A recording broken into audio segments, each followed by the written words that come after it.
morning. I declare open this hearing of the Senate Finance and Public Administration Legislation Committee into the 2025-26 additional estimates.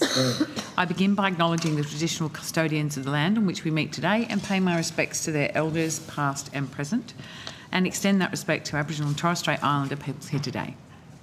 The committee has set Friday the 20th of February 2026 as the date by which senators are to submit written questions on notice, and Friday the 10th of April 2026 is the date for the return of answers to questions taken on notice. The committee's proceedings today will begin with the Indigenous portfolio agencies as listed on today's program. Understanding Order 26, the committee must take all evidence in public session. This includes answers to questions on notice. I remind all witnesses that in giving evidence to the committee, they are protected by parliamentary privilege. It is unlawful for anyone to threaten or disadvantage a witness on account of evidence given to a committee, and such an action may be treated by the Senate as a contempt. It is also a contempt to give false or misleading evidence. The Senate has endorsed the following test of relevance for questions at estimates hearing. Any questions going to the operations or financial positions of the departments and agencies which are seeking funds in estimates are relevant questions for the purpose of the estimates hearing. I remind officers that the Senate has resolved that there are no areas in connection with the expenditure of public funds where any person has discretion to withhold details or explanations from the Parliament or its committees unless the Parliament has expressly provided otherwise. The Senate has resolved also that an officer of a department of the Commonwealth shall not be asked to give opinions on matters of policy and shall be given reasonable opportunity to refer questions asked of the officer to superior officers or to a minister. This resolution does not preclude questions asking for explanations of policy or factual questions about when and how policies were adopted. Witnesses are reminded of the Senate order specifying the process by which a claim of public interest immunity should be raised, and I incorporate the public immunity statement into the Hansard. I remind senators of their obligation under the Behaviour Code for Australian parliamentarians to treat witnesses with dignity, courtesy, fairness and respect, and as is my usual practice, I've provided copies of the code in the room for your reference. An officer called to answer a question for the first time should state their name and the capacity in which they appear. And I remind committee members and witnesses who are appearing via video conference and who are not speaking to mute their microphones. Welcome to Senator the Honourable Malarndirri McCarthy, Minister for Indigenous Australians, Ms Tricia Stroud, Registrar of Aboriginal and Torres Strait Islander Corporations, and other officers. Minister, would you like to make an opening statement? Good to be with you, Senator, and the committee. Thank you. Ms Stroud, would you like to make an opening statement? No, thank you, Chair. Okay, well, let's get straight into it. We will go to Senator Little. Thank you. I'd like to ask, and thank you for being here, I'd like to ask a few questions, obviously, around governance, and the first one is, Registrar, you've stated that you've advised the Minister's Office that the CATSI Act amendments are needed. On what specific dates have you done that? Can you recall? I don't recall the dates, Senator. I'd have to take that on notice. Is it one occasion or several occasions? One occasion. Okay, if you can provide the date of that letter. I'll double check that, but... Right. So can you recall whether you actually received a response to that letter? I'll have to get the date again to you, Senator, but it was in the context of an incoming brief and in the context of one of my regular catch-ups with the Minister. So not a formal written correspondence, nor one that sought a response from the Minister's Office. Given the examples that I've given over a long period of time of some governance issues in organisations that continue to be funded, even while in administration, can you tell me, have you received any information about the correspondence in relation to the prioritisation of issues in relation to governance and the CATSI Act? Sorry, Senator, can you repeat that again? So I'm asking, given the examples of governance issues in some of these organisations that are quite public at times, have you received any correspondence back from the Minister's Office that explains the prioritisation of governance issues in those organisations or changes to the CATSI Act by the government? No, Senator.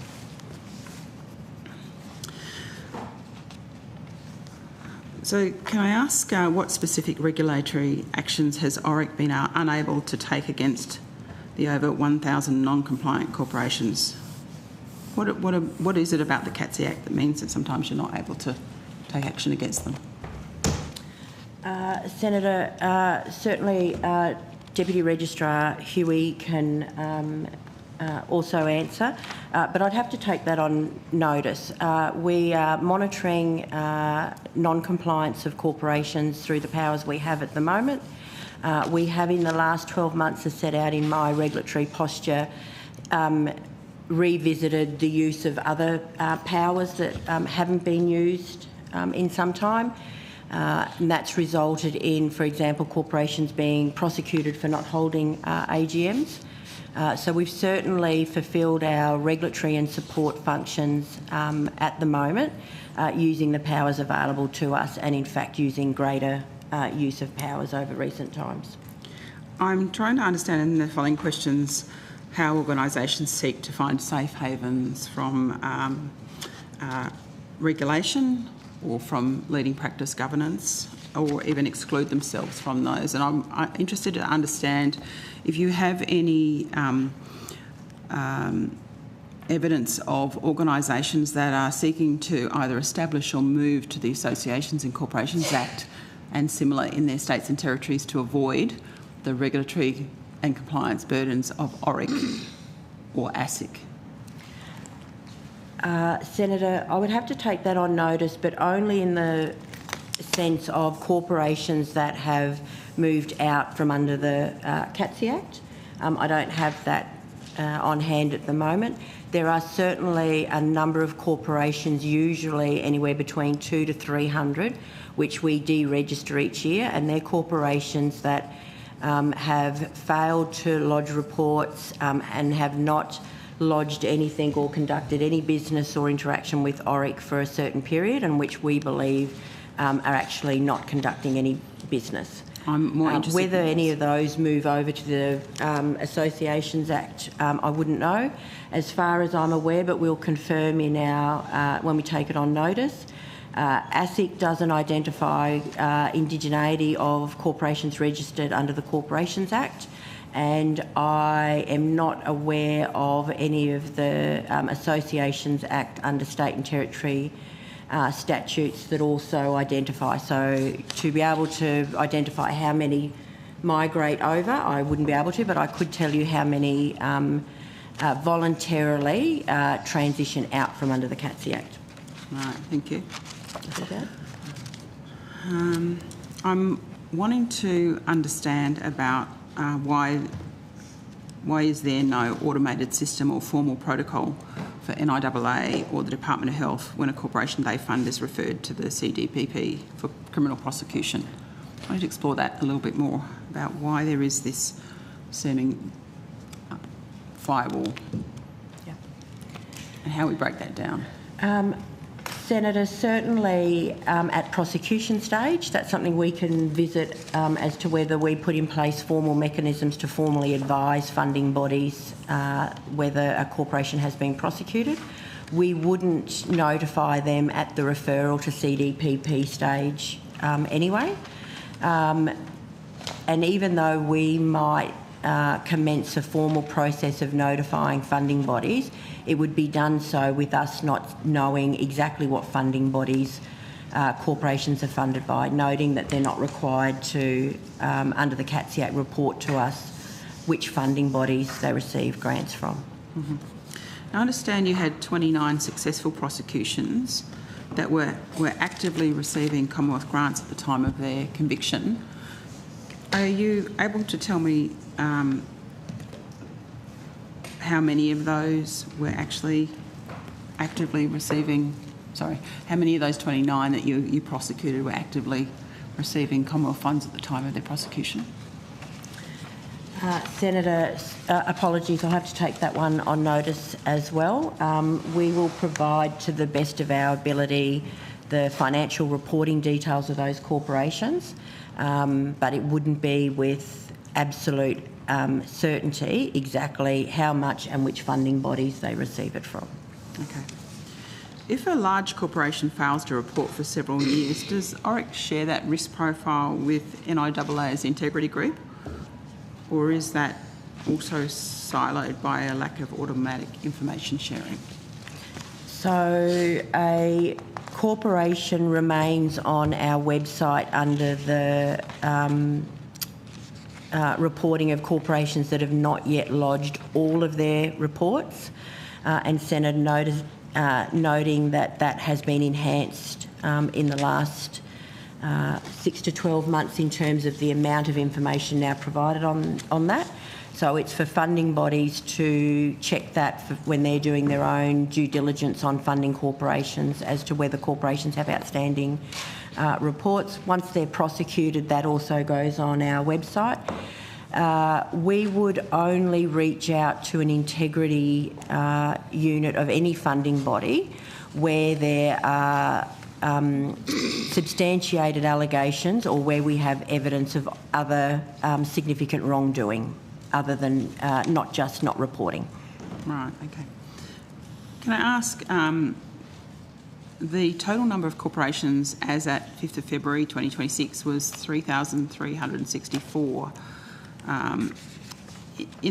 Given that we're seeing businesses go into administration, shut down at record rates because they're being affected by the economy, what is the trend that's happening now for Indigenous corporations? Are you seeing more flip over to poorer governance, or are you seeing more folding up or more in administration? What are you seeing?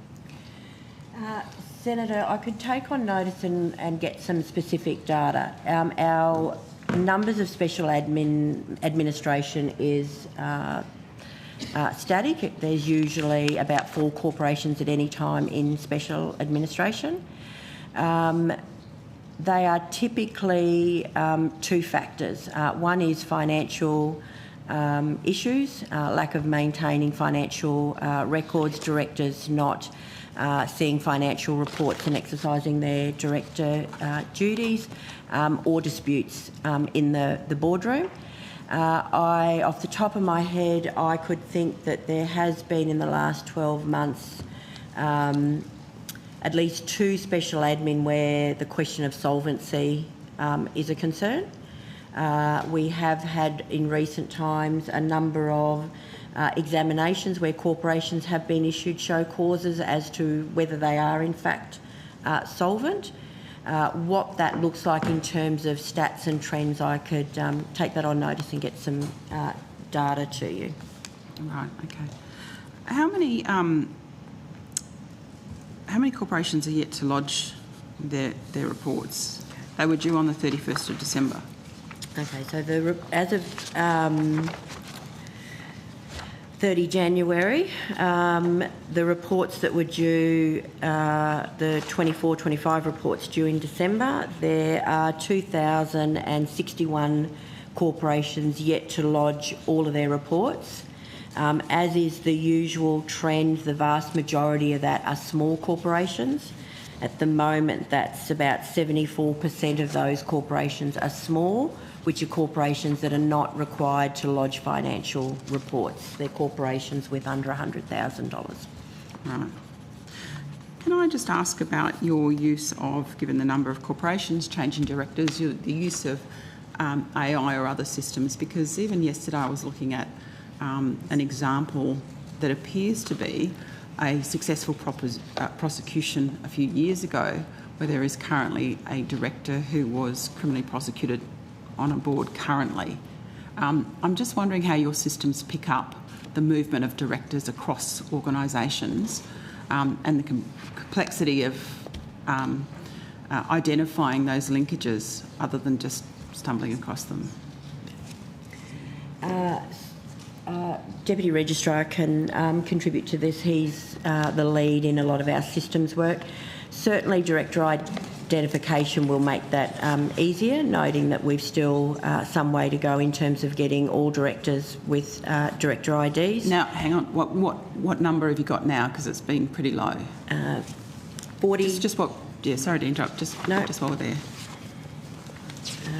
I will give you the exact number, but it is around the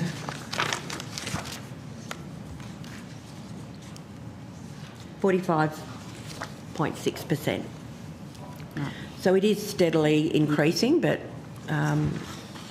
still not where we'd like it to be.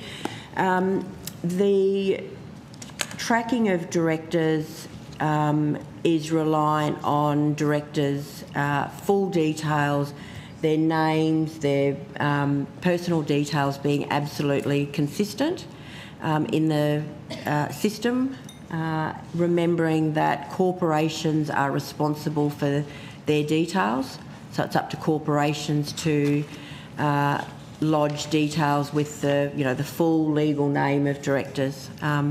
But we do note that many directors, or some directors, in some instances, use different names, shortened versions, or junior, senior, different variations of their names.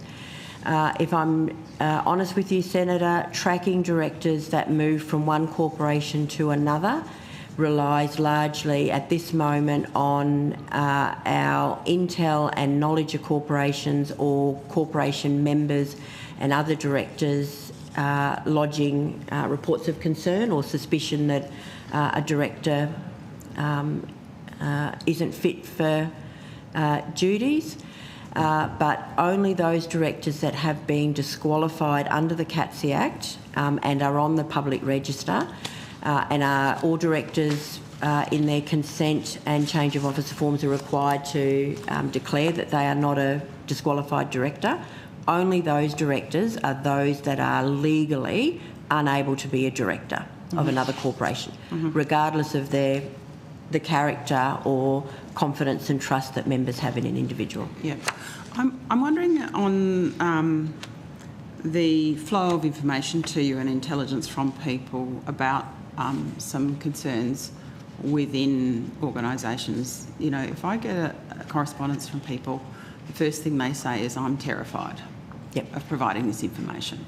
And then they provide you with a bit of information that, quite frankly, is just extraordinary at times. I'm wondering what you do with that information, and what, if it's not clearly a governance issue in terms of the books, but there's clearly some people raising some flags about things that they see as, that I think a reasonable person would view as extremely serious and certainly an indicator. What do you do with that? So, Senator, there are a number of ways that an individual can lodge a report of concern with ORIC. They can do it confidentially, and they are always advised that the information will be held in confidence unless ORIC is required by a court of law to disclose that information, or they can provide the information anonymously. And they're also advised that by doing so, there are limitations on ORIC in terms of our engagement, how much we can update them, and what have you. But the balancing act for us is taking information that is provided and having evidence of allegations that are being made. We have internal referral systems in place that if enough people make noises, or there are enough flags, whether they're full briefs of evidence, for want of a better term, that we might decide that there is enough smoke there that we might conduct an investigation. Conducting an investigation then often leads to some burden being lifted off the complainant or the person reporting the concern, in that the examiner goes in, examines the books of the corporation, and are able to substantiate whether any of the allegations we're hearing are truthful. And if so, it is then that an examination outcome will result in some type of compliance action or a referral to our investigation team for a formal investigation. Okay. All right. But what if those allegations are sort of more fall into, rather than being strictly around compliance with the Act, maybe of a criminal nature? Sorry, are of a criminal nature? Yeah. Or potentially criminal nature. Yeah. If they're of a criminal nature, unfortunately the complainant is, and they're not offences under the CATSI Act, unfortunately the complainant is advised that they're policing matters and that they would need to. Contact police. Right, thank you. Yeah. Okay, I've got some questions around non-compliance Aboriginal Health Services, and I know I'm asking these questions also in Department of Health. Coonamble Aboriginal Health Service is an organisation that's registered with ORIC and has a history of governance failures and is currently undergoing a forensic audit by the Department of Health, Disability and Ageing. Do you have any role at all in that investigation? I'm not aware of that one, but in generally where our preference is if it is the allegation of misuse or misappropriation of funding, that the funding body investigate it. If there are out of that also offences under the CATSI Act, we would consider them. But I'm not aware of that specific investigation. Right. But prior to DHDA commencing that investigation, were you aware of, did you receive any communications or any information in relation to governance issues at Coonamble? Yeah, I'd have to take that on notice. Sorry, Senator. And similar with respect to Wellington Aboriginal Corporation Health Service. Yep. What have you played any role at all since it went into special administration last year? Senator, it's in the purpose of special, or the cause of special administration for Wellington was not around financial mismanagement or fraud allegations. It was around dispute between directors and to a point that directors couldn't convene meetings and govern the corporation. The special administrator is in place, and while we attend general meetings with the special administrator, we get reports from the special administrator. We don't have a hands-on role or interfere too much into the special administration, noting that the special administrator replaces the board. And so they're appointed to, in effect, govern the corporation in the interests of the members and the corporation. So can I also ask on that question in relation to the APY Council, were you involved at all in relation to that going into administration? I understand it's not anymore, but... APY Council? APY in South Australia. I know the state government had a role to play in that, but did you play a role at all in that? No.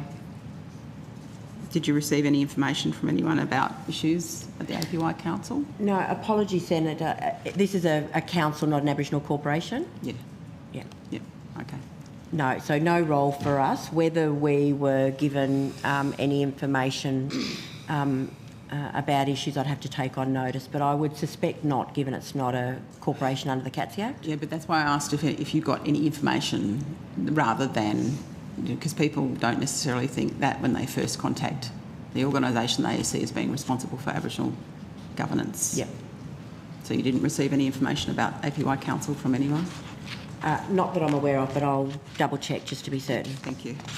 That's the end of my line of questioning. Thank you, Chair. Thank you. Thank you. Thank you so much for your time this morning. We appreciate it.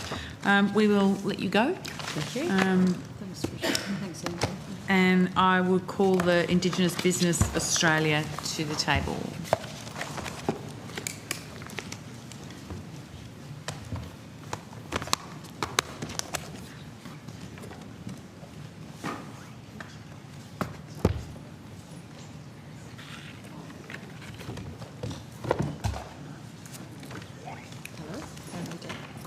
Welcome to Mr David Knights, Chief Executive Officer of Indigenous Business Australia, and the other officers. Mr Knights, would you care to make an opening statement? Yes, I would. Thank you, Senator Gregory. Please go ahead. Good morning all, and thank you for the opportunity to provide an opening statement. Firstly, I'd like to acknowledge and pay my respects to the Ngunnawal and Ngambri people and extend this respect to the Aboriginal and Torres Strait Islanders people that are here today. Joining IBA as the new Chief Executive Officer in August 2025, it is an exciting time as the organisation seeks to grow with the amendment to the ATSI Act, a refreshed board and a refreshed strategy. In February 2025, the Parliament agreed to amend IBA's enabling legislation to remove the restriction on borrowing and raising money. This is a crucial step in the transformation of IBA to deliver on our legislative purpose, moving from a concessional lender to a value-added specialist capital provider to accelerate the growth of the Indigenous economy. Whilst IBA contributes 89% of our annual operating expenditure, this will allow IBA to become more self-sufficient in generating capital over the longer term. Work is progressing to establish the rules, which is a legislative instrument that will set out the parameters under which IBA can borrow. The rules must be signed off by the Minister of Indigenous Australians and the Finance Minister. We are working with the central agencies, including the Department of PM&C, Treasury and Finance, on the rules, and we hope that this will be finalised shortly. IBA is continuing to work hard to deliver for Aboriginal and Torres Strait Islander people. I'm pleased to report that IBA continued to deliver strong results during the first 6 months of the financial year. In fact, we are on track to exceed our PBS targets for 2026. The highlights include 1,895 Aboriginal and Torres Strait Islander people that have been provided with an IBA product or the opportunity to access the economy through a home, job or procurement opportunity. $164 million in capital and capability development support has been approved or distributed by IBA in the first 6 months, specifically for the benefit of Aboriginal and Torres Strait Islander people. In the first half of the financial year, 25 to 26, IBA's total consolidated assets were $2.4 billion, an increase of $92 million from the same period of the last year in 24-25. The growth was primarily driven by the expansion of the loan portfolio, with increased lending activity pointing to continued strong demand. This year also marks the 51st year of the Indigenous Home Ownership Program. Since inception, IBA and its predecessors have supported over 22,000 families, benefiting more than 75,000 Aboriginal and Torres Strait Islander people. In the first half of the financial year, over 1,700 people nationwide attended IBA workshops. In the first half of this financial year, Housing Solutions in IBA is currently tracking above our target with 320 approvals for the number of home loans and expected to exceed 600 home loans by the end of this year. First Nations businesses are also thriving with support from IBA's Business Support Program. For the first 6 months of this year, $49.9 million in business finance was delivered to 110 businesses, helping create or sustain 545 jobs. And based on these projections, we will exceed all of these metrics by the end of the financial year. The Strong Women, Strong Business Network also continues to grow, now connecting almost 2,800 First Nations women entrepreneurs. And since the start of the year, financial year, 3 direct investments have been approved, bringing the value of the investments portfolio to over $500 million, in fact $624 million, of which 50%, or $309.2 million, is equity of our First Nations investment partners. The government announced a boost to IBA's home loan capital fund by $70.9 million over 2 years from 2025 to 26 to increase the opportunities for First Nations people to buy their own home. Our corporate plan of 25-26 expands on the important initiatives we're delivering this year. It also outlines our long-term strategy towards 2030. The new strategy takes a fresh approach given the recent changes to our enabling legislation. It seeks to facilitate and attract private sector investment, not just government funding, consistent with previous announcements from the Minister, Treasurer and Prime Minister. Whether through home ownership, business, investing or structured project finance, we're proud to support First Nations people and communities to building economic prosperity. Thank you, and we look forward to your questions. Thank you, Mr Knights. Senator Little. Thank you very much. My first question is about the IBA's interest in the Port of Darwin. In an interview with the Australian Financial Review on the 16th of October 2025, the IBA Chair, Mr Godwell, said that IBA wants to buy the Port of Darwin and is willing to enter a process with other bidders. Can you confirm IBA was considering that? Exploring that? Senator Little, yes, IBA has entered into a tripartite agreement with AINT and the Larrakia Association Corporation. Now, that tripartite agreement is not just centred on the Port of Darwin. It's about developing infrastructure within that homeland community, and the Port of Darwin was used as an example. The rationale behind that announcement was also to ensure that Indigenous interests are considered by any bidder in that port process, should it come to market. So it was effectively to put a united Indigenous voice forward around infrastructure development in Larrakia. Just trying to unpack what you're just saying. So are you saying that there was interest in the actual Port of Darwin business specifically, or are you talking generally about the Port of Darwin, that area? I'm talking about general infrastructure on Larrakia country. Right. Given that IBA's new rules are, I don't think they're approved yet, are they? No, they're not, Senator. No. How is it the organisation can make public statements about what transactions it may or may not be considering if you don't have the legislative capacity to do that?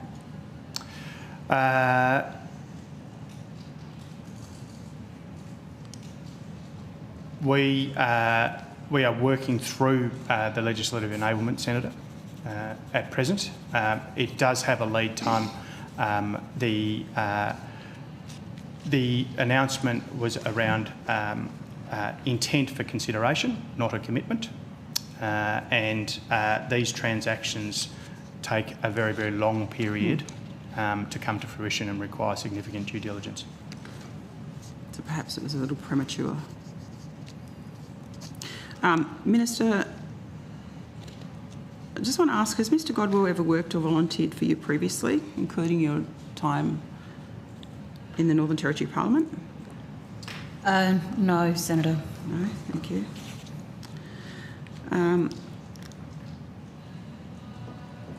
I wanted to ask a question that comes from Notice 70 from Senator Hume, where she asked, since 4th of May 2025, how many official international visits have been taken by agency heads? And my question relates to how many international trips have been done to date in which either members of the board or the executive have taken international trips? Senator, I am aware that international trips have been taken. Those trips are approved under a policy by the board. I'll need to refer to either my colleagues or take it on notice as to the number of trips that have been undertaken. So I'm not sure if that is public, but I'm trying to understand whether it's approved generally under the rules of the board, or there has to be a pitch to someone for each individual trip and an explanation of that. There's a specific requirement for the board to review all international travel and requests from any colleague or member, including board members of the IBA. So who actually approves international travel? The IBA board. Right. Can you provide me a list of international travel that's been done in the last 12 months, including the staff that accompanied that travel? Yes, we can. And where they didn't? Thank you.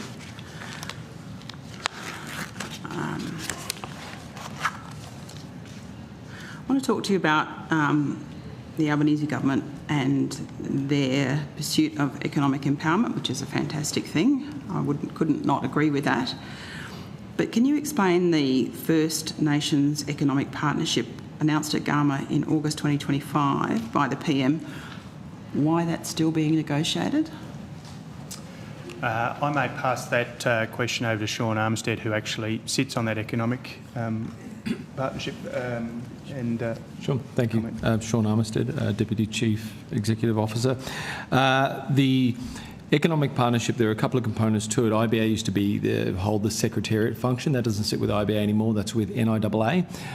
But IBA has a role to play on that partnership via the Alliance, which is one of the members of the partnership, and so IBA sits on the alliance with other members, providing input into the economic development aspect. I'm just wondering why this is so seemingly complex. What's different? Different about? What's different about this, about negotiating an agreement? I mean, I'm just trying to understand why it's taking so long.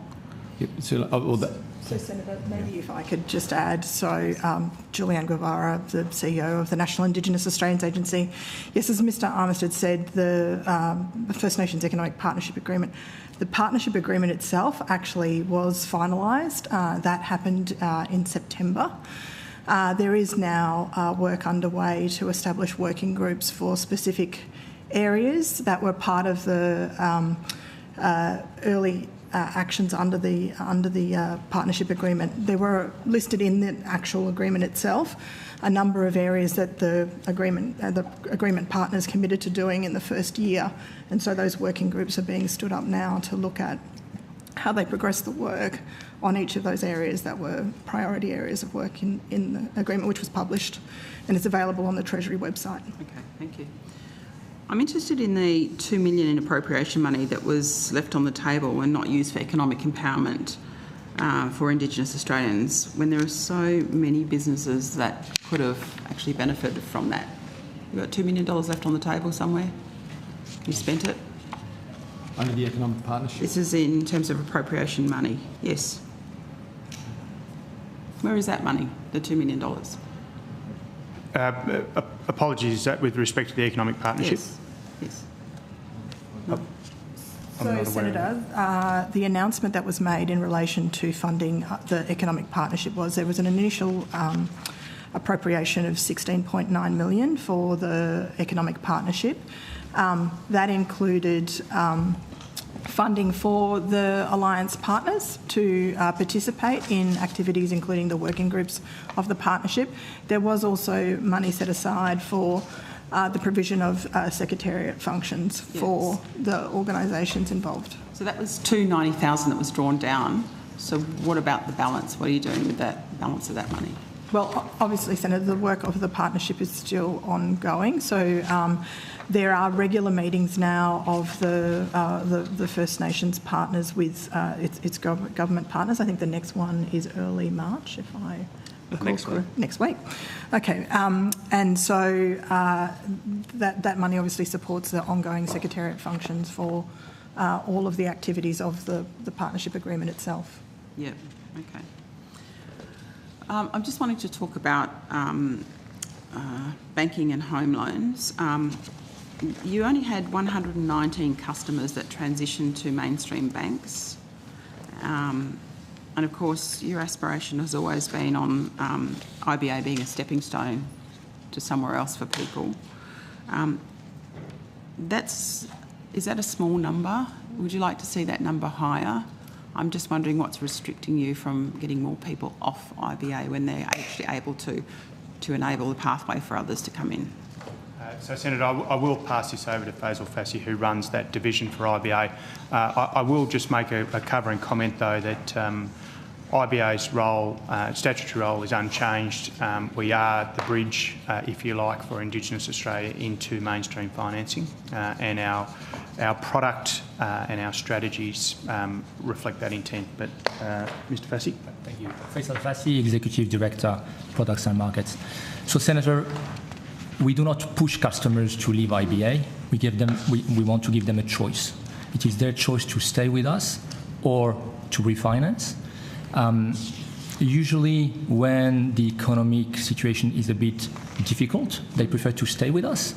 Whereas when interest rates are very low, for instance, during the COVID period, a lot of customers refinance because it was easier for them and they could get actually a better deal with the banks, who are very aggressive and being very competitive on pricing.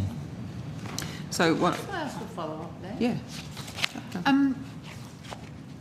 Do they, when things get tough, do they remain with the other banks, or is there ever a situation where they look to come back to you?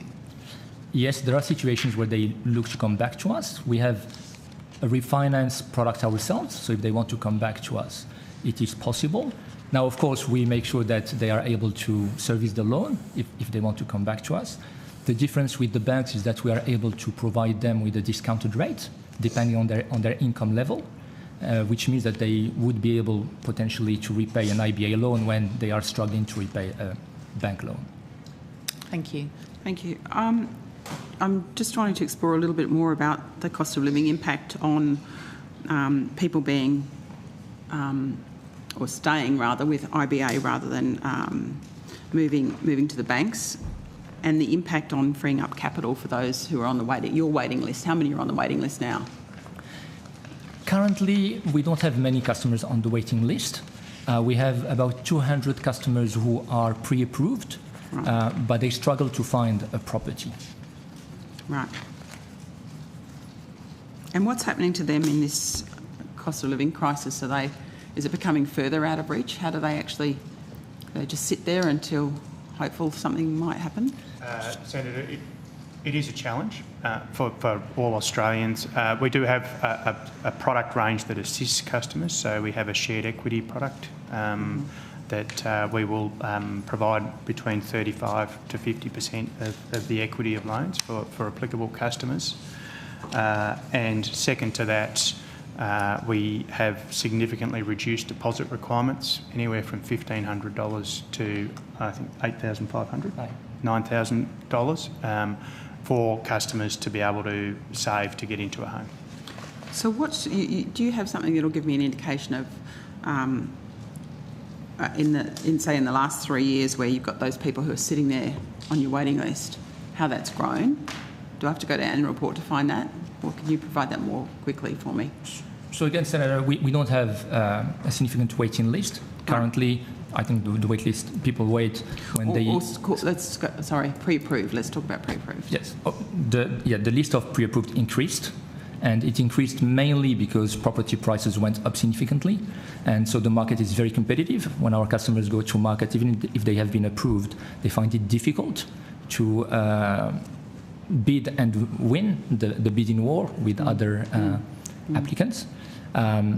However, again, we have approved 320 loans this year, and we aim to approve more than 600. I would add, Senator, that more than 80% of our customers are in advance of their repayments, which gives them some breathing space in this current environment. Yeah.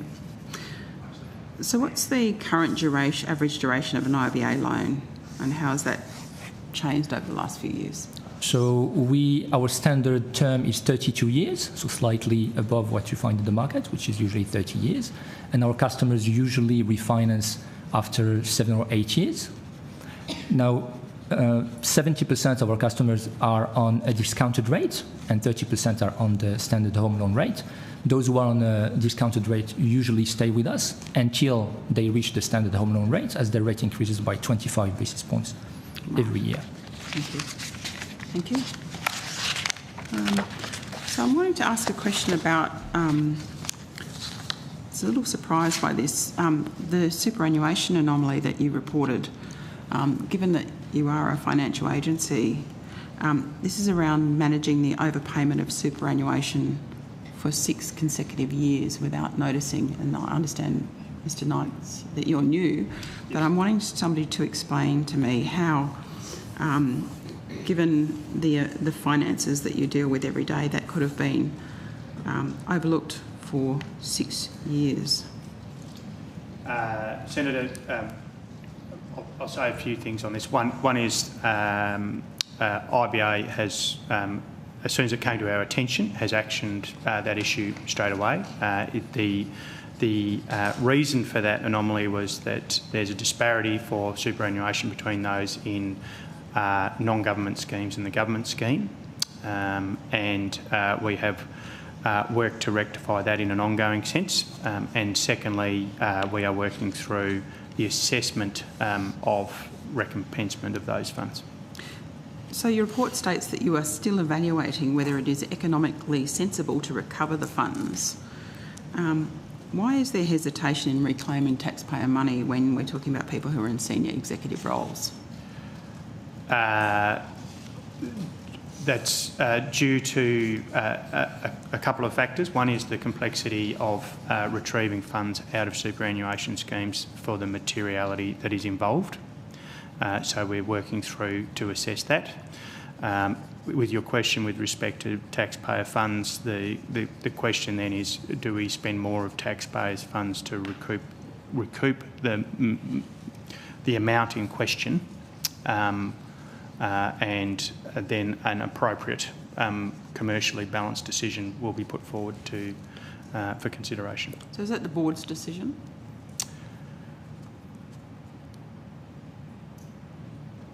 Is it the board's decision about what you do, whether you recode those funds or not? Whose decision is it?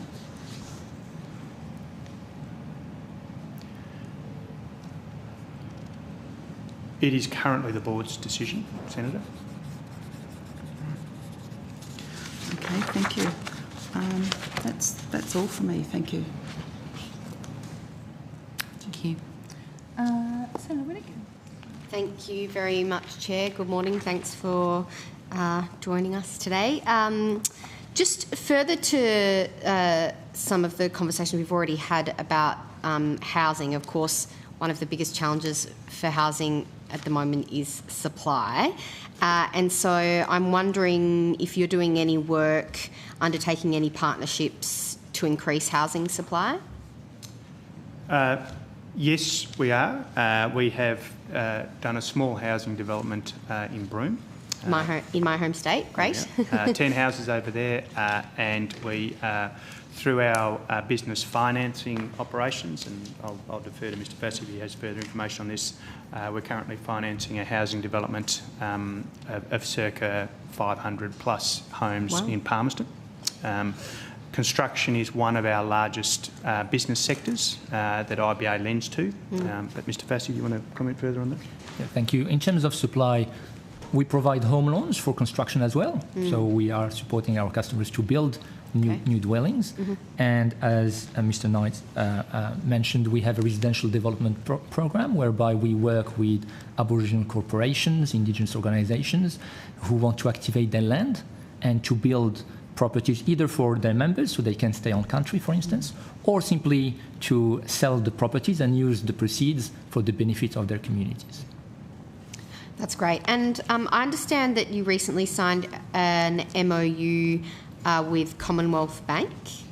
Can you talk me through what that MOU is and what benefits it will bring for First Nations Australians? Yes, so IBA seeks to work with all the major banks. In fact, we do today. The Memorandum of Understanding explores the opportunities for IBA and CBA to work together, both in terms of financing customers, and that's across all the various different segments that we serve, customer segments that we serve in communities, and secondly, for an exchange of, if you like, capability into IBA to enable us to provide a better customer experience. So as a government institution, we want to work alongside all the major banks. Our job is to transition customers into the major banking system, and that MOU reflects that intent. It's great to hear. I understand you run workshops for business customers. I'm interested if you can tell us a little bit more about that. So perhaps the types of businesses that attend, the range of work that those businesses undertake. Thank you, Senator.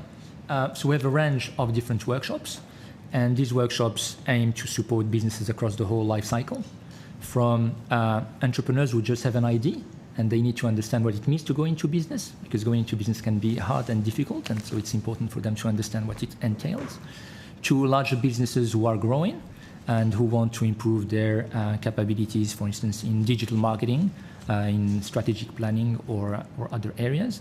These workshops have been very popular. We run two types of workshops. We run the face-to-face workshops, and usually we try to do this with community, so with an Indigenous corporation, Aboriginal corporation, so they can bring their members.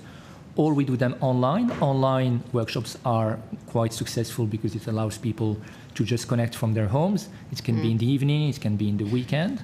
And as I said, we have a strong attendance at these workshops. And what kind of data do you have on the geographic spread of those participants, I guess both in terms of those workshops that you run in person and also those who are participating online? Yes, Senator, I don't have the exact data in terms of the spread. I'm happy to take this on notice, but we of course try to run them across the whole country, knowing that online workshops that are available to everyone wherever they are located. Absolutely. Is there anything you can tell me about the Strong Women, Strong Business Network, and perhaps explain, I noticed in the opening statement, it was noted that the Strong Women, Strong Business Network continued to grow, connecting almost 2,800 First Nations women entrepreneurs. That's quite an extraordinary number.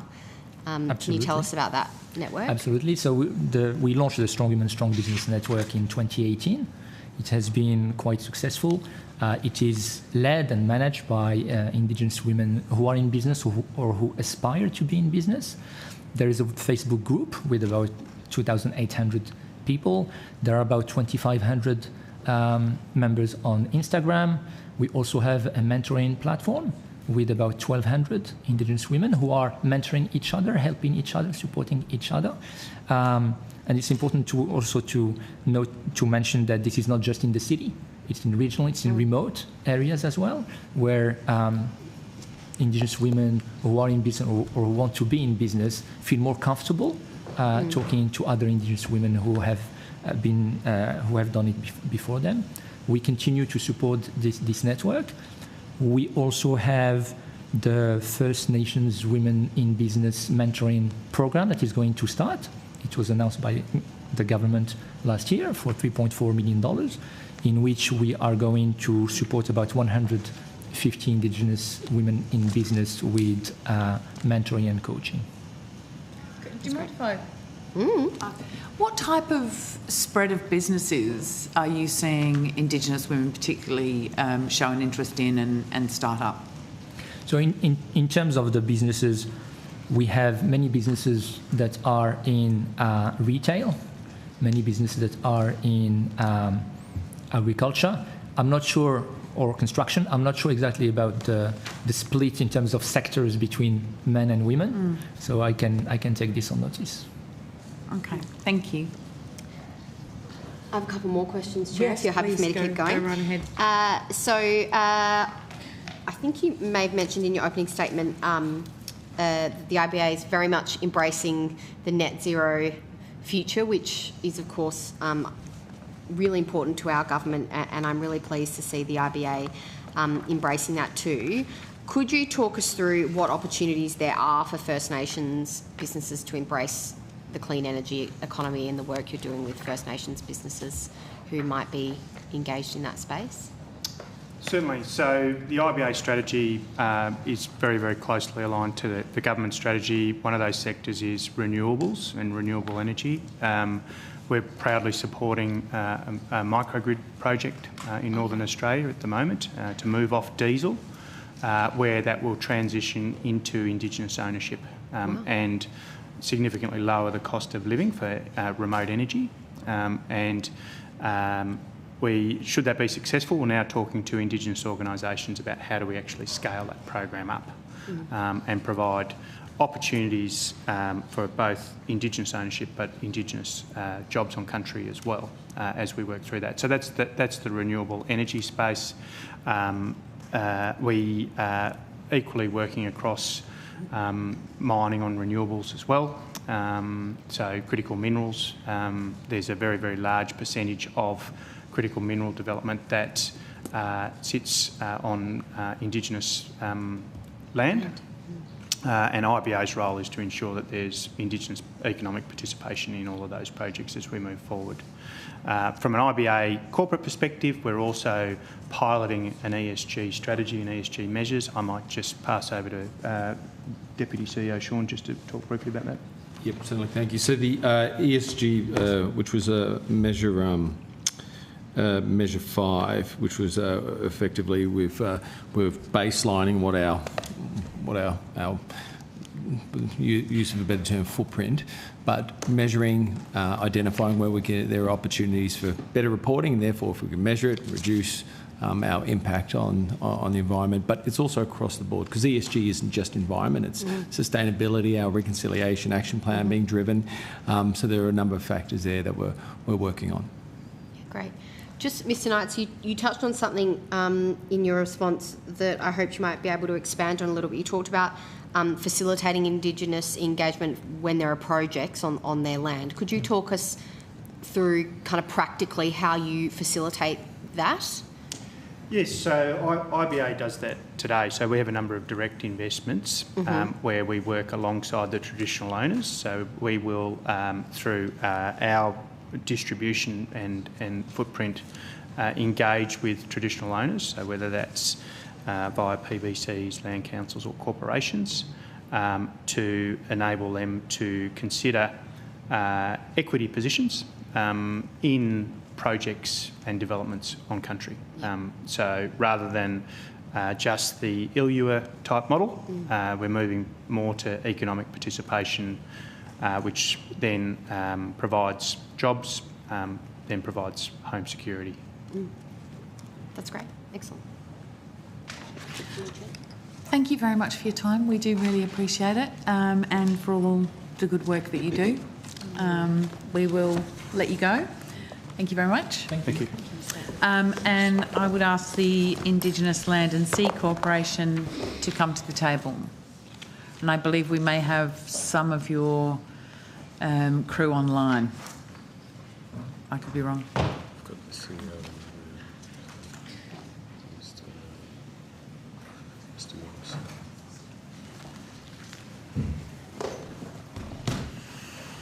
Welcome, Mr. Morrison, Group Chief Executive of the Indigenous Land and Sea Corporation, and your colleagues. Would you care to make an opening statement? I don't have an opening statement. Okay. Thank you. Look, I might just ask a quick question first. One of your stated purposes is to support traditional owners in terms of owning their own land and managing their own land.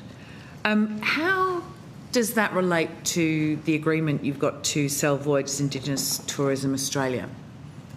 Thanks for that question. I'll hand to Trevor Edmund, who's leading that project. Thank you. Thank you. Thank you, Senator Trevor Edmund, project lead of the Illawarra transition.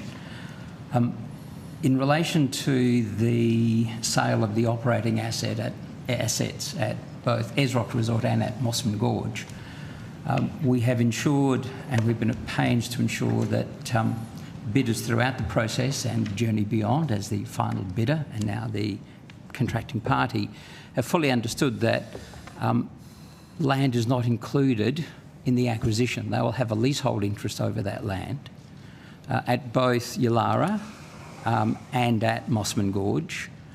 They will pay a premium, rental premium, for that occupation. And that land will eventually be divested, in the case of Illawarra, to an Indigenous corporation that benefits Ananu, that has been stood up. And in the case of Mossman Gorge, we're still working with community at Mossman Gorge to identify and then work with an appropriate Indigenous corporate entity that will be the owner of that land. And then they will be receiving the rental stream income from Journey Beyond, as well as other benefits that will flow as part of the negotiated arrangement. But land has been expressly excluded so that it can be divested. Okay, so it's a leasing scenario? It is a leasing scenario on both properties. Okay. And how long is that lease intended to last? If you're, I appreciate you're not there yet, so if there are things you can't... We are very close. Okay. We're very, very close. The lease in the case of the Illawarra property is a 90-year lease, albeit over 3 terms. And that's for a number of reasons over that time period, but that lease also requires Journey Beyond and Voyages, as Voyages will be the tenant under Journey Beyond stewardship, to undertake all capital works and improvements on that land. So even land and buildings that are owned by and that will be owned by the Ananu community, the obligation to undertake capital works and to any other building work sits with Voyages and Journey Beyond. It's what's called a triple net lease, so all of the obligations for insurance, etc., sit with the tenant. In the case of Mossman Gorge, it is a 20-year lease, 2 times 10, but the circumstances at Mossman are slightly different. In that Journey Beyond have committed, and in fact we were at Mossman Gorge last week meeting with members of the Mossman community to talk about one of the benefits, which is the transition of that business operations, probably during the first 10-year stewardship of Journey Beyond.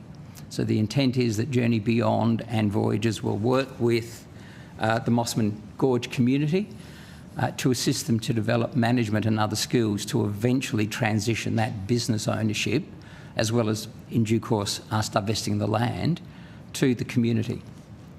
Okay, so two quite different scenarios between the two locations? Indeed. Is there a sense of the Yulara piece also going down that pathway, or not at this stage? No, but what has been agreed again as part of the final negotiations is that there are parcels within the Yulara block, as we call it, that large piece of land in Central Australia, that will be excluded from the leasing arrangement and be dedicated for the Ananu Corporation to firstly undertake effectively a head office, so that they will have a building on this site which they will use as their head office, but they will also use to assist with training any young Ananu who may want to be involved in training activities outside of NITA. There is also an area that has been set aside for cultural activities, including future cultural tourism activities, with the intent being that as part of the arrangement, Journey Beyond are providing funds to assist in both the building on both of those sites and in the development of those tourism activities in the future. So the intent will be at Yulara, there will be a dedicated site for the corporation, and there will be a site where the corporation or other members of Ananu can actually establish cultural tourism activities for them to own, operate and receive the benefit from. Okay. Thank you. That's very interesting. I might stay on this line of questioning, if that's okay. Yeah, sure. Are you still expecting the sale price to clear any outstanding debt? Yes, we are, Senator. Right.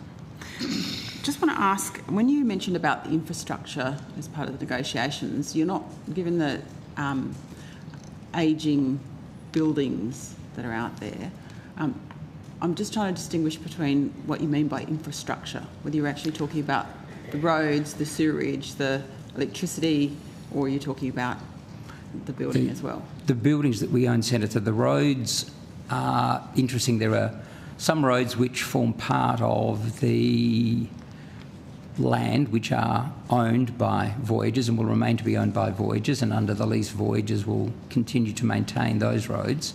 There are also public roads out there which of course sit with the Northern Territory Government, and one of the many arrangements that we are dealing with at the moment is transitioning to make sure that those obligations remain with the NT Government and Voyages. In relation to other infrastructure, water, there is an arrangement, an agreement at the moment which was entered into a number of years ago with Power and Water Corporation in the Territory to increase the water capacity. That agreement is also being transitioned so that Voyages as tenant rather than Voyages as landowner is the other party. There are some minor matters there where, for example, there is an easement that needs to be granted, which we are hoping will be done whilst we own the property as we transition to the Yulara Corporation. But, sorry, infrastructure, I did mean buildings. The buildings that are owned on the land by Voyages at the moment are those that need to be maintained by Voyages as tenant going forward. So that's where I'm going to. I have been following this for some time. So there are actually three parties to this sale. You actually don't divest responsibility for this asset entirely. You still have an ongoing obligation to infrastructure associated with this project, as well as the traditional owners, as well as the buyer. Under the terms of the lease that will be entered into at completion, so Voyage, as part of the transaction, the land and buildings are being transferred out of Voyages to park in the ILSC as we transition the corporation to ownership. The lease that will be entered into at completion places obligations upon Voyages, with Journey Beyond guaranteeing it, to maintain all buildings to undertake all capital works on buildings, whether they be existing or buildings that they may wish to put up during the course of the lease.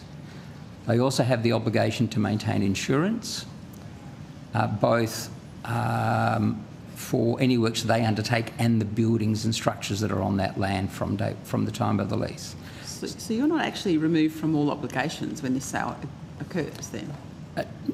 We will take on the role of landowner for an interim period whilst we work and transition with the community corporation, with the intent that by the end of this calendar year that land will be divested. And you will have no ongoing obligation? We will have no ongoing obligations as a landowner. No doubt we will work with community as any other community if they seek to make grants or applications, but we will have no ongoing obligations after that. Right, okay. I'm just trying to understand where the obligation sits going forward. Okay, and the Mossman Gorge, when are you expecting divestment to take place for that? The Mossman Gorge divestment is being handled outside of the project. The understanding is that that area, whilst the land itself is freehold, there is a native title application in relation to the area which the Mossman Gorge Cultural Centre sits within. And under ILSE policy, our position is to negotiate with native title determinants. So our position at the moment on the divestment of the land is that we are awaiting the finalisation of that court case. I think we understand it should be resolved either this year or next. Yeah. That's the anticipated timeline, and once that is done and the PBC is stood up, we will then enter into discussions with the PBC. All right. I'll come back to a question of voyages after. I just want to go to the issue of property divestment and then return of those properties to ILSC. Currently you have 2 properties in prospect of return this year alone. Can you tell me what sort of specific governance and financial failures occurred in those recipient corporations that necessitated the return of those assets to the ILSC? Could you specify which properties you're referring to, sir? Would be... Where is it? I'm happy to talk in general terms. Yeah, just talk in general terms. The sort of circumstances that might require that. Yep. So, Matt Salmon, Chief Operating Officer at the ILSC. As senators will be aware, we retain a caveatable interest over land which we participate in at the acquisition of. And in the event where a title holding body might become insolvent or experience significant governance issues, we act as, I guess you'd say, a backstop for the return of that property so it's not lost from the broader estate. Mm-hmm. So typically it would either be a significant governance failure or a financial matter, for example, failure to pay rates or a corporation becomes insolvent. So that's typically the sort of circumstance under which we would seek the return of a property, or we might be approached to take it on in those circumstances. Okay. I'm wanting you to take me through the tension between the acceleration of your divestment program Yes. And the KPIs that actually fuel that, and the readiness of traditional owners to actually manage the assets and retain those assets.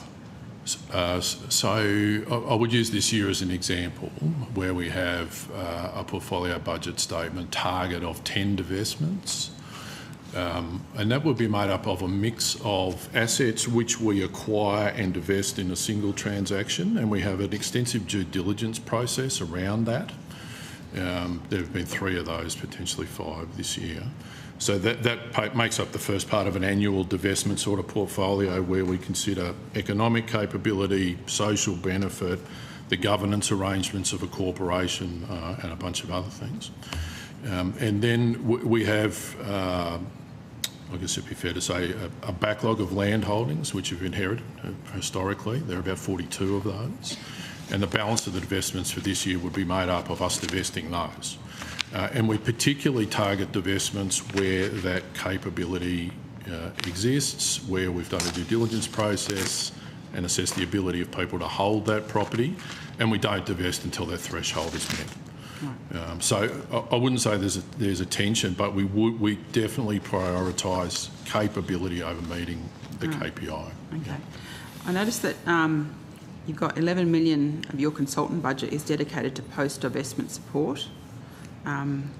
What percentage of that is actually about ensuring recipients don't fail once the ILCL moves to... I would want to take that on notice, Senator, Okay. to give you the exact amount. Okay. Senator, I would say that the majority of that expenditure in the last financial year was due to the Yalara project, though. Right, okay. Thank you. Just a general question. ILSC and international travel. Has there been any international travel in the last 12 months of any of the executive or staff or board members? No executive and no board, but there has been very minor support for a staff member to attend a meeting. Okay. Can you provide details of that, please? On notice? Where they went, yeah, that's fine. Yeah. Yeah, if you would too. Just want to ask this question. I note that, thank you, you provided a list in response to a question previously. There's 4 property... I just noticed in looking at this list that a lot of those properties appear to be from Queensland. Are there specific issues in Queensland that mean that the list of reacquired properties seems to be greater from Queensland? There is some sensitivities in Queensland that have actually contributed to that? Yeah, sure. So in Queensland, we have a disproportionately large number of held properties, and that's because we inherited quite a large part of the previous ATSIC portfolio, and that was particularly focused in Queensland. So it's more an historical inheritance than an operational issue, I would say, Senator. Right, okay. And I noticed you've got 4 at the bottom that are referenced as reacquired and sold. Does that mean that they've been lost to the Indigenous estate? Yes, it does, but it's worth noting that we only ever sell property in close consultation with and generally with the consent of traditional owners, and it's usually in a circumstance where it's a property that's no longer fit for purpose. One that comes to mind is a training centre. We spoke with traditional owners. It wasn't being used for that purpose. We sold it and were able to reinvest that money in a more appropriate acquisition in line with our aspirations generally. Right, okay. So it's not that these properties that would make up the 4 in this list would be sold and not acquiring a similar property, so they're not lost to the Indigenous estate. Yeah, correct. It's just a rebalancing. Okay. All right. Okay, thank you.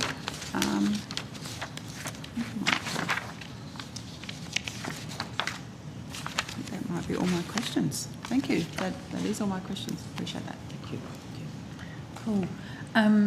I know Senator Dowling's got some questions as well, but just to go back to the Voyagers piece,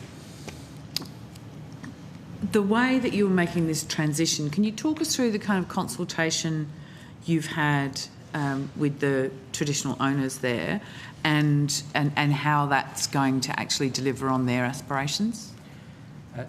Thank you, Senator. Again, if I could break that down between the 2 properties to make life a little bit easier for me to explain it. In the case of the Yalara block, we commenced consultation with community in July 2022, well before we made any announcement of the review, let alone sale in 2024. We have, between July 2022 and April 2024, had 25 workshops over 4 rounds involving 290 Anangu participants. Following that, and noting that in those meetings we had both translators and also anthropologists who assist to ensure community representation was community representation. The community looked to establish an agreed model for ownership of the Yalara block property. In October and November of 2024, following the announcement of our sale of the operational assets, as well as through a number of times through 2025, we had our bidders meet with those community representatives who'd been nominated from the broader community. That helped identify community aspirations. It also allowed community to hear, at that stage, our bidders' aspirations, And then when we moved to an exclusive bidder position, those meetings continued with Journey Beyond. We also, in late 24, early 25, engaged Terry Jenke and Company, who had been working with Ananu in relation to the Windjeri Wirru project at Yalara, in relation to identifying rights, but also now working with the committee that's been established to deal with the royalty payments that come. Terry and her team have assisted the Ananu community in working up a governance model for the corporation, and has also been in attendance in meetings with bidders and ourselves. We also engaged another legal firm of property specialists to assist that group in negotiating the terms of the lease. In addition to the lease, there is what's called a partnership or framework agreement that has been negotiated, which has been entered into by that community corporation, Journey Beyond and Voyages, to talk about how they will work on the future development of the Yalara site. In particular, how matters will be dealt with from a culturally sensitive perspective. There is also a framework agreement between those parties that deals specifically with those blocks that I mentioned previously. That consultation continues, and as part of the arrangement, there will be effectively a committee meeting where representatives of community and representatives of Voyages and Journey Beyond will be attending on a regular basis. My recollection is I think it's at least 4 times a year, but any other time either party may wish to meet to progress those matters. So there has been some significant consultation with community, and in those earlier consultations there were also meetings that we had with other community corporations in and around the Yalara block. But we were driven very much by the wishes of community that there be a standalone entity which was going to be the owner of this land in due course. In the case of Mossman Gorge, again, there have been a number of meetings that have been held with the bidders and then the exclusive bidder and now the contracting party with community, including a meeting with the applicants for the native title claim. In fact, as I said before, we were in Mossman Gorge meeting with those community representatives but last Wednesday to again talk about how that transition is going to look, with the intent there that there will be a similar framework agreement in place that will be now negotiated with community at Mossman Gorge to deal with, again, those matters of cultural sensitivity in that site, further cultural tourism activities that can be worked up in partnership. That group, for example, is very keen to ensure that all artwork is sourced appropriately and from Eastern Kuki-Yalanji rather than more generally. They're also interested in, for example, naming conventions, which Journey Beyond are quite happy to work with them on. We see both sets of those partnership framework agreements remaining for the life of Voyager's occupancy of that site. And again, going back to Senator Little's position, we will also have some oversight position and responsibility to make sure that those two partnership arrangements are actually working for community as it goes forward. We're well aware of the disparate position between Journey Beyond and a community group. So we have constantly committed to both communities that, as we say, we're not here to cut and run. We're going to be here assisting them as they work through these matters with Journey Beyond. Thank you very much. We'll go to Senator Dowling. Thanks, Chair. Could I just touch on another aspect of the Voyager's sale process and agreement? I know that Voyager's was running the National Indigenous Training Academy, and that had a significant role, particularly in providing training in tourism and hospitality. Is there an aspect, I know that the Journey Beyond CEO made some positive comments that they were keen to continue the work with NIDA, but is there some more formalised arrangement that we can have confidence that that academy and training programs will continue? Thank you, Senator. Yes, you can. Interestingly, I noted that talking about the success of NITA or NITA.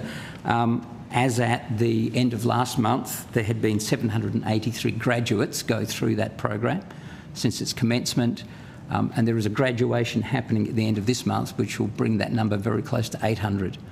There are currently 79 active trainees across the two sites, 63 in Yulara, 16 at Mossman Gorge. As part of the arrangement, there is a commitment from Voyages to continue running NITA. It is, of course, dependent very much on government assistance. And again, we've been very grateful, as have Journey Beyond, to the ongoing commitment we have from the government to continue providing funding. The ILSC has also agreed to provide a level of funding for 4 years to ensure that that program operates.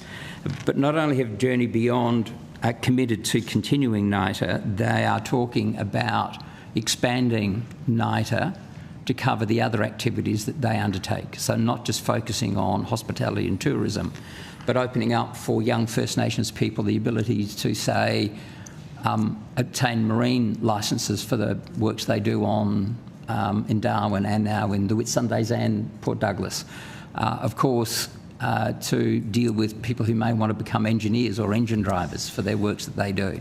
So they are very positive about expanding, not just maintaining, but expanding where NITA is providing. But it is going to be very much dependent upon continuing funding as it goes forward. Thank you. Just a question more broadly on the Council's mandate. I know that you run some programs and grant programs. I'm particularly interested in the disaster recovery quick response grants. Have they been activated in the past? If you can give some examples of where they take place. And they're called quick response, so how quick do they roll out, and what type of people are eligible in what circumstances? Those response grants are always open, in fact, and we do advertise those when there are natural disasters, but I'll turn to Matt for some specifics. Yeah, thanks, Senator. So as our CEO's indicated, those grants are always open. We tend to publicise them when there's a declared disaster for a particular area. Those grants are up to $20,000. The guaranteed turnaround time is 14 business days, generally. I don't have the exact figures for take-up this financial year. I'm happy to provide those on notice, but we've certainly seen, I'm aware in the previous years, I think the take-up was about 15 of those opportunities were supported. And is that a sort of, do you have a budget for that? I assume it's not uncapped, but you've got plenty of capacity where the demand is needed? That's correct, yeah. So we have a national bucket allocated, and we have an ability to expand that in the case of higher than anticipated demand if it was required. Yeah. And how do you build awareness that is available? Because often, people strike disaster and they don't know where to go immediately. How do they know that these grants are there? Yeah, so, I mean, we obviously rely on the normal channels. We have a fairly active social media presence and other things, but I rely on divisions to reach out to the particular regions. So our business is built on the relationships we have in those particular regions. And so I have a number of officers who speak directly with people we know in those networks whenever that arises. Great.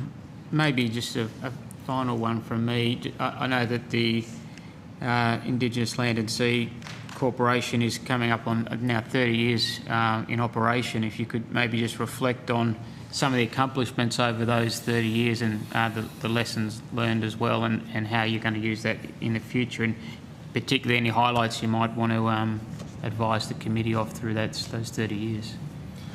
That's a very good question, Senator. We actually did just publish a document celebrating the last 30 years. I think there are many achievements and many lessons, in fact, for the corporation over that time period. And if we're talking about lessons in relation to the Yulara divestment, obviously our biggest acquisition, but it's also going to be our biggest divestment. I think that the benefits to traditional owners, and particularly in a place where the traditional owners weren't able to achieve native title outcomes in relation to that land, so they're receiving it freehold. I think that's an enormous outcome for that group. There are many small projects around the country that bring celebration to local groups, ranging from the acquisition of licences for southern bluefin tuna, for example, pippies in South Australia, to other acquisitions and divestments. We're in the throes of also divesting quite large properties in the Kimberley, in Western Australia as well, Kurungi and Durack stations, which are quite historical, large land holdings to traditional owner groups. I think one of the achievements of the ILC really is that we were able to, particularly in the last decade, listen to First Nations people and tailor our programs to support their aspirations and to be able to ensure that we're not just supporting them, but we're amplifying Indigenous voices as well. And that's certainly something that we focused on in our 30-year celebration, was to conduct a podcast series which was talking about the success and challenges that many Indigenous groups around the country faced in relation to their self-determined journey. So there are many things, and we're quite happy to share those lessons and that document with senators here. Oh, that'd be great. Yeah, so the podcast series, how many episodes is there on that? Oh, you got me there. I think I might just tune in on the plane home. Where do we get your podcast? We can send them through, the links through to the senators. Yeah, no, I was just interested if it captures those various stories from the ground. Sounds like an interesting listen. Yeah, there are. Yeah. Back to some of the funding programs. We talked about the quick response, but I'd also be interested in the Our Country, Our Future, which is, I think, your principal program. Maybe you can touch on how that's operated over the past year. I'll turn to Matt again for that one. Yeah, thanks, Senator. So, Our Country, Our Future is our flagship funding program, which concentrates primarily on two streams. One is the land acquisition stream, and I mean by land, I mean that in a very broad sense. Country is probably a better word because it includes water and saltwater licence arrangements. And we publish a sort of annual target for our aspiration for those kind of acquisitions. Typically it's between 5 and 10 a year. And we're on track to meet that target. The second part of our work is called the management bucket.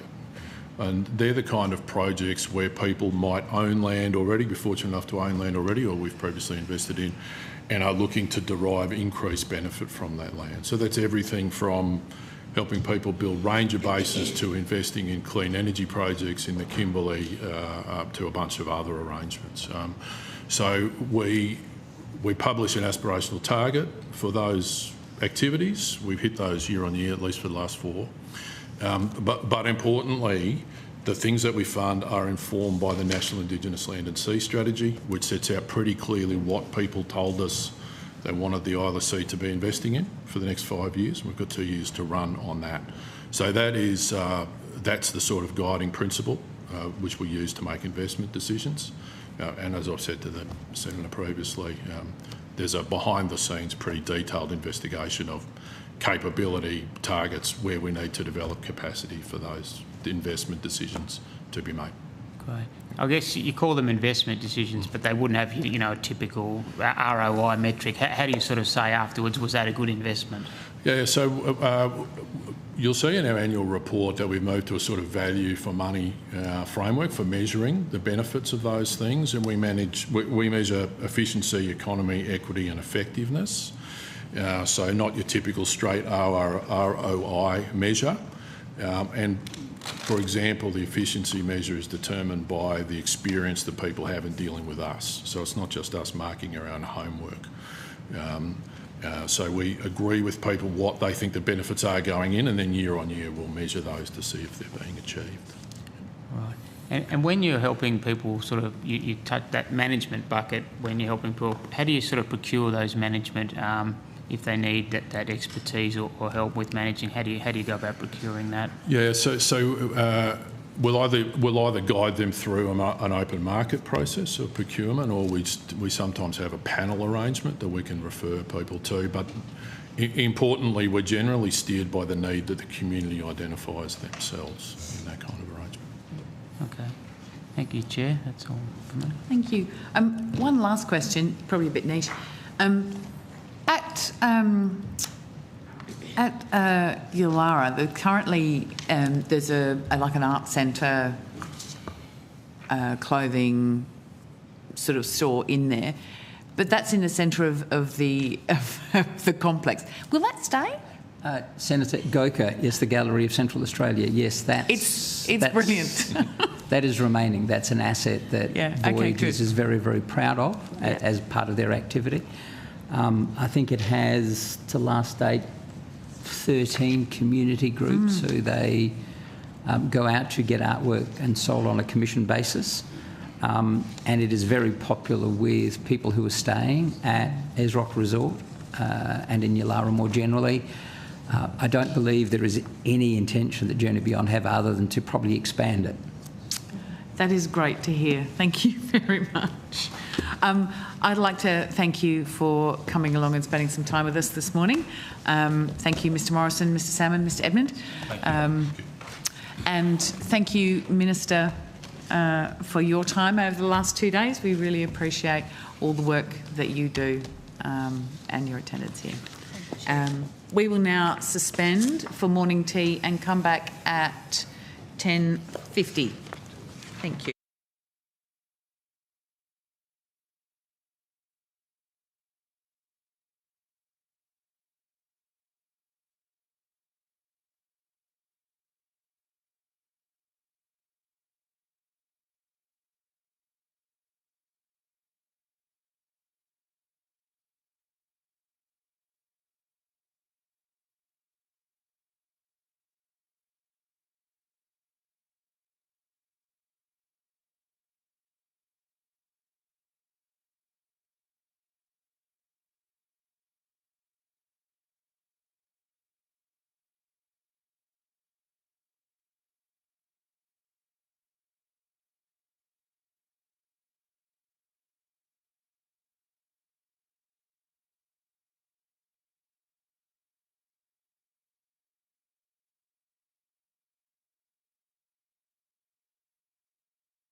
Welcome to Senator the Honourable Katie Gallagher, the Minister for Women, Minister for Government Services, Minister for Finance and Minister for Public Service. Ms Padma Raman, Executive Director of the Office for Women, and other officers of the Department of Prime Minister and Cabinet. I also welcome the Honourable Mary Wooldridge, Chief Executive Officer, and other officers of the Workplace Gender Equality Agency. Minister, would you like to make an opening statement? I would in this instance. I don't usually chair, but in this instance I would, because I would like to put on the record my thanks and appreciation for the CEO of the Workplace Gender Equality Agency, who's having her last appearance at estimates this round. And I'd just like to do a formal acknowledgement, please, for the history books and the record. Since 2021, Ms Wooldridge has led major reforms that has strengthened transparency, accountability and support for employers across Australia. Under her leadership, WGEA delivered important reforms to the Workplace Gender Equality Act, including the publication of employer gender pay gaps. WGEA has implemented key respect at work recommendations, including extending gender equality reporting to the public sector. Ms Wooldridge played a pivotal role in shaping our world-first target-setting legislation for large employers, and I know she continues to work very closely with employers ahead of its commencement. She's transformed the agent's capability and strengthened WGEA's support for employers, including releasing WGEA's first compliance strategy and launching a new workplace gender equality citation. Her work has elevated public understanding of gender equality through clearer reporting, stronger data insights and innovative public communication campaigns. As Minister, I have appreciated the collaboration and support by Ms Wooldridge and her team at WGEA as we've worked together to bring WGEA in a key and very important part of the government's gender equality architecture. Ms Wooldridge leaves WGEA stronger, more visible and better positioned to accelerate progress on closing the gender pay gap, and as Minister again, I've deeply appreciated the work that Mary has led and the support she's provided me as Minister, and indeed I will always remember our press conference in the Blue Room where every question we were asked was about gender pay gaps, and that was because of the work that Mary and her team had done, and that really shifted the dial, and I think will go down in history as one of those moments which helped drive gender equality across the country. Thanks, Mary. Thank you. And thanks from the committee, Ms Wooldridge, for all your work and your appearances before us. It's a very impressive history. So thank you very much for that. And may you enjoy your final performance. So be nice, basically. So, okay, everyone, bring out the questions. Why start? We'll start with Senator Collins. Thank you so much, Chair. I would like to ask about the advancing gender equality in gender segregated industries. Is that okay? Thank you.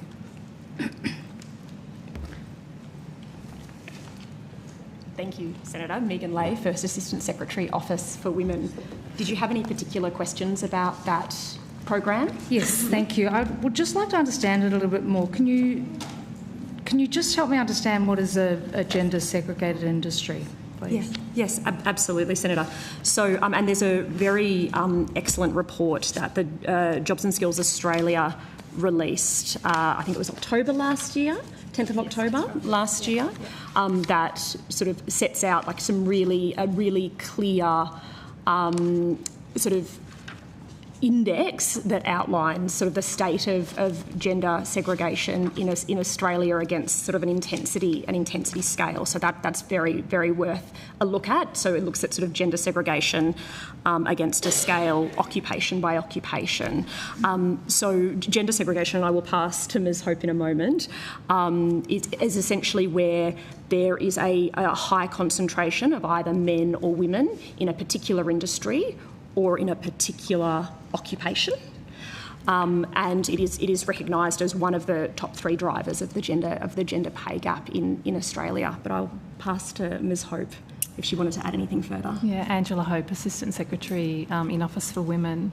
The work that Megan Lay was talking about, the Jobs and Skills Australia has undertaken, proposed a new gender segregation intensity kind of scale in recognition of the fact that industries, I guess, do sit, between having a highly segregated workforce and a non-highly segregated workforce, or a gender-neutral workforce, and that occupations sit somewhere in between that.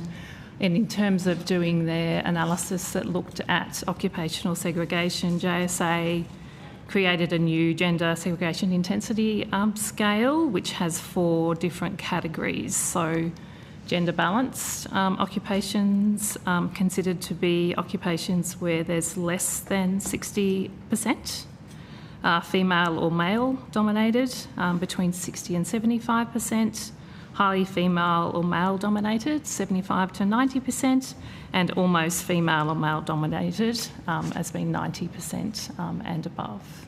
I might also add, Senator, that I think Jobs and Skills Australia also found that the industries, in addition to it being a key contributor to the gender pay gap, industries that had higher levels of gender segregation also tend to have high skills shortages. So there is sort of a piece here for gender equality, but there's also a very strong piece here, sort of related piece here for productivity and addressing skills shortages.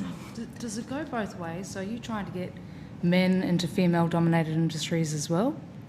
So, Senator, I think what the Jobs and Skills Australia work was really about kind of understanding the problem at an occupational level, and they have recommended that some broader work be undertaken, some broader strategic work be undertaken. There has been a lot of effort from government to increase the number of women in male-dominated industries in particular, but we have also sort of seen that some of the activities that government has done, particularly around, for example, wages in the aged care workforce, which tends to be female-dominated, has had the effect of attracting some more men into those industries and jobs. Senator Collins, if I can just interrupt you for a minute. In all my excitement at thanking Ms Wooldridge, we did skip over her opening statement. Oh. So I wonder if we would go to you to do that now. Thank you, Chair, and I appreciate the indulgence and the opportunity to make a statement, and thank the Minister for very generous comments, and it's been wonderful to work together, and your steadfast commitment to gender equality is so evident in everything that you do, and your support of the vital role that WGEA plays is really, really valued and appreciated.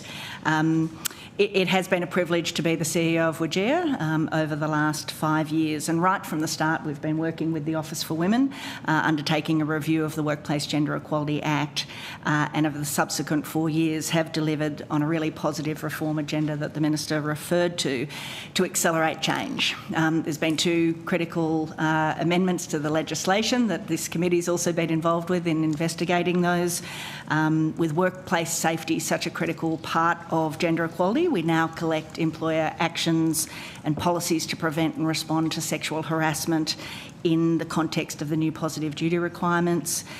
We know employers who are relevant under the Act improve their gender equality performance, so it's fantastic that now nearly 5.9 million workers across Australia are covered, which includes the Commonwealth public sector importantly as well. Transparency does drive action, and we have deepened both internal accountability and external accountability, and the transparency at both levels as well, particularly for senior executives and directors, with the reporting of employer gender pay gaps and the requirement for WGEA reports to go to boards. And now, importantly, large employers are required not only to report to WGEA, but really actually tangibly improve fairness and equality in workplaces for their employees with this new requirement that they must meet or demonstrate improvements against gender equality targets that they set and that WGEA monitors. And as an agency, we've also enhanced the way that we support employers to comply with the Act, both with how they report, but also, importantly, how they improve their gender equality performance through helping them build their capability to identify and affect change, recognising also employers who are leading practice and are really committed to their employees and having a fair and equal experience. And as the Minister mentioned, a new compliance compliance strategy so that employers are really clear about what it takes to comply with the requirements of the Act. And this has all been done by an incredibly capable team at WGEA that I want to call out and recognise. And the important reason we do all this work is we want to make a difference, and we are. The gender pay gap has reduced, and that rate of reduction is again accelerating, which is important, and that means that the gap between what women and men are paid on average is getting smaller. There's more women on boards and in senior leadership positions, and this means we have more diverse perspectives in decision making, in innovation and in problem solving, and that's really important, and a greater balance in the highly paid roles in employers. More employers are offering paid parental leave, and the uptake of primary carers leave by men is dramatically increasing. And this vitally shifts the stereotypes that we have about who does work and who does care, and this is really fundamental to future equality at work. And importantly, we've done literacy about what it takes to make workplaces fair, and more employers are analysing what's driving things in their workplaces, and employers are consulting with their employees so that they can have a voice about what their experience at work is. Really, this is work about people, so that men and women can work, know that they have the opportunity to use their full range of skills and capabilities, that they have the opportunity, when they work, to make sure that they're safe, that they're respected, they're treated fairly and remunerated fairly, and things are improving. So I want to thank the members of this committee for your thoughtful and probing questions and estimates over the years about our effectiveness as a regulator and as a specialist agency, and also importantly our insights about how you accelerate change in workplaces using our world-leading data set. So we advocate for transparency and public accountability, and equally value that for our performance as we do for Australian employers. So thank you to the committee for your interest in our agency. Thank you. Ms Rowan, did you have an opening statement? No? Okay. Back to you, Senator Collins. Thank you, Chair. And in my haste to answer the call to questions, I didn't congratulate you and thank you for your service too, and thank you for everything that you're doing for women and families. So just to follow on from those questions, all those bits of criteria that you laid out before, are they the criteria that you use to assess the projects on which the grants are given under that program? So, Senator, I think you're referring to, you mentioned before it was the Advancing Gender Equality and Gender Segregated Industry program. Right. That program's run from the Department of Employment and Workplace Relations, so that they will be able to answer questions around the detailed criteria. Okay, so if I were to ask for the breakdown of amounts provided to each individual organisation, would I ask DUA or would I ask you? DUA? Okay.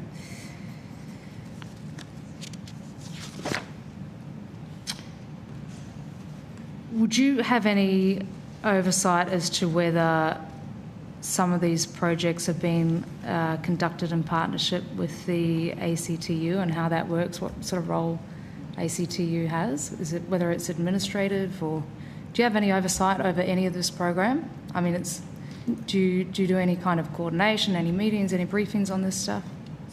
Yeah, in relation to this particular program, it's DUA that is responsible for that, okay. and we don't have any oversight over that. My recollection, it's along with the employee representation. There's employer support for that program as well. So it's in partnership with unions, business, and the department. Okay. And so anything about the grant being extended for another 2 years, did you provide advice on any of that? Are you involved at all in this? I mean, it's advancing gender equality. The provide me advice to do, as Minister for Women throughout the budget process, and obviously I sit there as Minister for Finance as well. Yeah. And dismantling the sort of segregated workplaces is a priority for the government, and we want to work with business and unions about how to achieve that. So this program aligned with government priorities. Okay. So would that mean then that, so you would be aware of the extension to the grant program for a couple of years? Well, yeah, it was announced, I think, in my EFO. Okay. Was the... I'd have to check the details of it, but I'm aware that there was an extension. That's right, a two-year extension announced in December. Yeah. Okay. But that's not my portfolio responsibility. That the responsibility for the program sits with employment. Okay. Yeah. Would you have... I mean, have you been tracking the success of the program, whether it's actually working? Like, I'm just trying to understand whether advice was given to extend it for another couple of years, you know, whether you're actually involved in this, whether you're providing advice. Because my understanding is that the Office for Women has a coordinating role. You provide advice on gender equality and anything that relates to that, and advice on policies and programs. So I'm just trying to understand your involvement in this. So we have gender responsive budgeting. So, you know, decisions we take through the budget, we started that when we came to government in 2022. So that means measures that are being considered by government are assessed about their impact on, you know, women. And so the ERC has that information when it's making decisions. Okay. And so you track... well, the portfolio responsibility, so tracking the kind of outcomes, you know, managing the contract, you know, all of that sits with DUA. Okay. Office for Women is not responsible for that. But, for example, they are responsible for providing me with information about how we break down gender segregated workplaces and things like that. So they provide advice to me, and I have that information when we're making decisions. Okay.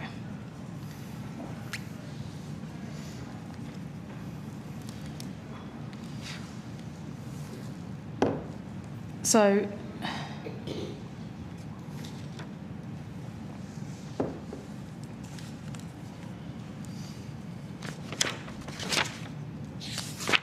I might just turn to... I do want to return to questions that I asked, I believe it was last October.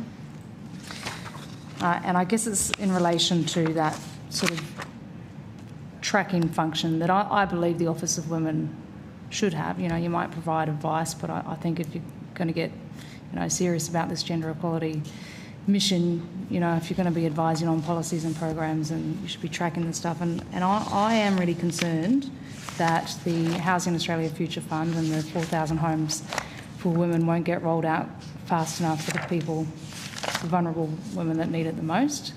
I understand that from the evidence that was given last October, that you're not tracking whether these homes are being rolled out first to vulnerable women, and I wasn't filled with confidence that actually that advice was given to Treasury, who was overseeing this program, that should be the number one priority. So I'd just love to hear from you about where you're at with that, and whether anything has changed from last October. So I can start there. I note in your question if we're going to get serious about addressing gender equality. I would say that we have been since 2022, and the results are starting to show. You know, we're coming from a long way behind, but if you look at our gender gap index ranking, which is internationally, we are up on that. Women's employment is up, women's participation rate is up, the gender pay gap is down, women's average weekly earnings are up, women employed full-time is up, days of paid family and domestic violence leave is up, paid parental leave is up, super on PPL is up. If you look at our women's health package, which we had the 1-year anniversary of yesterday, 660,000 women are getting access to contraception, menopause and assistance and assessments. If you look at on any measure like that, I think you can see how seriously we take gender equality. In housing, one of the big areas of assistance we've provided, which impacts on women, is increasing rent assistance twice. We also have our programs for not only through HAF, but in addition to HAF, is the $1 billion directed to crisis and transitional accommodation for women and children leaving domestic violence, and a 5-year national agreement on social housing and homelessness. Yes, there's the HAF. And Office for Women's job is not to track. I mean, how many staff do you have now? 60? We're about 67. I think is what we're currently at as of December. Yeah. So, you know, that they're not of the size and scale that would allow for tracking of every government program, and that's not their responsibility. In that instance, it's the Department of Treasury's responsibility to deliver the housing programs. Office for Women's job is to provide me with advice and work across the APS to build capability about how they understand their programs are working for women. That is the job they have. Questions about the HAF should be made to the Economics Committee tomorrow, where I am, and I'll be although I think Minister Ayres is sitting in for that section, but I know he will come prepared to answer questions on that. We recognise housing is a critical issue for women, particularly as there's a lot of inequality around economic capability and capacity for women, especially in the area of leaving violence. And so, yeah, there is more to do, but it's not Office for Women's job to track progress that is done in the portfolio departments, and it will remain there. Thank you. And I appreciate all the work that you have been doing across all the key measures for gender equality, and I wasn't disputing that. I guess I'm trying to understand, from the government's perspective, this is an exciting policy for you, the Housing Australia Future Fund. If I were to be in the Office for Women, I would be saying this is a really important opportunity to try to progress something that is so critical to the security and safety of women. And in my view, it actually doesn't take all that much to track. And when I say track, it is a simple, let's touch base once a month and ask how many homes have been built, delivered and gone to vulnerable women and children. You could do it once a week. It wouldn't take all that much to do. If you get an update once a week from Treasury, it's actually not that difficult with a team of 6 people to get that sort of information. And so I'm trying to understand why, you've got 2 things there. You say you don't track, that's not your job, but your job is to give advice and to help implement effective policies. So then how do you measure the success of the Office for Women if you're not understanding whether the advice you give is actually being taken up to the full extent that you would expect? So I'll let the Office for Women answer from their point of view, because I don't want to, not give them the opportunity to do that. But I measure success of the Office for Women by the way we are changing government decision-making and understanding of issues facing women. And I measure that by the outcomes that are being achieved. I think there's a fundamental kind of disagreement or misunderstanding about what the Office for Women's role is. They are not the police force of the APS, the women's police force in a sense, of the APS. They are about embedding the capability across the APS that makes policymakers think about their policy and its impact on women from the beginning. And their job is to also work with me in my role when government is making decisions about whether or not this aligns with our strategy on driving gender equality. But they are not a group of people that are sitting there going, tell me how many XX you have delivered. That is not their role. They work with Treasury to make sure, including when HAF was being designed, to make sure that women's housing needs were being considered in the decisions that were being taken, in this instance by Housing Australia. But maybe witnesses can explain a bit more about how they work on housing. Perhaps that's useful. Thank you, Minister. And thank you, Senator. I think just to sort of go to that piece of the role of the Office for Women and how we work with other agencies as well, we do have a whole of government role, and we're very much guided by Working for Women, which is the sort of the strategic framework, which absolutely has housing in there as sort of a key priority both for women's safety and for women's economic equality and security. There is strong recognition that housing is a critical issue. As the Minister said, we support the provision of gender analysis and policy advice across key social and economic policies, and certainly housing is one of those. We do tend to look across entire systems rather than just at individual aspects of the system, noting those individual aspects make the whole. So certainly we are very interested in HAF, both in terms of the policy advice that is provided on HAF as well as the delivery, but we look at the kind of the government's investment and approach to housing much more broadly. So looking sort of beyond the HAF to the, I think the Minister mentioned the Safe Place Emergency Program, which provides is well progressed and provides crisis accommodation for women and children escaping violence. That's a capital funding program. The National Agreement on Social Housing and Homelessness.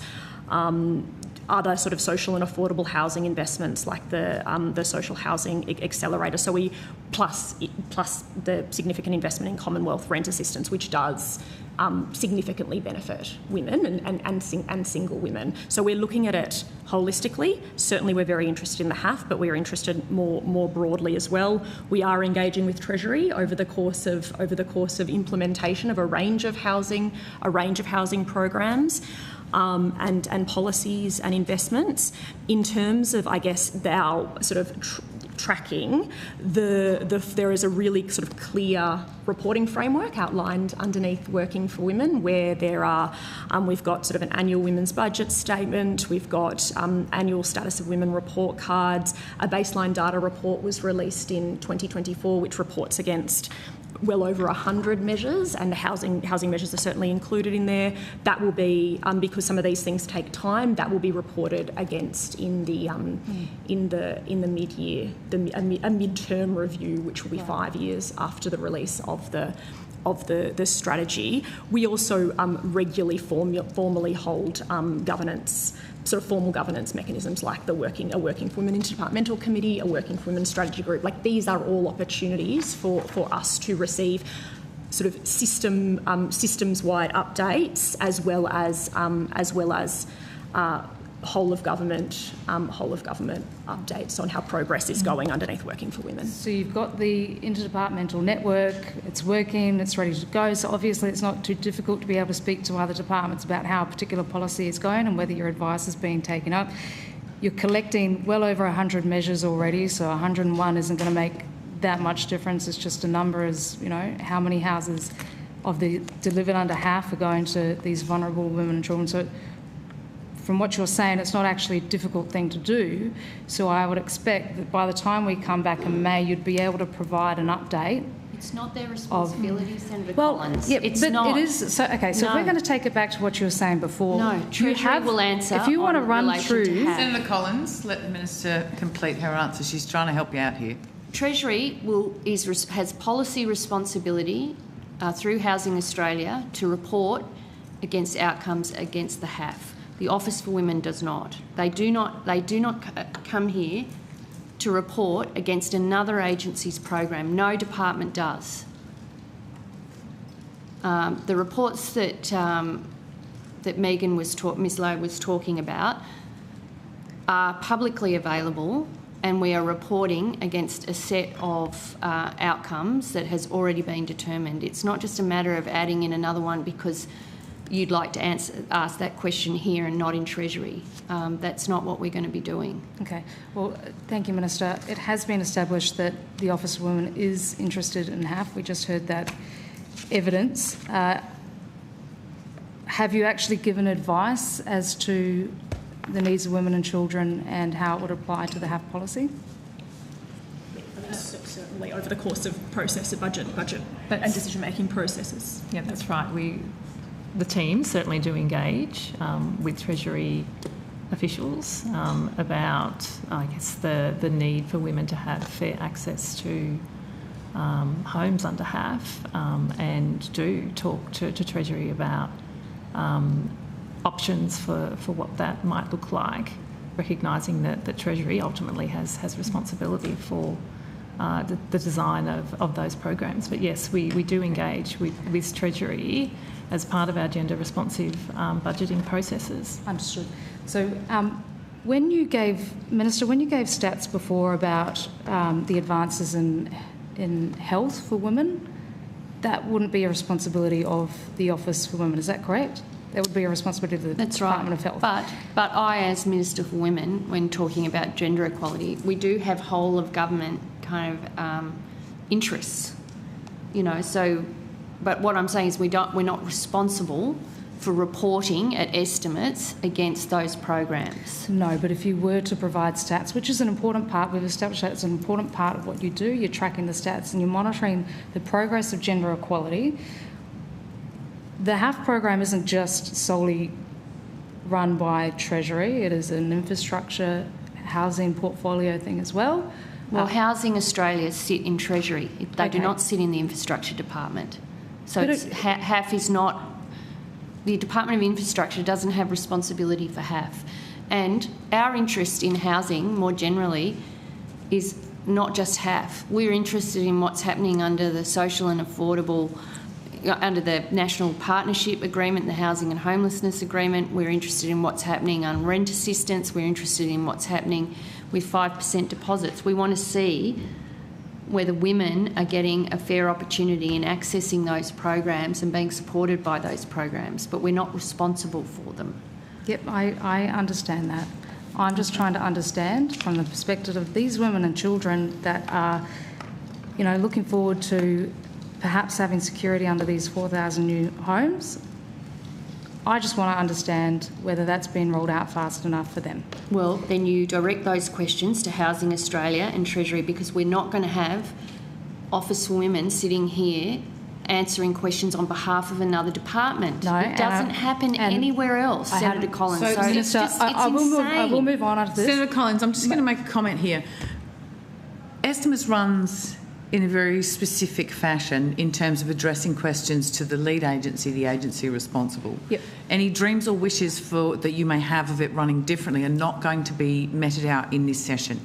Thank you very much, Chair. That was pretty condescending, and I hadn't finished what I was going to say, that I'm trying to understand here the role of Office for Women, and when you have such an important policy that has been taken under the responsibility of another department, which we have already heard that happens for many of the stats that you track, whether you're providing on advice, because that is one of your key responsibilities. We've answered that question. To make sure that they all first go to the vulnerable women and children.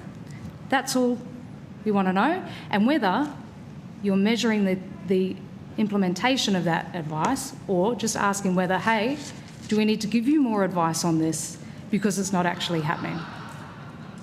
That's what I want to understand. Yeah, well, I just think we're, like, if we use another analogy, like we use women's health. So we know that from reporting from the Health Department that 660,000 women have accessed about 2.5 million scripts from memory, from new drugs, contraception and menopause drugs. But if you were to ask the Office for Women, you know, about those prescriptions and when they were filled and how they were filled, that's the Health Department's responsibility. It's not for Office for Women. But because health is an important part of our Working for Women document, we are interested in it.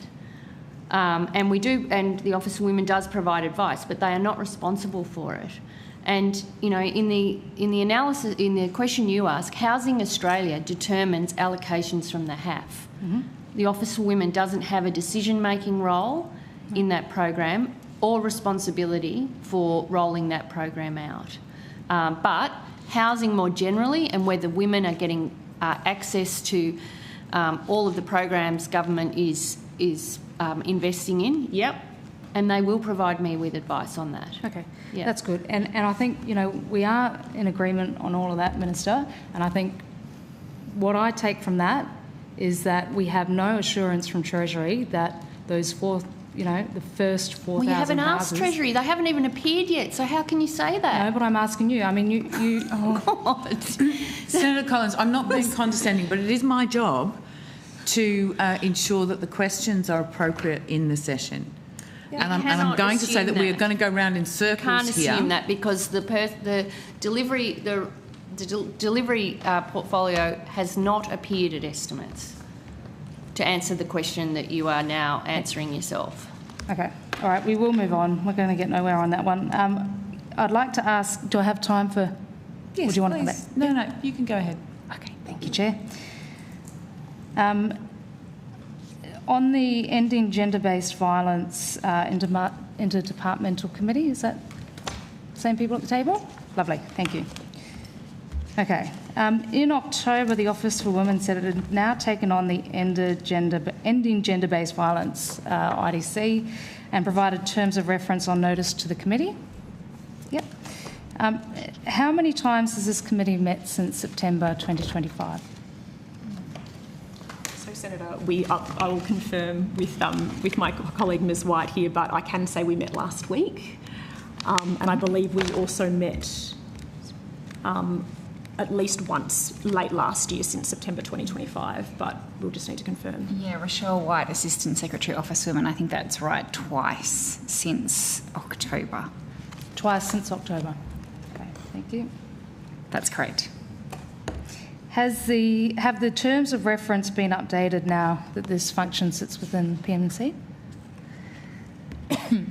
Can I just check that with my team? We were doing some updates. I'm not sure if that's been finalised. Thanks.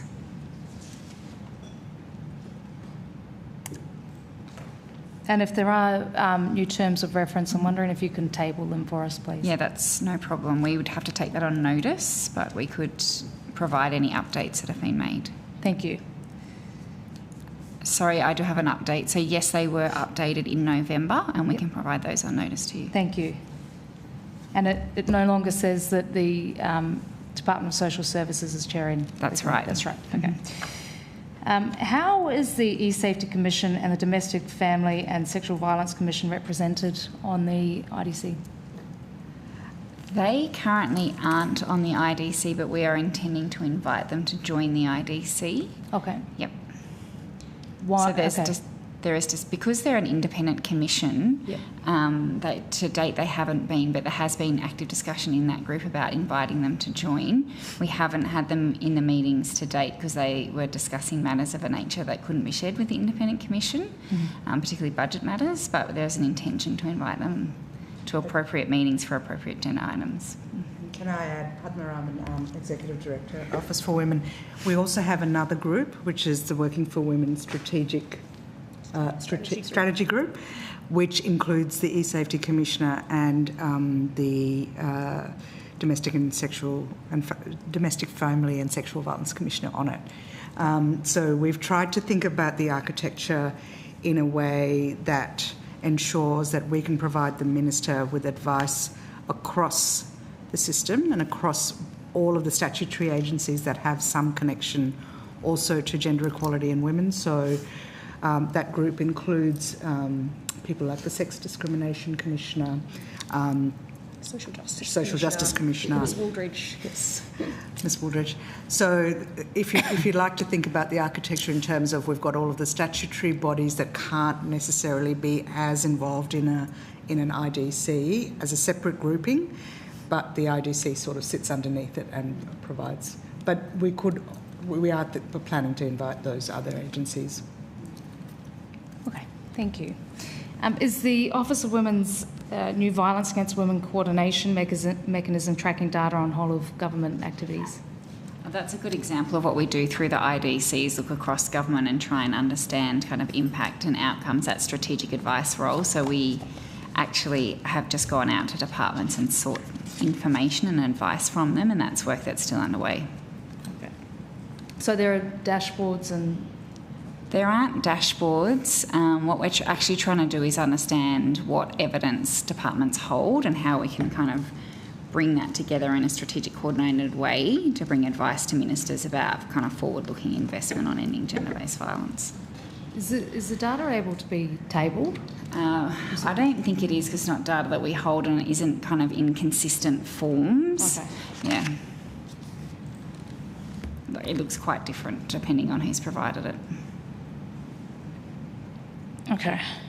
There are some dashboards that are held by Department of Social Services, particularly one that AIHW publishes publicly, so there would be some there that could be shared. There are some public-facing dashboards, and also there are activities addendum reporting that they do annually, which includes input from the states and territories. So there is some data that is public-facing and can be shared. probably better directed to DSS, but we can help facilitate that if that's helpful. Yeah.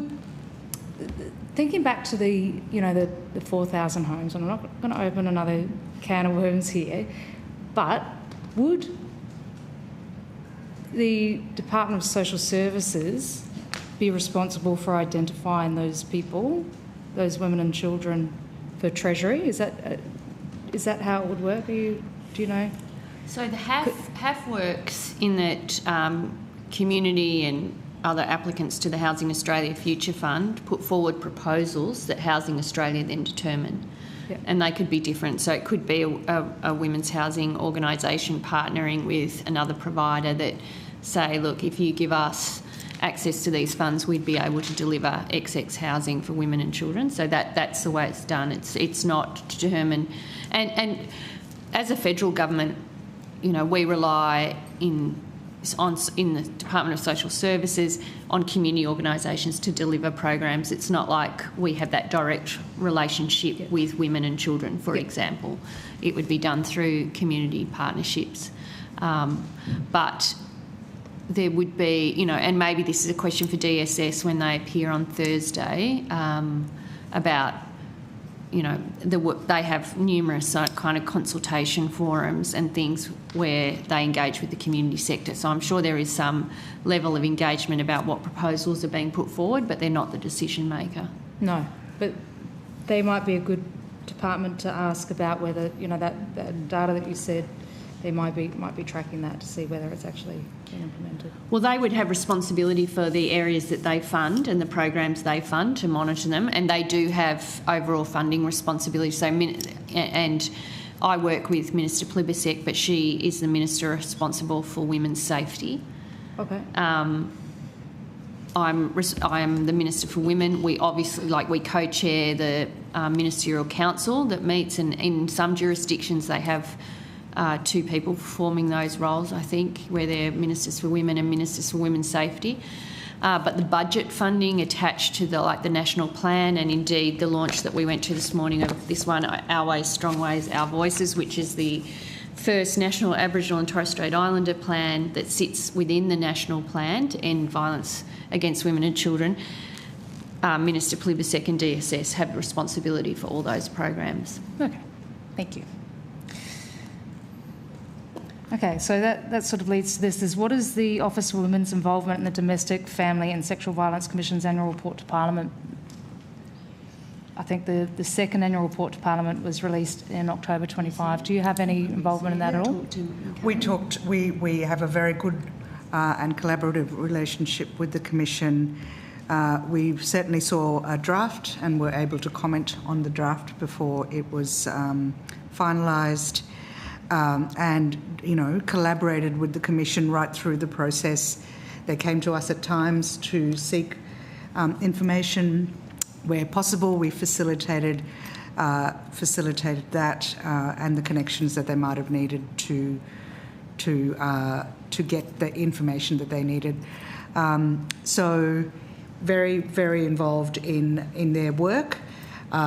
Obviously recognise that it was her report at the end of the day, but definitely got to see early versions and comment on it. Okay, so you didn't make substantive comments. Sorry, Thank you. Yeah, just a small addition. We did provide some input to them on systems abuse work that we had led. So to support their drafting, we shared some input, of which they used part of. Yeah. Okay. And so you reviewed the report, you provided input to it, and then you provided advice to Minister for Women. Is that right? Is that how it works? Is it? No, well, it's an independent report in that sense. So I got the report when it was, I think when it was tabled, or I don't think we provided advice. No, we didn't do no. Okay. But I cross paths with the Commissioner pretty frequently, so we have the opportunity to discuss, and it's an important independent process that, obviously we use her report in some of our thinking. Okay, all right. Senator Collins, we will rotate once you've finished that line. I will. Yep, it's just a question on one of the recommendations in there, and then we can move on. That's fine. There's a Thank you, Chair. There's a recommendation that we must establish a Commonwealth implementation delivery oversight mechanism that provides quarterly reporting dashboards to Cabinet, ensures DSSV remains a priority for secretaries of all departments, and drives cross-government coherence across all relevant national plans. And I'm just wondering whether that advice on the recommendation to provide quarterly dashboards to Cabinet has been taken up. I think that's better. That would be a question for DSS. Okay. And for the Commissioner usually appears with DSS on Thursday. Okay. Because I'm there. Excellent. All right. Thank you, Chair. Thank you so much. Thank you. Senator Whittaker. Thank you, Chair. And I also just wanted to pass on my best wishes to Ms Wooldridge and thank you for all the work that you have done, particularly on the gender pay gap. And I've admired the work from a distance for a long time, and it's been great to have a few goes at estimates in here and to watch you here. So thank you very much. Minister, you mentioned today's announcement. You've got the plan in front of you. So Minister Plibersek and Minister McCarthy announced the Our Ways First Nations Family Safety Plan. I wonder if you could talk a little bit about the significance of that plan and how it will make a practical difference to First Nations women and children. I'll start. I might just make a few overarching comments, and then I know Ms Rahman will want to make a few comments as well. This document is incredibly important, and I think in Minister Plibersek launching it today reminded us that some of the first work of lifting this to national attention started in the early 80s under the Hawke government, actually, which for the first time kind of concentrated on listening to First Nations women about issues that were affecting them. When we launched the national plan, probably almost 2 years ago now, is it? The National Plan to End Violence Against Women and Children. This was an unfinished piece of work, so we were able to reach agreement on the national plan with states and territories, but it was understood at the time that a key deliverable against that plan needed to be having a plan that specifically looked at ending family, domestic and sexual violence for First Nations communities and for First Nations women and children. And it sounds very easy when you see the book before you all publish and that. So an incredible amount of work has gone into that being led by First Nations women across communities right across Australia. And I think it comes from the view that, a one-size-fits-all approach to dealing with family, domestic and sexual violence in First Nations communities, and indeed all communities across Australia, doesn't work. And that solutions need to be led by First Nations communities in consultation with First Nations women and children, and then government committing to that, working in genuine partnership. And Minister Plibersek talked today about some of the work some of the funding that will flow from this plan that will be delivered by Aboriginal controlled organisations in communities. It's not to say nothing had happened before this plan. There had been work done already, but it was always with trying to get to the destination of this, the first time that we've ever had a document like this that will guide decision making and accountability for the next little while. Thank you. Thank you. Yes, it was a very moving launch to be part of this morning, with really wonderful representation from Indigenous women who've worked in this field for a very, very long time. And as the Minister said, the first time Indigenous women were consulted was in 1986 under the Women's Business, it was called Women's Business, the product that came out of it. And there were some women there today who had been part of that process back then, talking to Aboriginal women. It also led to the first lot of funding, Women's Business led to the first lot of funding for Aboriginal women as a separate group. And then 30 years later, June Oscar, when she was the Social Justice Commissioner, embarked on a project called Wiana Yutangani, which was about going back and talking to women across Australia And a lot of that work has informed Our Ways, Strong Ways, Our Voices. And I think what we've learnt in that time is that when, and the evidence shows this, when we have programs and design that is led by Aboriginal women who understand their communities, it is much more likely to succeed. And we're seeing this evidence over and over again. And for the first time, we now have a plan which is written by, directed by, and based on the understandings of extraordinary Aboriginal women who've worked on this for a long time. And I think we also have, we're seeing significant investment behind it, and most importantly, the sort of states and territories and Commonwealth working together on this and coming together on this. So, I mean, a lot of people talked about it being, you know, the start of something really important today.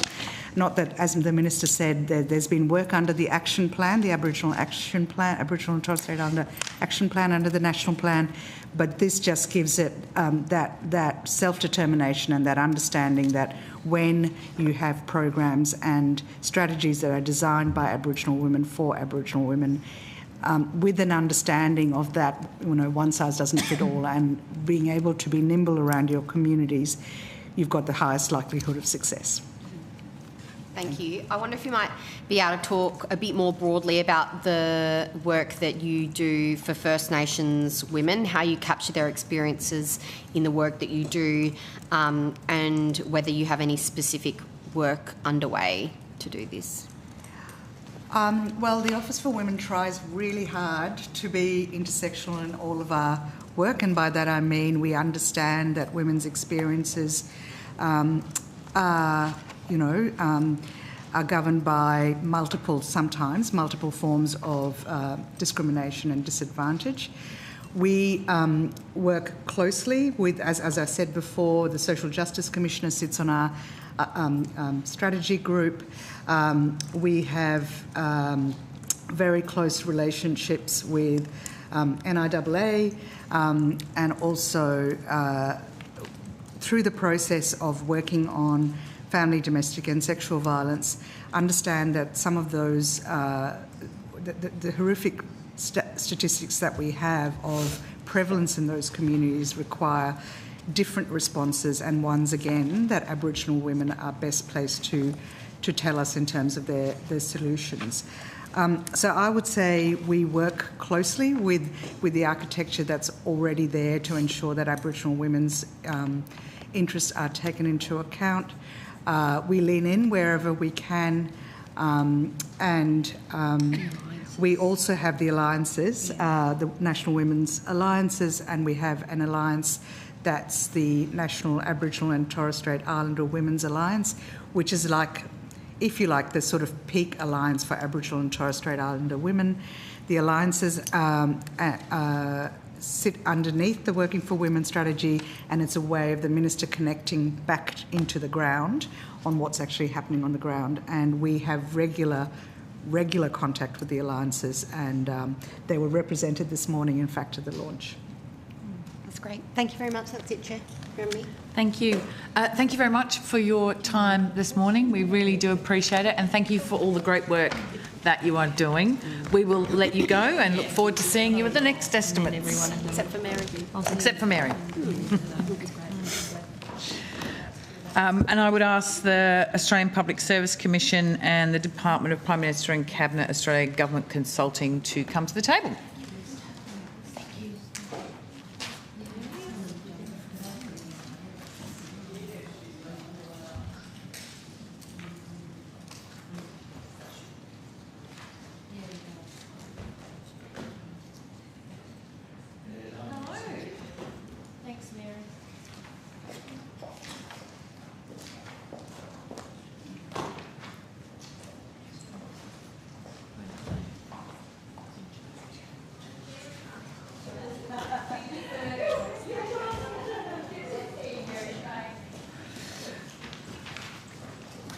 Welcome back, Dr de Broek, Commissioner, and other officers of the Australian Public Service Commission, and also Mr Blair Exel, Deputy Secretary, and other officers from the Department of Prime Minister and Cabinet regarding the Australian Government Consulting.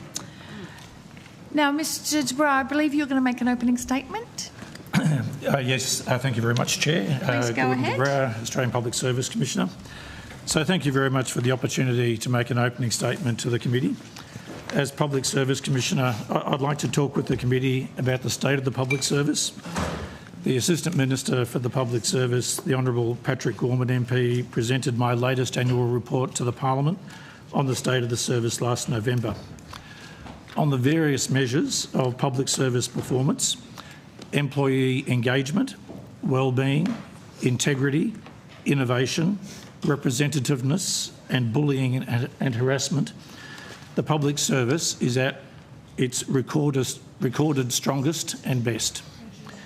The ambitious reforms outlined in the 30 Review, along with the government's other public sector initiatives, have been substantially implemented and borne fruit. Public sector reform is working. The service is dynamic, trusted and proactive. Public servants are not always perfect, but they do strive for excellence in delivery and in behaviour. Public servants take seriously that transparency and accountability to the Parliament are essential for well-functioning public administration and government. We are very aware of our purpose, set out in the Public Service Act, to be an apolitical public service that efficiently and effectively serves the government, Parliament and the Australian public. We are mindful that the Parliament is one of the three bodies that we serve. In the context of estimates, we take very seriously our duty to give evidence to Senate committees honestly and professionally. With this in mind, I'd like to refer briefly to two matters that arose in the last session of the committee on the 2nd of December 2025. The first matter relates to the integrity of evidence provided by the Commission to the Senate. Senator David Pocock raised allegations that the APSC had potentially misled the Senate in relation to an extract in an email from Comcare. My colleague, Dr Rachel Bacon, Deputy Commissioner, wrote to the committee on the 17th of December to categorically refute any allegation that the Commission had misled the Senate, and I refer senators to the letter. The material that was discussed at the 2nd December hearing does explicitly refer to FOI. It involved the team in Comcare that has responsibility for FOI, and it was addressed to an FOI officer. The Commission rejects any suggestion that it may have misled the Senate in using this example. The Commission remains seriously concerned about the risks to FOI officers and others from abusive and threatening behaviour by some FOI applicants. The second matter refers to what information can be provided about investigations into possible breaches of the APS Code of Conduct. The public is naturally curious about breaches of the code. The Public Service Act, however, classifies information obtained through the Commissioner's review and inquiry functions as protected information and has strict prohibitions on public release. This is to ensure the effective and fair operation of inquiries, both in particular cases and over time. While parliamentary privilege would protect the Commissioner from the criminal penalties that would otherwise apply for unlawful disclosure of this information, as Commissioner, I have taken the view that disclosure of anything other than the most basic information is not in the public interest, and that there are well-established grounds for public interest immunity that are applicable in such cases. There are three established grounds of public interest immunity that, in my view, are particularly relevant in this context. For convenience, I refer to section 461 of the Guidelines for Official Witnesses before Parliamentary Committees. The first is avoiding prejudicing the investigation of a possible breach of law, ground D, preventing disclosure of confidential sources of information, ground E, and protecting the Commissioner's methods of investigating these matters from disclosure, ground H. For this purpose, the Commissioner does not talk or speculate about particular instances of its inquiries, including its process for determining whether an inquiry commences, and does not confirm the existence or non-existence of an inquiry. As this is my last appearance at the committee chair, I sincerely thank you all for your patience, perspectives and engagement during my tenure as Secretary for Public Sector Reform and Australian Public Service Commissioner.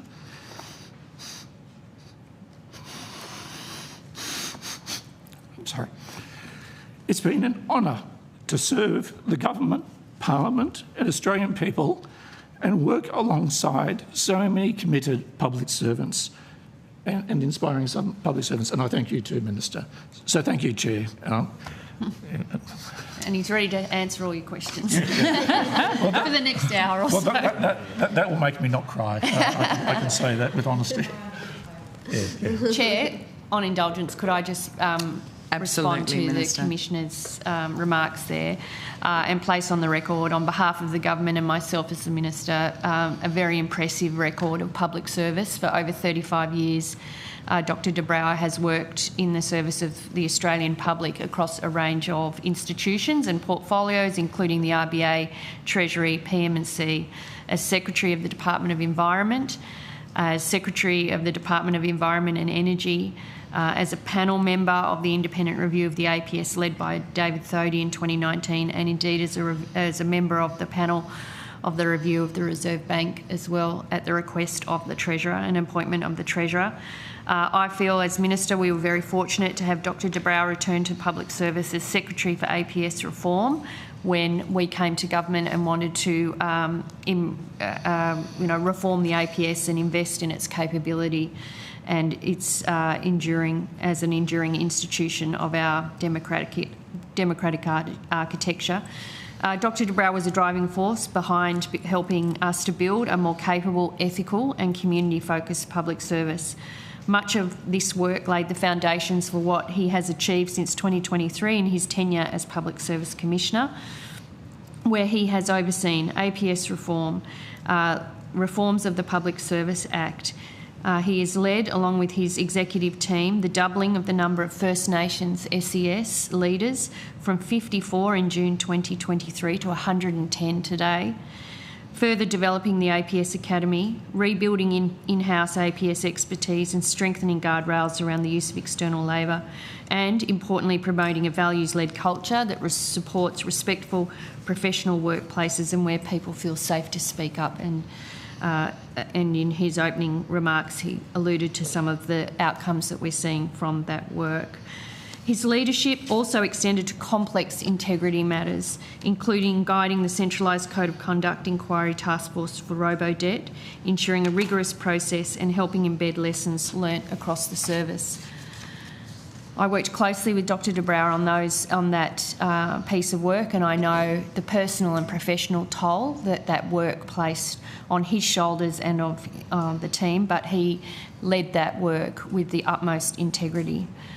Having been awarded a Public Service Medal in 2011 for outstanding public service in the development of international economic policy, Dr de Brouwer leaves the APS with a legacy defined by integrity, intellectual rigour and an unwavering commitment to the public good.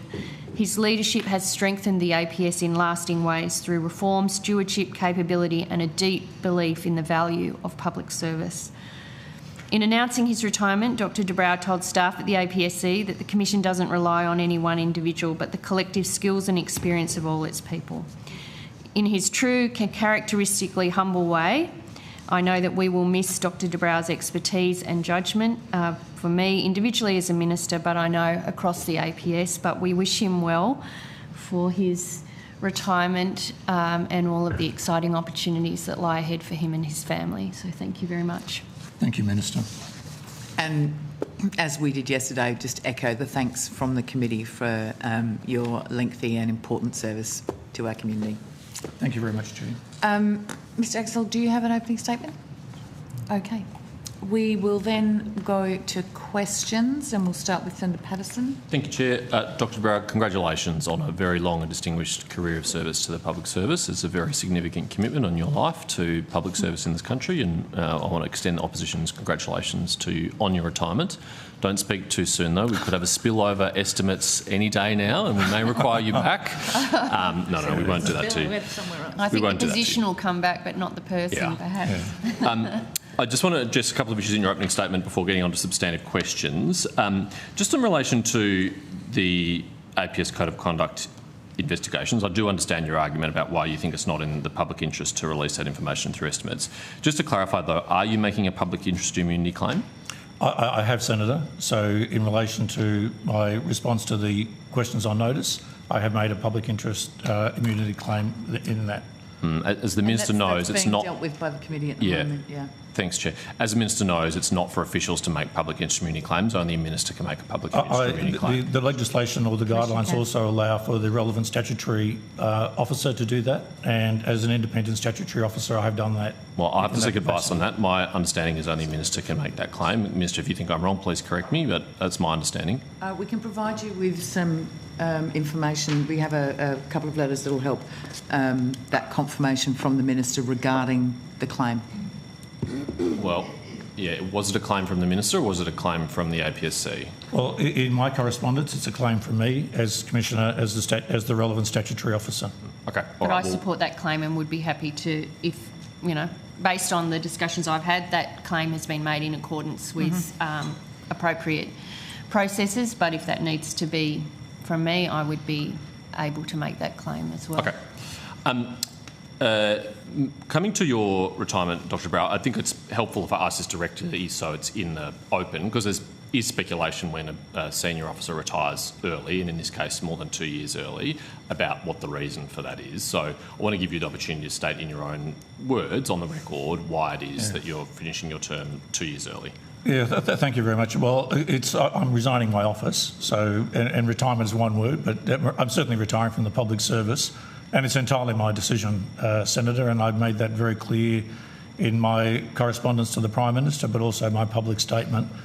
As Minister Gallagher outlined, I've been working on public sector reform since the 30 review. I've been involved in that. That's getting on to 9 years. I personally think that's actually pretty good time in one's life to spend on a matter. I care deeply about the public sector, and working, I think, frankly, in different jobs or ways of doing that. 9 years is good. I've been back in this role as Secretary for Public Sector Reform, and then as Public Service Commissioner for 3 3/4 years, getting on to 4 years. That's actually, to my mind, a pretty decent time to have done that job. And I've got my own life, and I've talked certainly with my family. I've got other things I'd like to do in my life, and this gives me the opportunity to do that. I think it's always nice to leave when people are sorry to see you leave and not glad that you're leaving. So there's that. So it's completely my decision, Senator, and I appreciate your comments, but also your inquiry. Just help me with my maths here. I think I heard you say 3 and a bit years as Public Service Commissioner. My understanding was you were appointed in May 2023 for a 5-year term. It's to expire in 2028. Yeah, I'm including that period as Secretary for Public Sector Reform. Right, okay, I so understand. those two roles, they're related. I think they're related. Fair enough. And essentially it's working on the reform program and then implementing the reform program, Senator. Yeah, but obviously it was a 5-year statutory appointment when it was made. Did you contemplate that you wouldn't be likely to do the full 5 years, or has something changed recently which... No, this is a private thing, so you're asking me quite personal things. My intention was to not, frankly, I didn't think the 5 years was necessary, and it was really a matter of what would be an appropriate time to leave. I think with the outcomes that came from the state of the service, and when you look at this service, that's actually a good time. So it was. There's nothing. My mind hasn't changed, Senator. Sure. It's pretty much what was in my head. Okay, understood. And did you speak to the Minister before the public announcement, I assume? Oh yes, of course, Senator. And the Prime Minister? Yes. I was certainly with the Secretary of PMC. Right, but not the Prime Minister. Well, I wrote to the Prime Minister, and I assumed that I talked to the Minister about it, and I talked to the Secretary of PMNC about it, and I think that's the right way to have those conversations. Okay. Do you have any role in your replacement? No, I don't. No. And so your intention is to leave the public sector entirely. You're not going to continue in any other role? I've said that I've got an interest. I'll have a lifetime interest in public policy and public sector governance. That's kind of innate. So, but I have no particular intentions. Okay. And what is the process to hire a new head of the APSC? So we'll be, I'm not sure if it's been put in place yet, but we'd be going through a merit selection process. Yeah. Will it be publicly advertised? Well, it probably will. I don't know. I haven't seen the final brief. There's been some discussion across. Maybe Mr. Exel will have more than I on it, but I think we are wanting an appointment where it's an open process, so that would involve some advertising, I would imagine. Mr. Exel? Blair Exel, Deputy Secretary of PMC. No, I don't have more. But, okay. But it is I was normally looking PMC. at you hopeful. Yeah, it's a joint. It's run by that's PMC. Right. So it's not my area. I'll take the notice. Yep. And so, has anyone been invited to apply yet, or any candidates identified? Not that I'm aware of. No. No, Mr. Exel. No. And so presumably that means no one's been interviewed yet. No. No. And will you be relying on any of the recommendations in the Briggs report as to how to conduct this? Yes. Which ones will inform this process? Well, the decision's been taken that it would be an open process, so that it would be, I'm hoping that we get as wide a field as we can, and that would follow that pathway. So an open process, shortlisting, interview to appointment. And remind me, with the Briggs report, did it go to public service appointments like this? I thought it was more kind of statutory boards and committees and those sorts of things. Well, there are exclusions. That was really around, diplomatic appointments, things like that. But for public, I think for the Public Service Commissioner, going alongside the what are we calling it now? The merit. It's a recruit merit and transparency policy, or the refreshed one of that, is the right thing to do. So in future, will it apply to secretaries and agency heads? Well, I think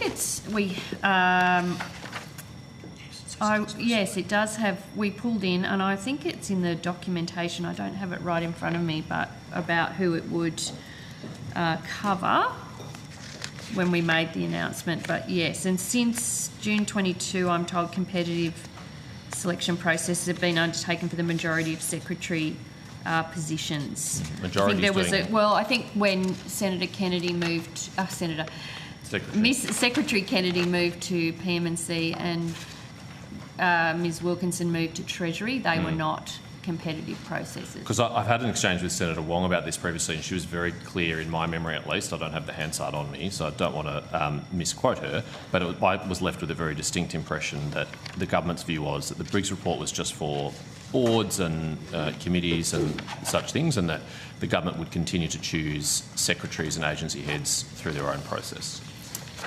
Let me just see if there's anything I can... I know in terms of what the practice has been to apply. I'm just trying to find the relevant bit here. Yeah, sure. Yeah, I think that was in our announcement. Can I invite Justine Kerner? It's the Australian Government Appointments Framework, which replaced the merit and transparency policy.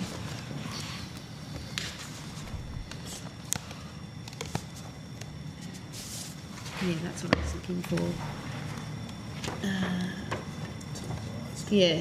So the framework applies to all appointments to Commonwealth public officers, including secretaries, other agency heads, statutory office holders, and appointments to government boards other than elected officials, appointments made under the Constitution, appointments made by the Governor-General, Commonwealth courts and tribunals, time-limited office, diplomatic appointments, ex officio appointments, and it has a few other exclusions, and appointments exempted from the framework with the agreement of the Prime Minister. Right. So what is exempt? Do we have the framework agreed with the Prime Minister and who's going to be exempt? So that is in the... Is that the appointments framework? Yes. And then there's consideration now about a guidance material to accompany that. Yes. So but you know, if, for example, the PM wants to make an appointment, he's able to do so. Yeah.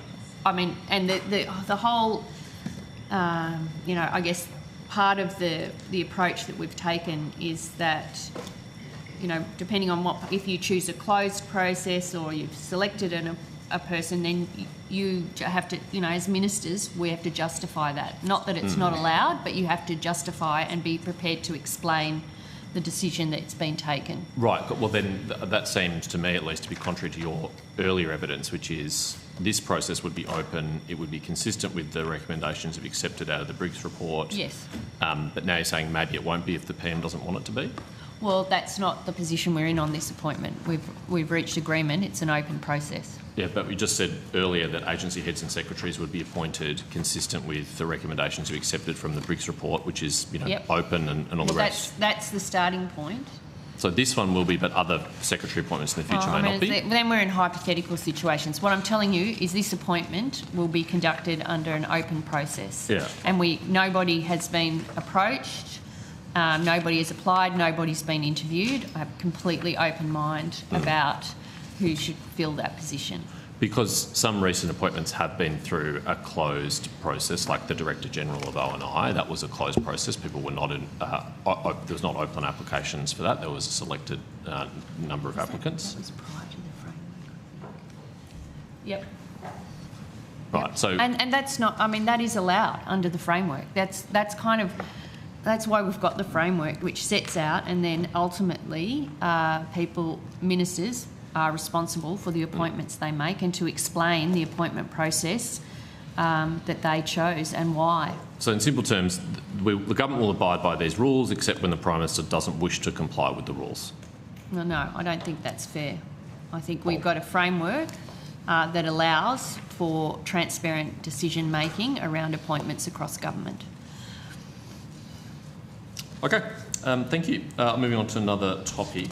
We might take that opportunity to rotate please, the call. That's fine. Thank you, Senator Patterson. We'll go to Senator Pocock. Thank you, Chair, and thanks everyone for being here. And I add my congratulations, Dr de Brouwer, for your contribution over many years in the public sector and your leadership in recent times particularly, which I have seen very clearly exhibited in your ambitions for a strong ethical public sector. So thank you for all of that. And I'm a strong supporter of retirement and doing other things, so I hope you have a wonderful retirement. I wanted to ask some questions, Minister, about the future appointment. You've spoken about wanting a wide field and that you'll follow the outcomes and recommendations of the Briggs Review in relation to it. So just want to check that you are committed to a public advertisement of the role. Yes, well, I imagine I haven't seen a final brief about how the position is going to be finalised. You know, the process is going to be finalised, but we want an open process, and therefore I think advertising is a key part of that. Thank you. And will you appoint an interim APS commissioner or wait until the position is substantively filled? Dr Banerjee is going to fulfil that role. Thank you. I think that was announced with your... Yeah. Oh, I apologise, I missed that announcement. Congratulations, Dr Banerjee. As this is a voluntary retirement, I assume there's no payout of Dr de Brouwer's contract. That's exactly right, Senator. Thank you. I want to ask you, Dr de Brouwer, a couple of questions about your statement, which was a really interesting statement on your retirement. You referred to, I quote, the disgrace of robo-debt. And I'm sure many of us would agree with you, especially those who have been damaged by it. I wonder if you're willing to offer some reflections about your confidence, your level of confidence that such a disgrace will not happen again, given what you see of the service now? Are there any reflections you want to give us on that front? Yeah, thank you, and thank you for your comments, Senator. I appreciate them. Yeah, I did refer to Robodebt as a disgrace, and I think that we had a very thorough, independent forensic examination that was proper through that, and so I think we, certainly from the public service, we did that assessment of what that means. I think when you talk about the future, there's never any guarantee. So how do you deal with the probability of these things happening? I think there are some structural elements that are helpful to support, to avoid sort of events like Robodebt happening again. But there are also deep cultural and leadership elements. And I think a lot of the focus has been on accepting that senior officials are responsible for their advice and their conduct. And I think the legislative change to clarify that former agency heads are responsible, still accountable, that's a very important step, to be clear that you have to conduct yourself as a leader in a particular way, and that you bear responsibility over time for that. I think there's been a lot of focus on how to develop leaders who can act properly in those circumstances, and that is create open cultures, have really professional advice to ministers around what's proper and what's not. And so we put a lot of focus on leadership and capability development throughout the service, and I think those things do bear fruit.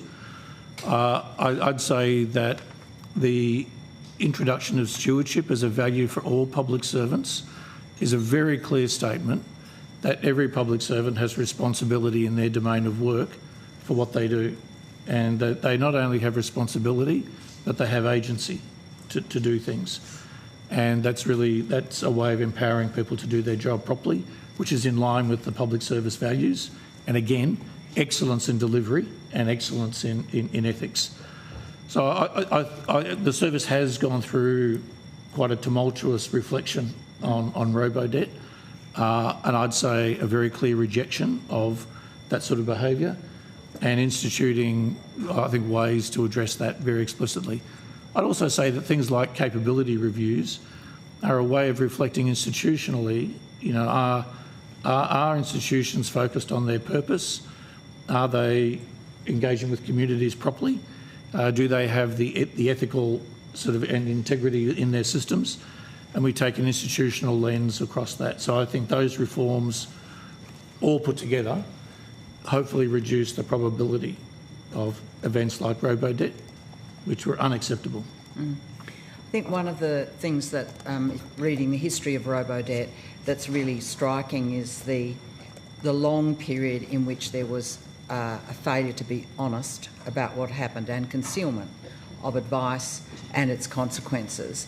That is a real concern about taking on practices which were clearly absolutely malfunctioning for citizens. Do you think that culture about concealment and honesty is different? I think there's a lot less of that, I think it's considerably and noticeably different. But we're never in a perfect state. It's also then a matter of emphasising and continuing that sort of training and leadership, that ethical conduct matters. And at the end of the day, that's how you maintain trust in public institutions, and that's how we maintain our democracy. So I'm wondering about how adequate exhortation and codes of practice are to change behaviour. For my money, I'm always interested in consequences, and some of the consequences for Robodebt have been less than the level at which some of us would expect.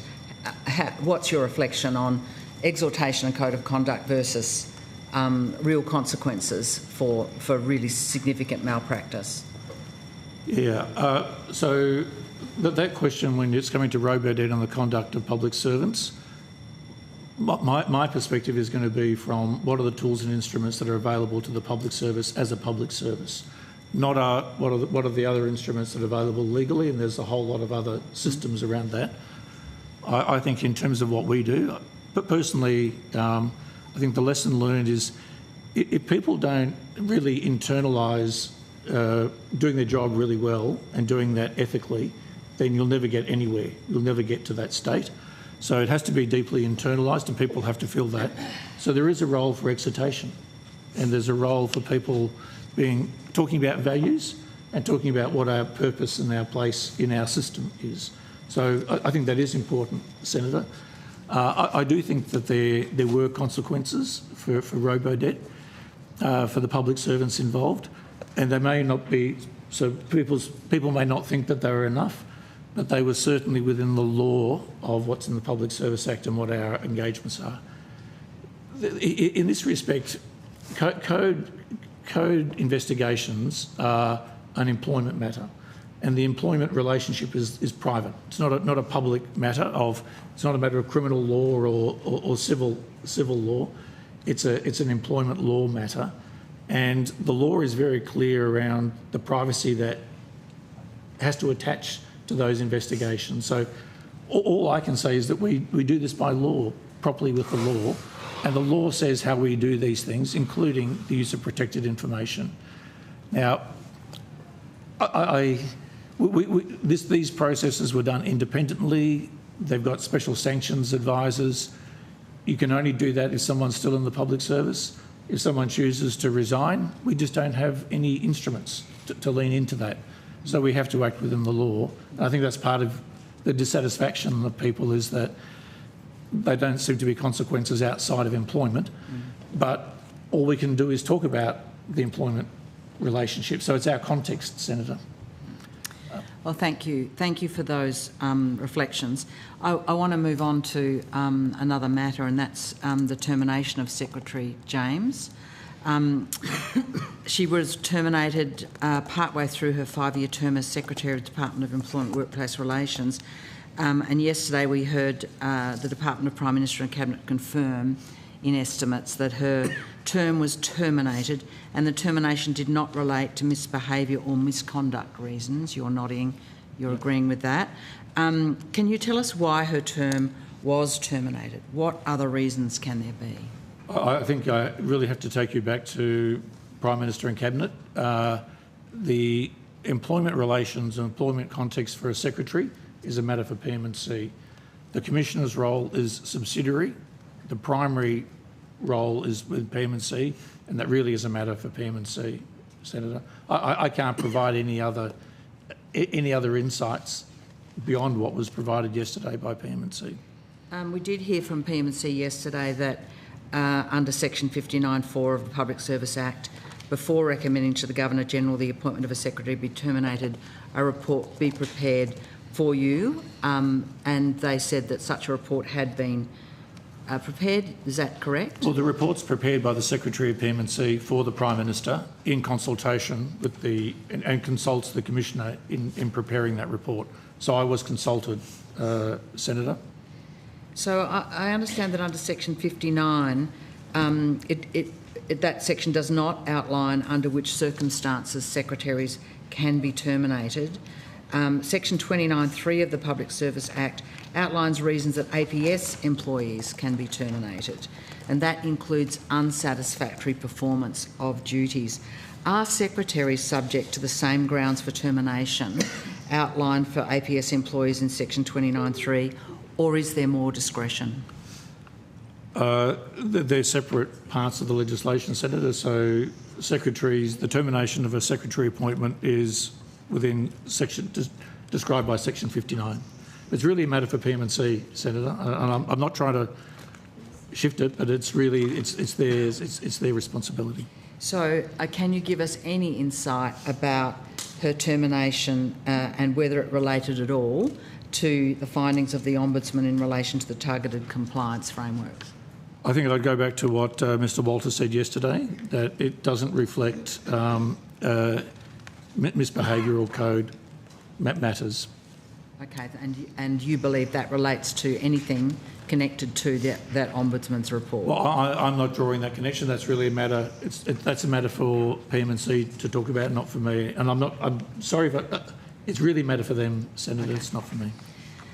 Thank you for that. I'm going to rotate okay, the call great. now. Senator Pocock, and we'll go to Senator Dowling. Thank you, Chair. I had some questions about further reducing expenditure on external labour in the public service. And in the mid-year and economic fiscal outlook, which I was rereading over Christmas, I saw that that there's plans to further achieve $6.8 billion of savings over 4 years by reducing spending on external labour and other non-wage expenses. And specifically, the APS will reduce its reliance on external consultants by making the Australian Government consulting permanent. So could you outline a bit of what the plans are to both grow and expand the services available within the Australian Government consulting? Thank you, Senator, for the question. You've referred to the relevant part of the MyEFA announcement, in which was confirmed that the government has committed to expanding and making permanent Australian Government consulting in the Department of the Prime Minister and Cabinet. We expect to grow AGC to up to 150 people over the next 4 years. And we've discussed previously in this hearing kind of the approach to our cost recovery, and I think the MyEFA document sets out that Australian Government consulting will transition to a full cost recovery basis from 26 to 27. We have started that expansion. I'll pass to Mr Knight to talk about that expansion process and the next steps in that growth. Thanks. Senator Andrew Knight, First Assistant Secretary, Prime Minister and Cabinet, also the lead on Australian Government consulting. We have commenced recruitment and started to grow. We, on the 1st of January, sat at 37 staff with the plans to expand to up to 150 by 29-30. And actually yesterday morning went to market to further recruit. And we'll be on a rolling recruitment basis over the next few years, growing at a fairly fast pace, but also one that we can manage because we're starting quite small. Yeah. So what are the sort of main categories of work that Australian Government consulting is really being able to sort of take the pressure off external labour costs, and where do you think the opportunities are in the future to grow even further in the main categories of work? Thanks, Senator. So AGC focuses on three interrelated service lines that we call strategy, organisational performance and policy reform. We've done 35 projects rather as of the 1st of January. We started charging in the last financial year and working towards cost recovery. The projects range across those three different service lines. So there are examples where we have worked with department heads to shape up impact strategies for a whole of department reform, sometimes in response to, for example, a capability review that might have been undertaken. So there are some of the examples of, let's say, strategy work. There are a number of times where we have worked with a department to stand up an in-house capability that's a bit like ours, so it could be a policy reform unit. We'll work with them to establish an operating model to help build the capability of the team, and then to work alongside those teams for a couple of projects. We've done that with the Department of Health and also Agriculture. There are a number of instances where we've done policy or delivery reform. So we worked with DQ on a consumer energy resource regulation technical regulatory framework. And we also worked with DUA, for example, on the self-employment assistance program. Both of those either working with stakeholders or working with the department about how to improve performance. And we've done a range of organisational transformation projects, including the ones where we're standing up teams. In addition to those, there are times where we will help the rest of the service improve the value that they get by going out to consulting. So that's what we'd call our Buy Better stream. That includes a consultancy playbook that we've done and providing periodical advice to line agencies that approach us.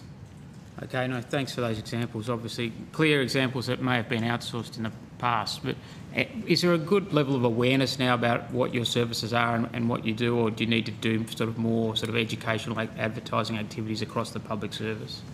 Both, Senator. So we've been quite careful to make sure that we weren't, while we're still quite small relative to the rest of the market, drumming up so much demand that we would just be saying no to lots of people and essentially wasting their time. And so we've been pretty cautious in how much we kind of go to market, but we will be growing that proportionate as we grow. So there is very strong awareness. The demand definitely exceeds the supply, and we'll be working with our partners across the APS to make sure they're aware of kind of what we have done and what we can do, particularly in those three areas of strategy, policy and organisational performance. Senator, just one moment. Just to be clear, we don't have a formal advertising sort of budget. We have no campaign running. Just to be clear on one of the questions. Thanks for the clarification. Thank you. It's much more word of mouth inside the APS. Yeah, definitely. Senator Patterson. Thank you, Chair. Dr Brower, in response to questions I asked on notice, it's been revealed that the APSC has spent more than $400,000 on executive retreats and training in an environment where government spending is very high, inflation is rising and interest rates are increasing.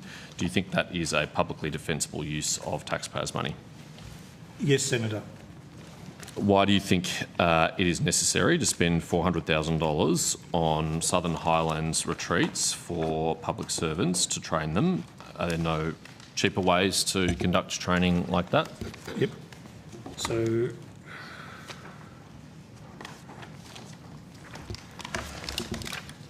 yeah, thanks. Sorry, just let me... So those training courses, Senator, are about leadership, for leadership programs, and they go back to what Senator Pocock raised around how do we ensure that we avoid some of the failures of the past of poor leadership, and these leadership programs are an essential part of doing that. We're very mindful of public expenditure. And of how we spend public money, and it is public money. It's not our money, it's taxpayers' money. But this is a really important way of investing in people to ensure that we get the best outcomes. I might ask my colleague, Dr Banerjee, but I have complete confidence in this program, Senator. Shubho Banerjee, Deputy Commissioner, Head of APS Academy and Capability. Senator, these leadership programs are based on evidence about organisational performance that's drawn across many different sectors. They're long-standing programs in the APS. They follow similar leadership practices in the private sector and the not-for-profit sector, in a range of different areas, indeed in the Defence Force as well. We, through those programs, look to make sure that we have an opportunity for senior leaders to reflect on their practice, on what it means to be a senior public servant, how you think about the APS values, including the new value of stewardship that's been encoded, and work through that individually and then as a cohort. We're very, very mindful of proper expenditure and making sure that we achieve value for money in making sure that these courses run well. A number of the courses have a residential component, which is very much typical of leadership courses of this sort, and again is a long-standing feature. We have tended to run those courses in a number of different locations, city locations in Sydney, in Victoria as well as regional locations in Victoria and New South Wales. Each time we run one, we take quotes, we have a look at value for money based on the facilities and the other costs that are incurred, and we look to get the best deal that we possibly can for the expenditure.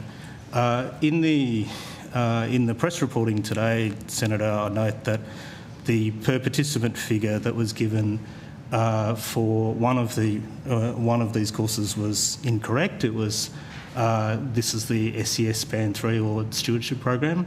The correct figure there is $343 per participant. So I completely accept that training and development is an essential part of core business of the public service. We want people to be capable, and I am not someone who says that's not necessary. But is it necessary to go to the Southern Highlands to do that? Is there no other cheaper way to do that? Senator, as I said, we've gone to a number of different locations over time. We've had these programs in Shepparton. We've had these programs in Sydney CBD as well. We've had them in a number of other locations as well. In Kiama, in Geelong, there are a number of different locations for thinking about these things.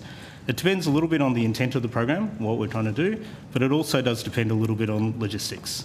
So we're looking for a central location that is easily accessible to SES.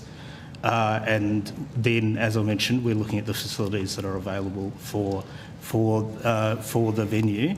The Southern Highlands location that you've mentioned, as I said, the actual cost of that is $343 per participant per night. That is in the mid-range. The average is about $370 for these offerings, and it's well below what would be incurred if we were in a Sydney CBD location.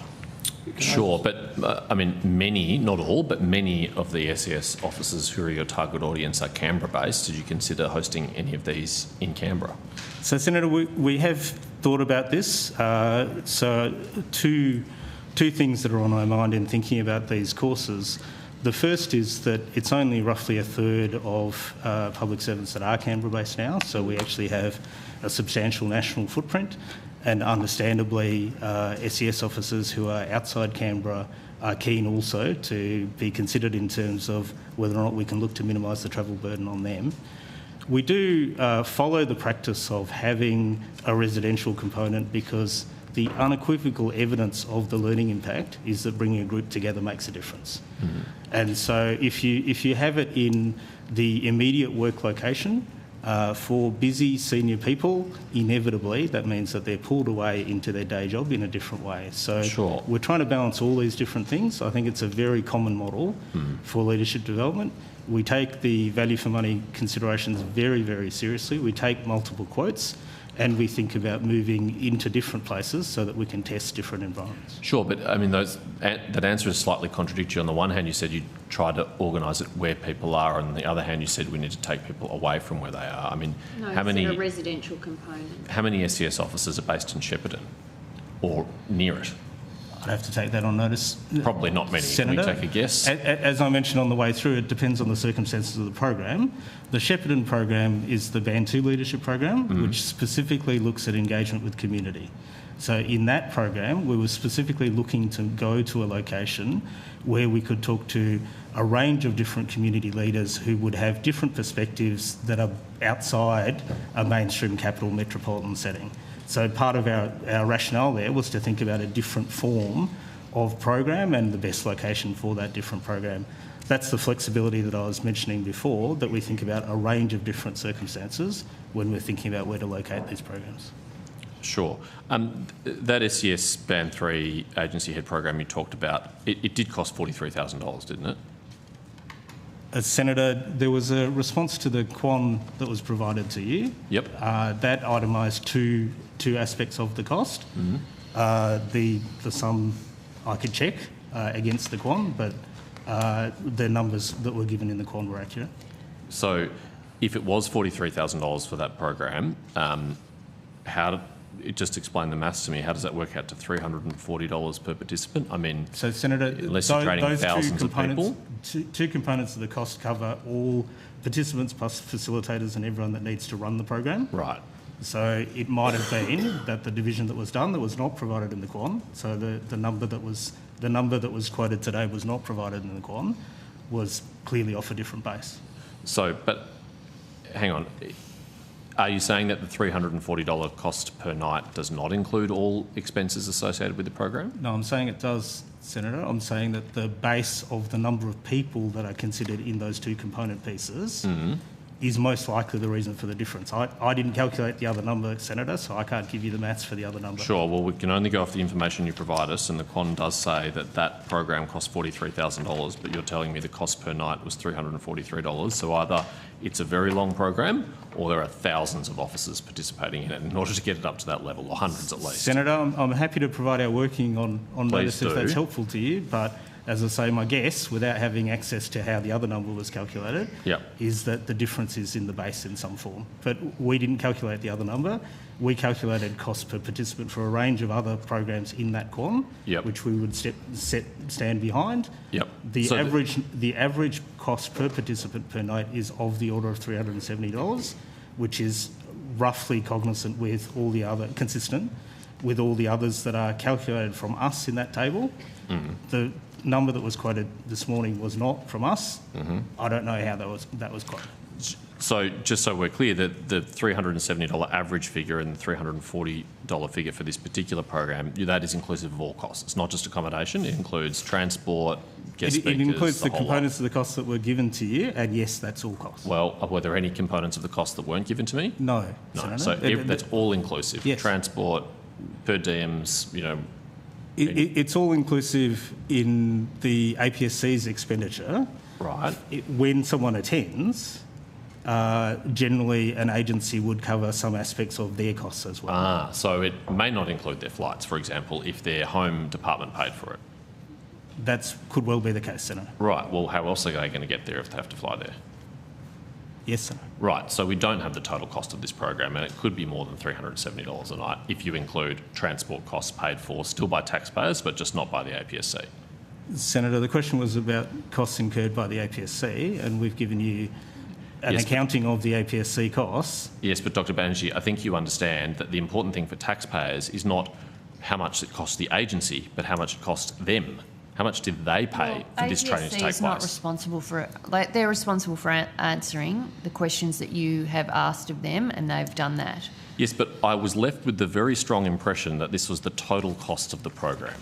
Now we hear it's the total cost of the program borne by the APSC, and there may in fact be costs not included. So the $370 figure per night might give a misleading impression to Australians about how much they are actually paying for this training to take place.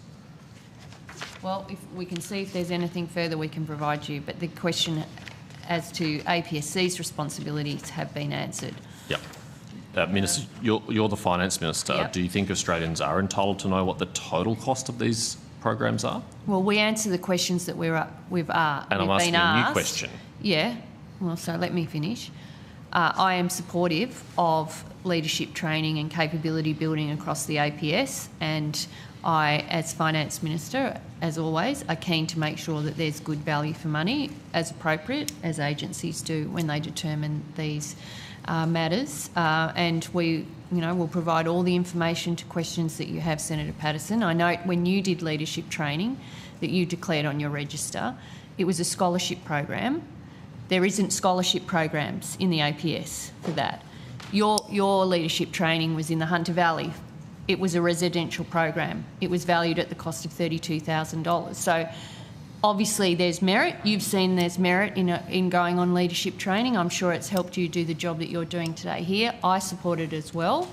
But we are accountable for taxpayers for the expenditure of that money.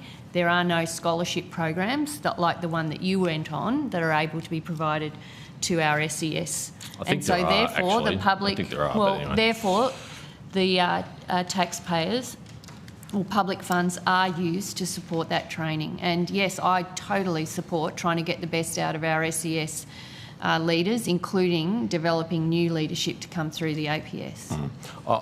Like you, I support training for SES, but I think it's completely legitimate to understand what taxpayers are paying for it. And we'll answer any question you have, and we have. APSC have answered the question that they were asked and for the information that they have available.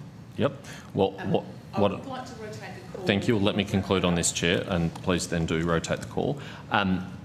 Can I ask you to take on notice the total cost for participants, total cost to taxpayers for participants, including any costs borne by their home agency or department? Let's see what's possible, about how do we answer that if you leave it with us. We understand the question you're asking. It may be very difficult for APSC to coordinate that information, but we'll see what we can provide. Well, just to clarify, Minister, if that's not possible to provide, then how would taxpayers know what the actual cost? Presumably, you would lodge a question on notice for departments, like you do, thousands every day, because I have to sign them off. It's not thousands. Well, it feels Some other like senators do that, I don't. It feels like it. I think for people answering them and signing them off, I know transparency is hard sometimes, Minister, but I think taxpayers are entitled to it. It's not hard. I'm sorry for the I have a view that I think it should be more targeted. I never took the approach that the opposition takes now, which is just to relodge thousands of questions on notice across departments routinely, like seriously every 3 months the same question asked. That wasn't the approach I took in opposition because I wanted to use it as genuine transparency, not a fishing expedition. But you have the approach that you've taken. I see no reason why you could not put a question on notice blanketed across the APS, as you do, with certain questions, and ask them to provide that information. It's not really the APSC's job to go and basically do that work on your behalf? Minister, sometimes Senator when those Patterson. questions are asked, we don't get the information. We just get a copied and pasted sentence, probably out of the PMO manual, on how to answer questions through Senate estimates that provides no information for I sign off taxpayers a or lot of Parliament. quants to you, Senator Patterson, and they have information. If there has been no change since the month before where you've asked that, you might get a referral back to the previous time that question's been answered. But, you know, we take our responsibility to answer questions seriously. Well, And I on look that, forward to I am being going to answered. rotate the call. Thanks, We Chair. will be, just for people's understanding, we will be coming back after the lunch break with the APSC. Okay. Hope that doesn't... Are there more questions? There are. Yeah, okay. Yep. No worries. Senator Pocock, would you like to take us out to the lunch break at 12:45? Sure. So I wanted to turn to the Briggs Review, Minister, and its review into the jobs for mates culture in the public sector in relation to board appointments. Last estimates, the Briggs Review and the government's response were released on the morning of the APSC estimates session. Despite Briggs calling for these changes to be legislated, you previously said that you don't agree that putting it in legislation, I'm quoting now, would have delivered anything more than this framework does. The resounding public response to the government's approach is that it will do nothing to end the jobs for mates culture that has plagued the public service for a very long time. It's such a critical issue for people's confidence in the public sector, really cuts to the question of integrity in government. Minister, do you genuinely believe that these sets of principles will do anything to end government cronyism or the corrosive perception of jobs for mates? Thank you, Senator Pocock. And I believe the Australian Government Appointments Framework does deliver on our commitment for integrity and transparency around appointments processes, including setting out principles and guidance for ministers and departments. It started on the 2nd of February 2026. I should say that the Briggs Review looked at a previous, essentially the previous term. Her review looked backwards from 2022 about how appointments were made. So her assessment was not an assessment of how this government has approached appointments processes, although she provided areas, I think, where she felt that there wasn't ministers, including in the former government, weren't being served or weren't being provided with the best support about making appointments. And yes, I believe the framework delivers a much better approach to providing guidance to ministers around appointments processes and departments. I do. And it's there for everybody to see. It covers more appointments than Briggs intended and recommended. But I also, having, I guess, been in this job and, gone through an appointments processes, I have a lot that come through my department or my responsibilities. I do think that ministers have the right to make appointments, but where they make an appointment that might be questioned by yourself or others, then they need to explain that appointment and explain how they made that appointment and why they made that appointment. And the framework provides that. I think there does need to be flexibility in government appointments, and the framework provides that. It's very clear. It covers more in some areas, and I think we went through this at last estimates. It goes further than the Briggs report, but it tries to strike that balance between ensuring that we get the right people into positions and into appointments with integrity and transparency about how we got there. A wider reach for a weak code is just a wider reach without real consequences. And I think where we are here is we've landed back in the land of codes rather than real intervention of legislation of the kind that was recommended. And guidance is a pretty frail creature in the face of a minister's enthusiasm to appoint a mate. Wouldn't you agree with that? I don't agree with you on this, and I've spent a lot of time thinking about the appointments framework or appointments and how to ensure that you get the right mix of ministerial responsibility. And let's face it, ministers are responsible for their portfolio. And now, if a minister chooses a particular person to perform a particular role, what the framework allows is for ministers to explain and justify that appointment. If they've chosen a closed process, a direct appointment, then, the responsibility is there for them to explain that. If they choose an open process where it can be a merit-based process, then, ministers need to justify that as well. I think it's much clearer than it was before about the expectations around appointments. I think if you look at the appointments that have been made by this government, excluding, there are appointments that aren't covered by this framework, but the vast majority are, and much more than Ms Briggs' report recommended, you will find that appointments have gone through a merit process. Minister, wouldn't you agree that you've got ministers in your government that have been very and extremely resistant to legislative standards, and that's why you've landed where you are? There are ministers who have really been very opposed to that, what they see as intervention, and hence a retreat to mere guidance.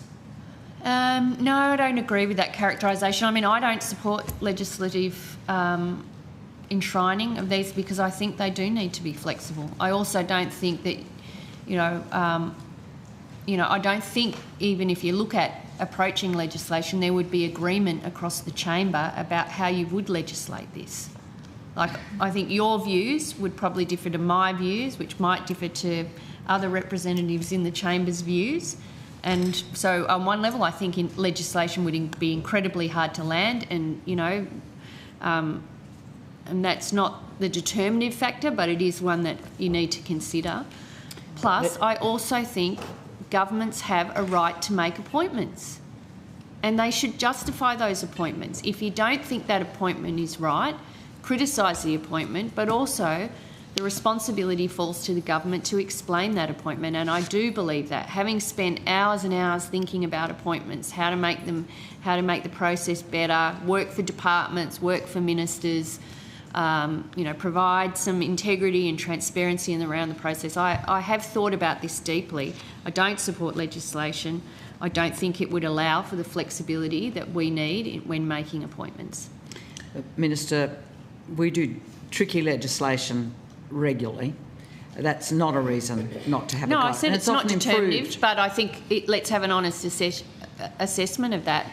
I don't know that, I mean, I haven't really spoken to Senator Patterson about it, but he will have views. You will have views. One Nation will have views. Independents will have views.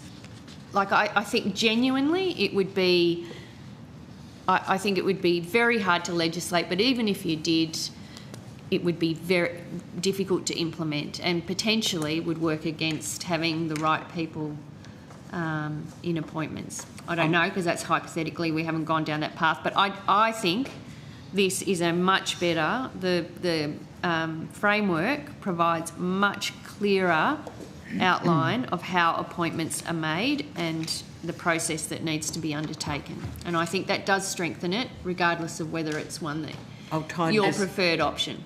I hear you. On that note, can I just tidy this up just as one last follow through? If you could be quick. Yeah, be quick.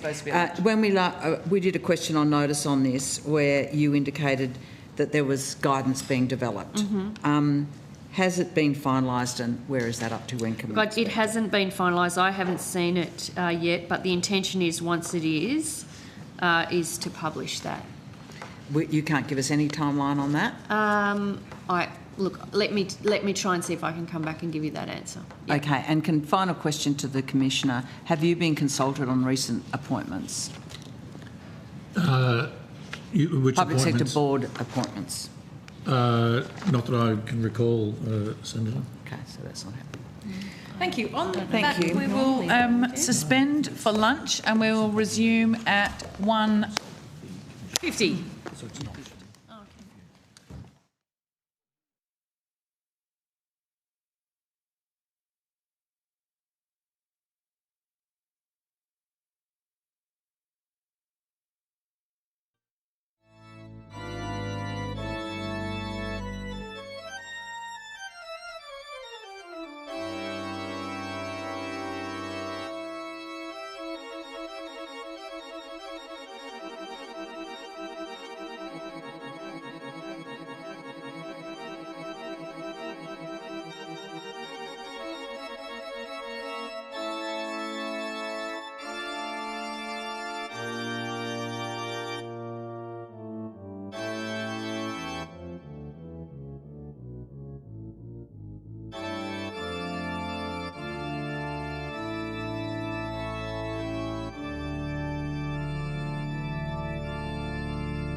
Welcome back to Dr. De Brouwer, the Commissioner, and Mr. Excel from the Department of Premier and Prime Minister and Cabinet, and Minister Katie Gallagher.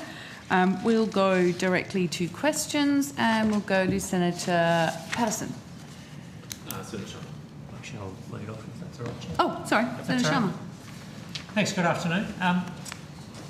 There were media reports yesterday that an independent review is being commissioned into the Australian Office of Financial Management to be led by Guy Debelle, who's in the Australian Financial Review yesterday. Can I ask Dr. De Brouwer, was the APSC involved in that consideration and that decision? Thank you, Senator. I might ask my colleague, Ms Talbot, to respond. Senator Joe Talbot, Acting Deputy Commissioner. I did actually talk to someone at the Treasury who did indicate that they were looking to do a review, but that was really the extent of it, and they were particularly interested in the work that's done as part of the capability reviews.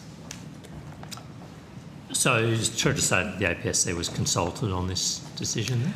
Is that a fair I wouldn't say it was consulted, Senator. It was more we were asked about the process that we undertake when doing sort of capability reviews, and I did suggest that they might like to talk to a couple of my colleagues who have particular expertise in doing capability reviews across the public service. Okay. So were you involved in the decision to appoint is it Dr. Debelle, I think? No, Senator. It's a matter for Treasury. Okay, well, I'm asking about the extent of APSC's involvement. There was some issues that were raised at the last Senate estimates about the internal staff survey at the Australian Office of Financial Management, and they're reported again in the Australian Financial Review today, where I think the figure that was cited was that 18% of staff said they'd witnessed corrupt behaviour over the past year. Is the APSC aware of that staff survey and those results? Yes, Senator, we're aware of all the APS survey or census results across the service. Okay, that from my reading, that figure was significantly higher than elsewhere across the APS. Has the APSC taken any steps or offered any advice or provided any support or assistance to examine those issues further and see what might be the basis for those concerns? Yeah, so in general, Senator, the requirement for census results to be published is one of the transparency initiatives from the 2024 reforms. So that's been ensuring that people have visibility, or the public have visibility of the performance of organisations. And those organisations are also required to prepare an action plan or a response to those census results. And so that's what people have to do, and that's an important element. We, in terms of particular conversations with AFOM, that's really primarily a matter for AFOM and the Treasury. That agencies are responsible for those results and explaining them. And I should say, Senator, that I was not aware that it related to that entity. It was more around the work that we do in terms of capability reviews and the sort of process that was there, and whether that was a good way of being able to undertake a review into an entity. Okay. All right, thank you. I'll pursue those further with Treasury at estimates later this week. Just turning now to another topic, we had the Australian National Audit Office here last night, and they'd, in their annual report, they noted that they'd found 21 findings related to legislative non-compliance across the public service in the past year, which was a significant increase from the year before, 15, including a number of Section 80 or breaches of Section 83 of the Constitution. So that's spending public money without proper authorisation, and they cite in their report a number of agencies, the Australian Centre for International Agricultural Research, Health, Treasury. Has that been of concern to the APSC, just bearing in mind that we spent some time at estimates talking about the Treasury breach that was disclosed in their annual report of, I think, spending $2.2 billion without authorisation at the time? Thank you, Senator. It is something that we look at, and I might ask my colleagues to go through it in a bit more detail. I think in the first instance, Public Service Act is very clear in the values of the public servants need to obey the law, and including finance law, and we look to emphasise that. There are different ways in which we engage with entities around that. In one instance, from one side, we look very much at how to build up capability and knowledge, and I might ask my colleague Dr. Banerjee to talk about some of the work in the academy, which is getting an understanding, making sure the public servants have that basic understanding that of the law, both for the PGPA Act and Public Service Act, but also their own specific legislation. So an awareness of the law really does matter, and what your obligations are under that through our professional development and training programs. And then we would, as part of our general integrity functions, talk with agencies that were experiencing or had difficulties or issues around meeting law, and how to engage with staff on those matters. And that's primarily a responsibility for those agencies. But that really goes to how to ensure that performance management systems deal with that, and if there are any cultural issues in an agency, how to deal with that, and then also what's the role of breaches of the code of conduct and those examinations. But I might ask Dr. Banerjee, if that's okay, Senator, yeah, sure, to talk about the professional development side of that, and then the cultural and frankly behavioural side. Okay, just briefly, if you don't mind. Yep, sorry, yeah. Thanks, Senator. So it's been a particular focus of the APS Academy work program to be looking at strengthening what we would call core public administration. These are fundamental aspects of the responsibilities of every public servant, and so we are working through making sure that people understand the legislative basis for action as a primary determinant, of course, for what they need to do, that they understand the finance law, that they understand their responsibilities under the PGPA Act, and also that we can talk about areas in which that requires specialist knowledge or particular detailed domain knowledge, and how people can draw on that. So we're looking both at the fundamentals of core public admin, but also making sure that people are equipped in agencies, working with agencies, about what they need to discharge their responsibilities. Thanks, Dr. Banerjee. Ms. Talbot. So as as Commissioner has said, Senator, we do look at sort of broad accountability frameworks when we're considering agencies, and particularly around integrity, culture. And one of those things that we often will look at is, where there's been external mechanisms such as audits. They are important practices, and an AO report, for example, might reveal deficiencies in culture, practices or systems, and they do give us opportunities to learn from those mistakes and to think about how we might, make improvements or implement changes. So we do have regard for other reports and things, as well as the work that we do. I guess I'm keen to understand, is this area of work or body of work getting a higher priority in the APSC's engagement with the APS, just given the ANAO's findings and given a number of high-profile instances of spending of public money without constitutional authorisation?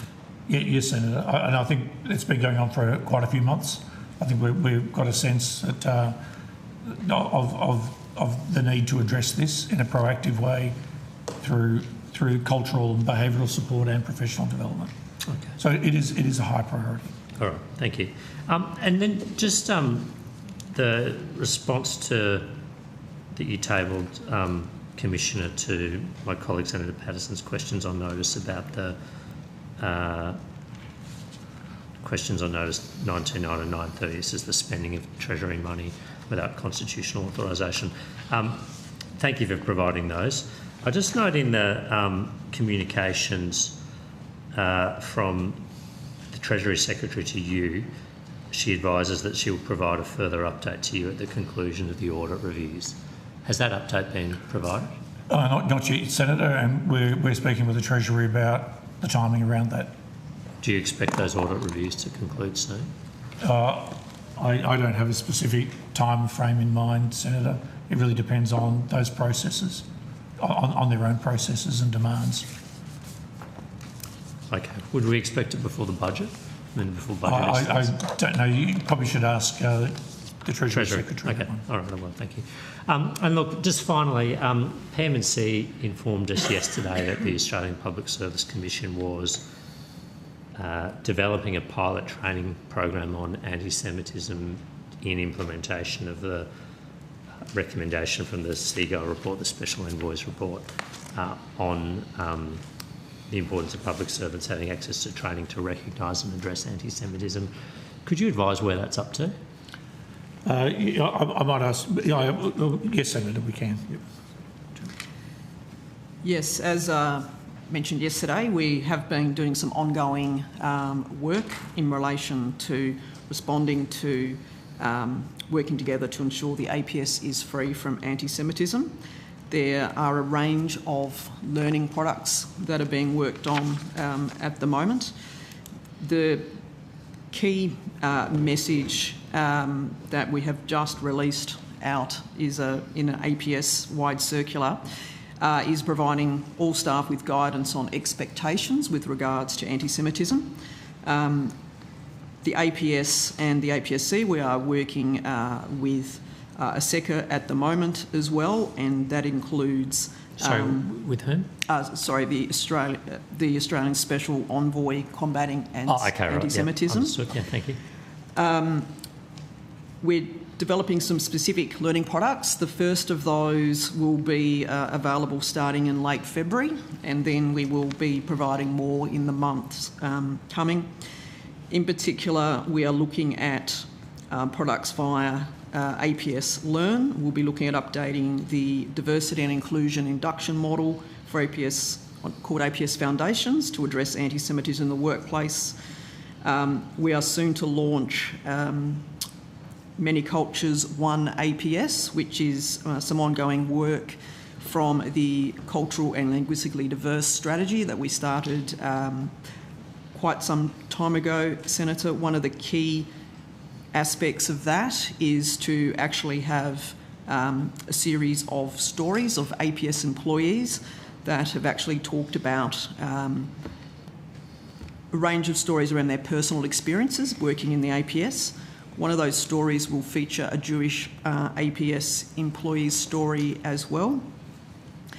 That learning is built around our leadership sort of expectations of senior leaders to create a culturally safe sort of workplace. So we very carefully have built a product in and around that to enable our leaders to actually talk about and guide, I guess, APS employees to understand quite clearly our expectations. There is other training being developed around a mastercraft webinar as well to all APS staff to also address anti-Semitism and support social cohesion, and these will be available across the broader APS. We'll also be looking at our leadership programs as well and looking to particularly put content in that would help people understand about anti-Semitism, and in particular one of the things that is really important in around this is providing safe workplace and mechanisms where people feel that they are supported, but they can also raise any issues that they may feel might be happening within the workplace at the moment. Who's supporting you in developing these training modules? You're obviously working with the Special Envoy's office. Are there outside contractors or consultants involved? Are you consulting directly with Jewish community groups? So at the moment, Senator, our engagement has been in particular with the Office of the Special Envoy, but we've also been engaging with Home Affairs, Attorney General's Department and Prime Minister and Cabinet. We're in the sort of early stages in terms of development, but when I mentioned before about the video that we'll be launching, which has, as one of the examples, is a Jewish APS employee's story that has been developed over quite a period of time, and that engagement on those products has been with a whole range of representatives and community groups to actually design these learning materials. So community groups outside the APS? So when the called strategy was developed, there was extensive consultation, and that was open for other public groups. I don't have a list of who was specifically engaged, but it's my understanding it was quite extensive, and we had a lot of people from a lot of different groups, including APS employees from different backgrounds, had provided feedback which was taken into account in developing that strategy. Okay. The Race Discrimination Commissioner or the Human Rights Commission, have they been consulted? Yes, sorry, Senator, I should have mentioned that we've also engaged with them, and we talk quite regularly to the Australian Human Rights Commission and with the Race Discrimination Commissioner as well. Okay. And so this training will be, I mean, it's sort of up and running now to a degree, because I see you've issued this circular a few days ago. The training modules will be available, rolled out over the course of this year or the first 6 months? We will have our stories will be launched in February. I think it's about the 26th of February, if my memory serves me correctly. And then we're looking at having some of the other materials will start to get rolled out from March. Obviously, we're very mindful to ensure that we do the right engagement around the development of these materials and that they are appropriate. I've heard it suggested that APS staff might be able to or might wish to conscientiously object to this training. Is that feasible, permissible? Would that be tolerated? Senator, we have very fundamental premise of the role of the APSC and of the APS itself is around the value of respect, and what we have been clear about in the circular, that there should be an awareness of all APS employees around anti-Semitism. In fact, we do a lot of work which is indicating how we have zero tolerance for anti-Semitism, racism, and any form of discrimination in the workplace. So part of the circular is really reinforcing those expectations, what we expect of public servants and what we expect of leaders as well. We're very mindful of the role that we have in delivering services and policy to the Australian community, and it is really important that we have a really good, understanding of the community in which we are actually serving. So you won't be able to conscientiously reject that? The APS values are required Universal. for all public servants. Yeah. They're not an opt-in. Yep, good. Okay, I'm reassured to hear that. I think that was all I had. I just wanted to put on the record my appreciation for your many decades of public service, Dr. de Brouwer, including in this role, but also in many others, and wish you the best for whatever the future may hold, professionally and otherwise. Thank you very much, Senator. Senator Pocock. Thank you, Chair, and thanks for coming back after lunch and taking more. I've got 3 quick lines of question. They may be quick. First is around the APS Academy and the announcement for campuses to be established in a range of different places, Newcastle, Townsville, Darwin and Launceston, to enable digital apprenticeships. What led you, Minister, to, having made that announcement, then cease the proposed Darwin and Launceston APS Academy campuses? Thank you. I think Dr. Banerjee can take you through, but essentially it was take up, really. So, Senator, as you say, the initial announcement was to explore 4 possible campuses. The APSC worked then with the 4 universities involved to explore the feasibility in those 4 campuses. We did extensive scoping and feasibility with all 4 universities. All 4 were terrific partners in working through the issues that we needed to explore. One of the things that we were very mindful of in all 4 examples was what sort of take-up we were likely to get on 2 sides of the equation. So one is the likely student pool that might be interested in signing up, and so we did due diligence around a likely student pool in all 4 of the areas.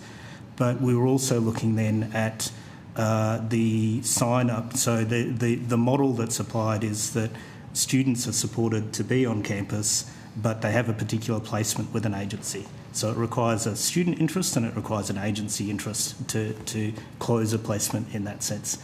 And so with that in mind then, we had to look at agencies that were prepared to take on students in those different campuses. So we went down the road with all 4 campuses. We worked very constructively with the respective universities. We came to a mutual view for both Darwin and Launceston that they were not likely to be viable in terms of those placement numbers through a combination of looking at the potential student pool and the likely placements. So it was really a combination of both sides of that equation for those 2 campuses. Thank you. And was that advice that you made, was that advice you gave to the Minister and the Minister made the decision? Is that how that unfolded? It's a decision for government, Yes, it was. Senator. Mm-hmm. Yeah. And did you talk beyond universities to local community representatives about this? Well, at the time, Senator, there was certainly interest in the model. I think it would be reasonable to say that our primary contact was through universities who also then connected to their broader communities. Because, as I say, from our side in terms of the university partnership, we were particularly looking at students and what the likely student demand was going to be.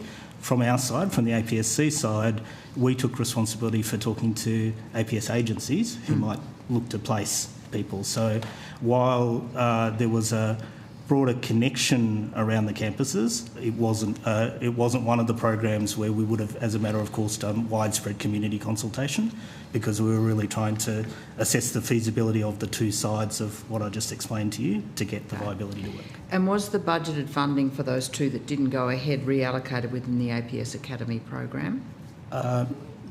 Senator, I'd need to check, but I think what was done at the time was that the program was re-scoped so that the funding was applied to 2 campuses instead of the 4.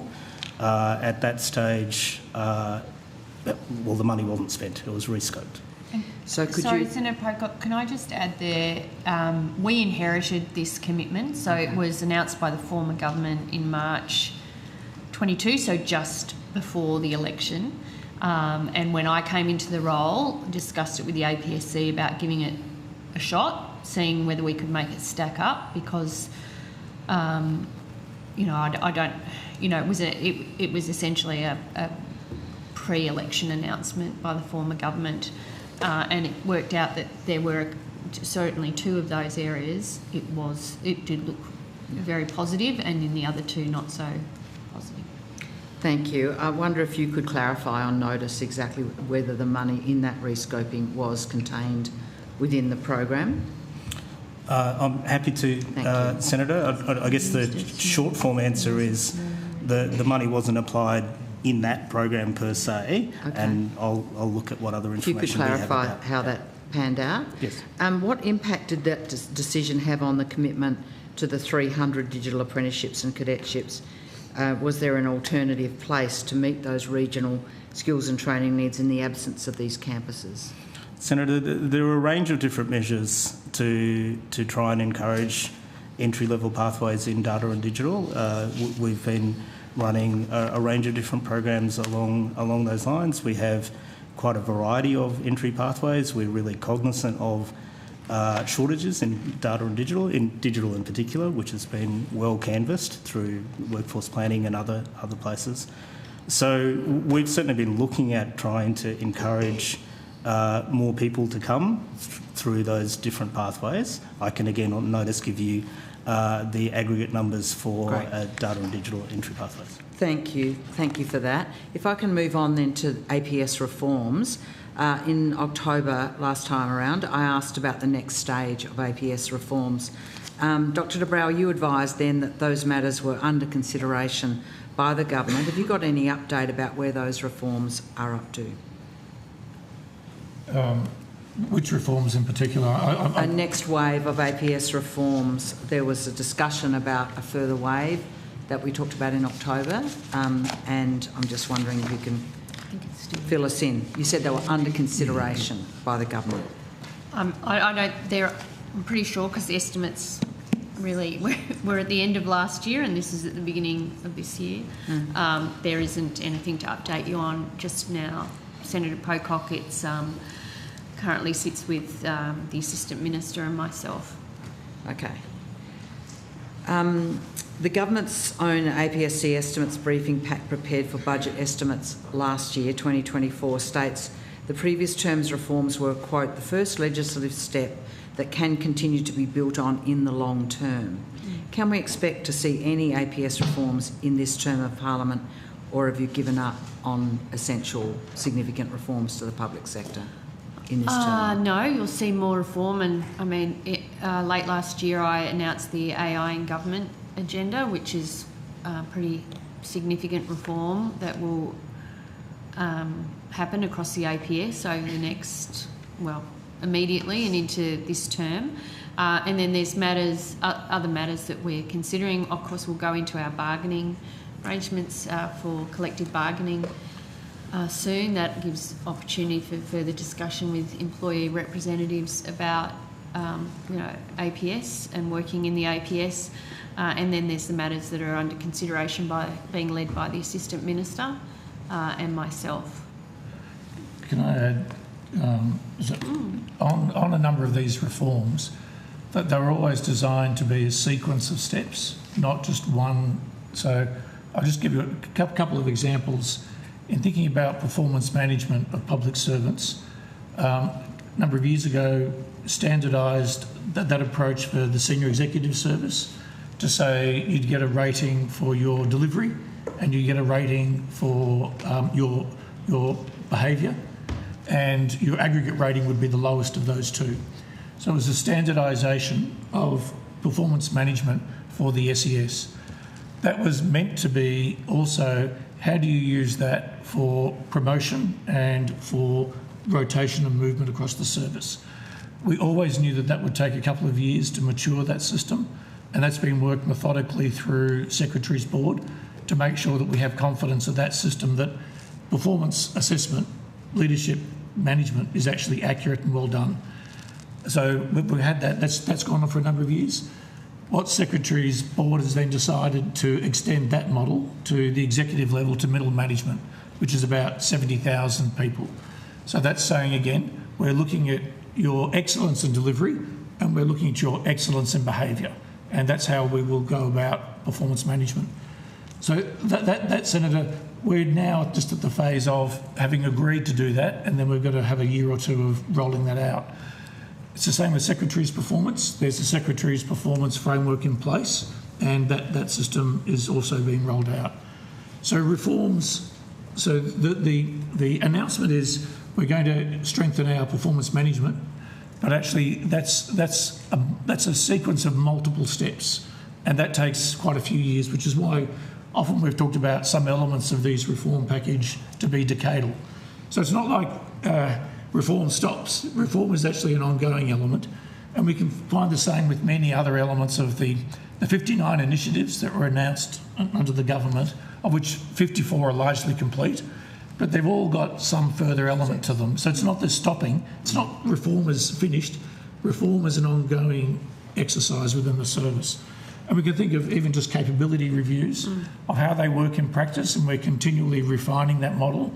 And that's on a 5-year cycle. So as a set of institutions, that's completed amongst a set of institutions, then we'll be preparing for an evaluation and the next phase.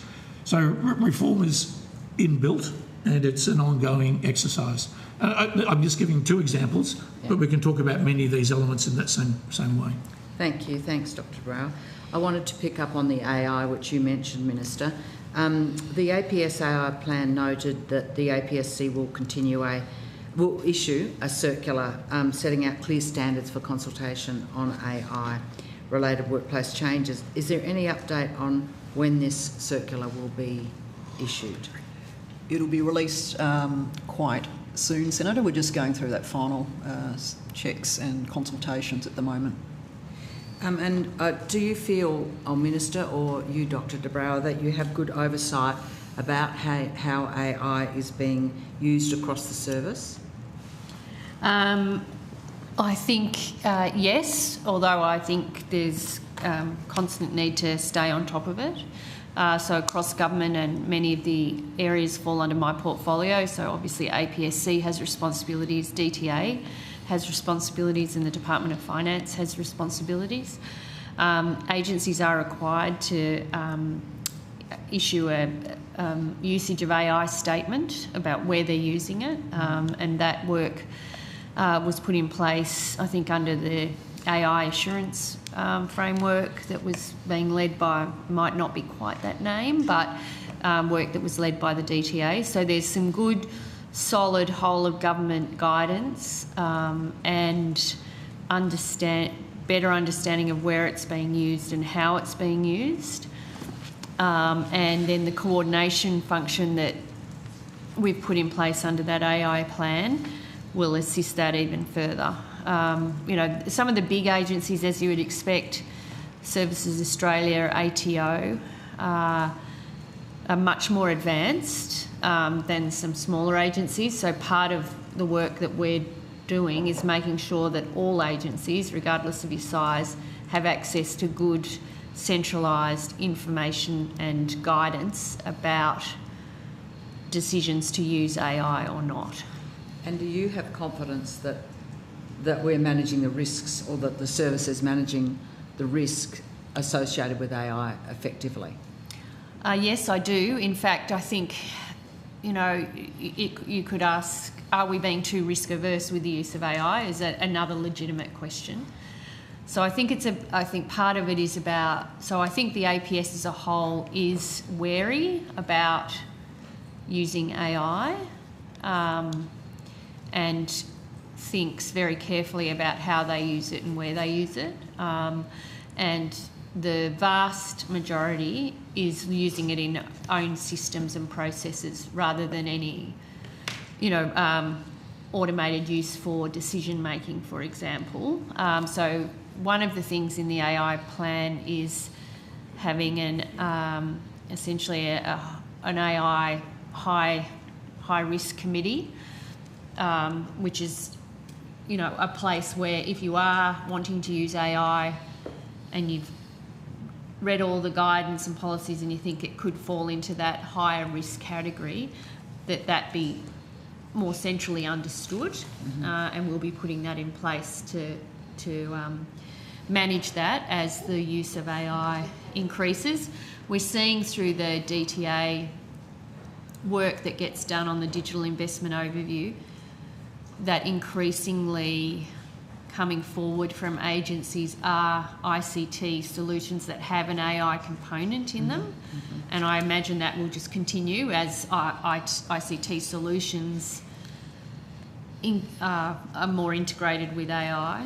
And so that's something, that's where we can also get a good understanding of what's happening. But yeah, there is a lot of work going in on this. It could be, I mean, I am very supportive of using it where it makes sense to use it and where it drives efficiency and productivity and it helps people do their job and helps free them up to do other more interesting parts of their job. But I'm also very conscious of the need not to have failures, because I think failures in a public sense and in relation to eroding public trust, you know, would have a very disproportionate effect on an institution like the APS. So as much as we can, yes. Thank you, and that's me done. Thanks for your answers. Any further questions? No? Okay. In which case, we'll let you go. Free. Thank you so Free much man. for your time. Nicely done. And best of luck with your next great adventure. Yeah, thank you very much, Chair. And I would now ask the Department of Finance to come to the table.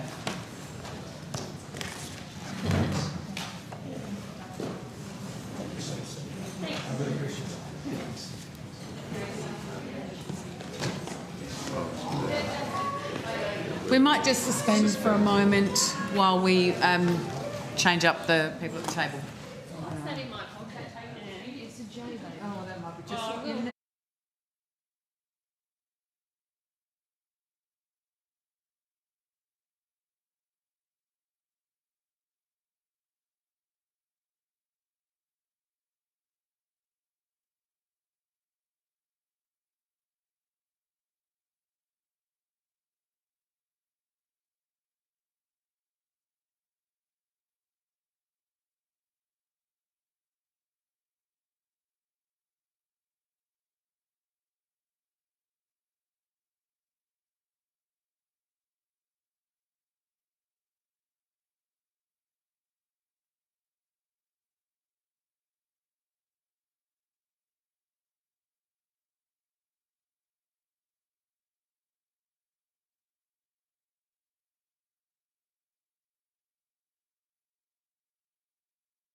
Department of Finance, would you care to make an opening statement? Okay, we'll just go directly to questions. Senator Sharma. Senator Patterson. Thank you. Minister, what is your response to the news today that the Reserve Bank of Australia is forecasting the lowest growth they ever have for the Australian economy? What is my response to that? Yes. Well, you know, I leave it to the Reserve Bank to make comment on the economy when it's, you know, like, I don't know what you're after there. Well, I mean, we publish our growth forecasts in the budget. That's our responsibility. You know, we look after our areas of responsibility, and the bank makes its own comments in accordance with its mandate. It's not a concern to you that the RBA is forecasting the lowest growth they ever have in the history of RBA forecasts? Well, I have responsibilities as Minister for Finance, and that's working with the Treasurer around the budget and making decisions around the budget. You know, some of the commentary last week when the bank increased interest rates, you know, I think part of the comments of the bank then, if I recall them correctly, I don't have the statement of monetary policy in front of me, was around, you know, essentially the strength of growth across the economy. So, you know, I'm going to leave it to the bank to make their comments, and, you know, I focused on the job that I've got to do here. So you're not concerned that the RBA is saying the economy is going to slow to its lowest rate of growth in the history of its forecasts? Well, I'm concerned. The thing that concerns me is the decisions that I take under my responsibilities. We want a strong economy. The public sector has a role to play there, or the budget has a role to play there, and that's informed by the decisions that we take through the budget process. Is 1.6% growth for the year to June 2028 a strong economy? Well, we forecast our own growth forecasts, Senator Patterson, and, we make decisions in the budget. This is, certainly as Minister for Finance, if you've got questions about the Treasury and Treasury portfolio, of course, therefore tomorrow. But the decisions that I'm involved in the budget are making sure that we support the economy and that our decisions that we take in the budget context are the right ones for the economic circumstances of the time. You're a senior economic minister in the government, and the rate of growth of the economy has profound implications directly for your portfolio on the budget. What's the government's plan to turn this around? Well, our budgets outline the government's plan. So whether it's investing in energy, whether it's the work we're doing around productivity, whether it's the data and the digital work that's underway across government and in partnership with stakeholders outside government, we have a strong agenda, and you'll see more of it in the budget. It's not exactly a vote of confidence from the RBA in that strong agenda if they're lowering growth forecast to the lowest they have ever predicted before.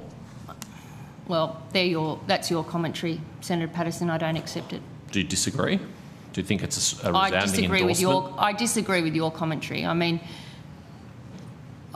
the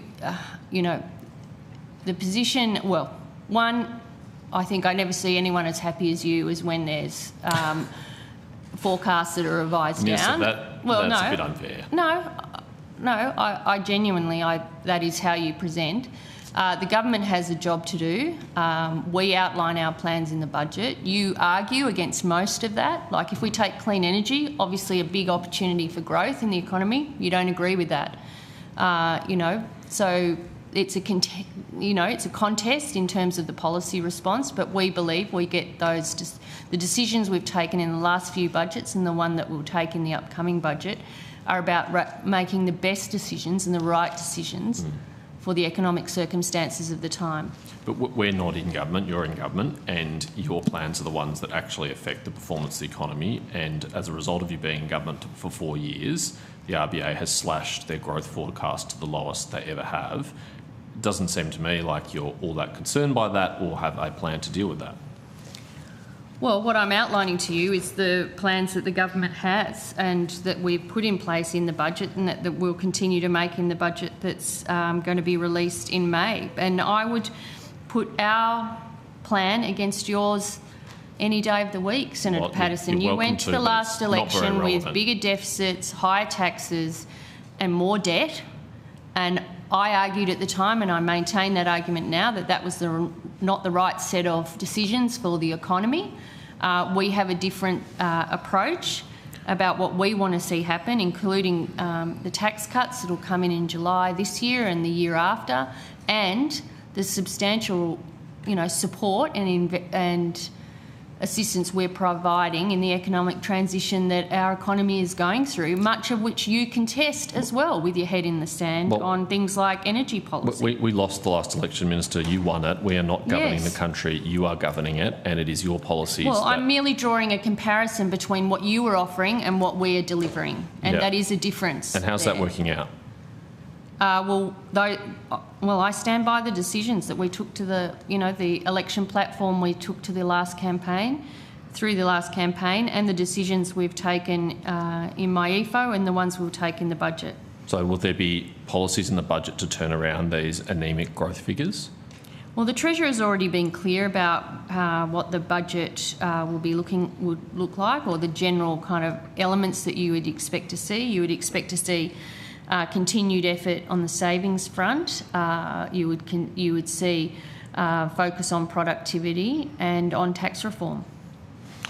Okay, Chair, I'm moving to another topic. If you're happy for me to continue. Yes, please continue. Thank you. Yesterday, the Parliamentary Budget Office gave evidence about the deterioration between PEFO, the pre-election economic and fiscal outlook, and MyEFO, the mid-year economic and fiscal outlook. How does the government account for the differences between PFO and MyEFO in terms of the budget deficits? Senator Richard Windier, Deputy Secretary, Budget Group. I think am I right in thinking that the evidence you're referring to related to the differences over the medium term? Correct. In that case, Senator, the questions related to how the medium term is forecast are really questions that is owned by Treasury and are really questions for Treasury rather than questions Finance can answer. Finance is not responsible for contributing to those forecasts in any way? Senator, the medium-term forecasts are modelled by and Treasury. So Finance has no input into, for example, the expenditure side of those forecasts? Senator, no, it's done by Treasury. No, so Finance provides no data, no input, not consulted. This is solely Treasury. On the medium-term outlook, yes. On the forward estimates, knock yourself out. Okay, I just want to be really clear. Well, that was like the 6th time. Yeah, well, let's be absolutely sure, because sometimes it does take follow-up questions. So Finance has no insight into why the budget bottom line has deteriorated by $57 billion over 7 years. Senator, we don't... they're questions you'd have to put to Treasury to understand what goes into the model, their modelling, and therefore what is presented. Right. So there are there's no contribution to that deterioration or those changes that have been a result of policy decisions that Finance has any visibility of. Senator, as I say, I can't, because we are not responsible for them and don't know what goes into them, I can't offer any commentary on what might or might not have caused them to move. Over the medium term. Yeah. Certainly there are elements which I think the Treasurer has already alluded to, so the public hospital agreement. Okay. And we can go into this more tomorrow, but just in terms of assisting, because the impact over the medium term is a matter that Treasury is only in a position to answer. Some of the provision that we've made, and we did make a provision for hospitals, also a provision for Henderson Defence Precinct forms part of that. Also provision for the Thriving Kids and foundational supports, which is also a part of the NDIS and some of the agreements at National Cabinet. So they would be probably the big moving pieces. Right. So it's not purely just forecasts, it is policy decisions taken by government which has contributed to the change between PFO and MyEFO. Sorry, can you just repeat that? So it's not just a forecasting change. Policy decisions made between PFO and MyEFO are reflected in those numbers. I would just have to check on some of that in terms of when decisions were made. Sure, but you've just given me 3 reasons that have contributed to the different numbers between... Yeah, I think we're just...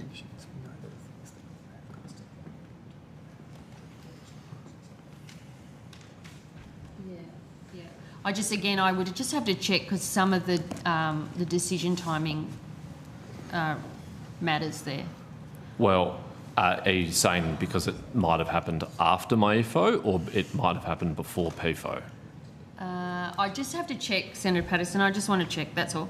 I'm really confused. Help me understand, because you were offering some explanations for the difference between PFO and MyEFO, and you listed 3 items of expenditure: Henderson Defence Precinct, the Health and Hospitals Agreement, Thriving Kids and Foundational Supports. The only way they could have contributed to the difference between those numbers is if they occurred between PFO and MyEFO. If they I just want to be very clear. That would be helpful if you could. Yeah. Yeah. Can you be? Well, look, I think it's better it's dealt with in Treasury when they can account for the medium-term impacts. I was just trying to be helpful in saying that there are some things that would impact on those medium-term outlooks. Yes, and I don't want to discourage you from being helpful in the future, so I don't want to press this too much, but I just do want to understand this process. Is it a purely forecasting exercise, or is it a budget exercise in that when decisions are taken, those numbers are updated? I think that's a question for Treasury on how they do the medium-term forecast, Senator. I just honestly don't know the answer to the question. All right. Seems like something kind of finance should be aware of, or should be able to explain. Senator, it's always been the division of responsibility that finance deals with the forward estimates period, and Treasury forecasts beyond that. So when a decision is taken by government on a policy issue that has implications beyond the forward estimates, finance doesn't provide any information to Treasury about that post-forward estimates impact of decision. No, we would still, so to use an example that the Minister offered on the hospitals agreement, because it's a 5-year agreement, we would be part of the costs agreement for that 5-year agreement, and that would be shared with the Treasury. But that's not the same as providing a mid-term forecast using economic parameters, because in the case of that agreement, the funding allocation has been agreed as part of the decision of government. Sure, and I wouldn't begin to presume you could answer questions on the revenue side of things. It's obviously Treasury. Sure. But if you've just told me that you do provide information to Treasury of the effect of policy decisions outside the forward estimates, then you should be able to tell me what decisions have been taken that have affected the medium term.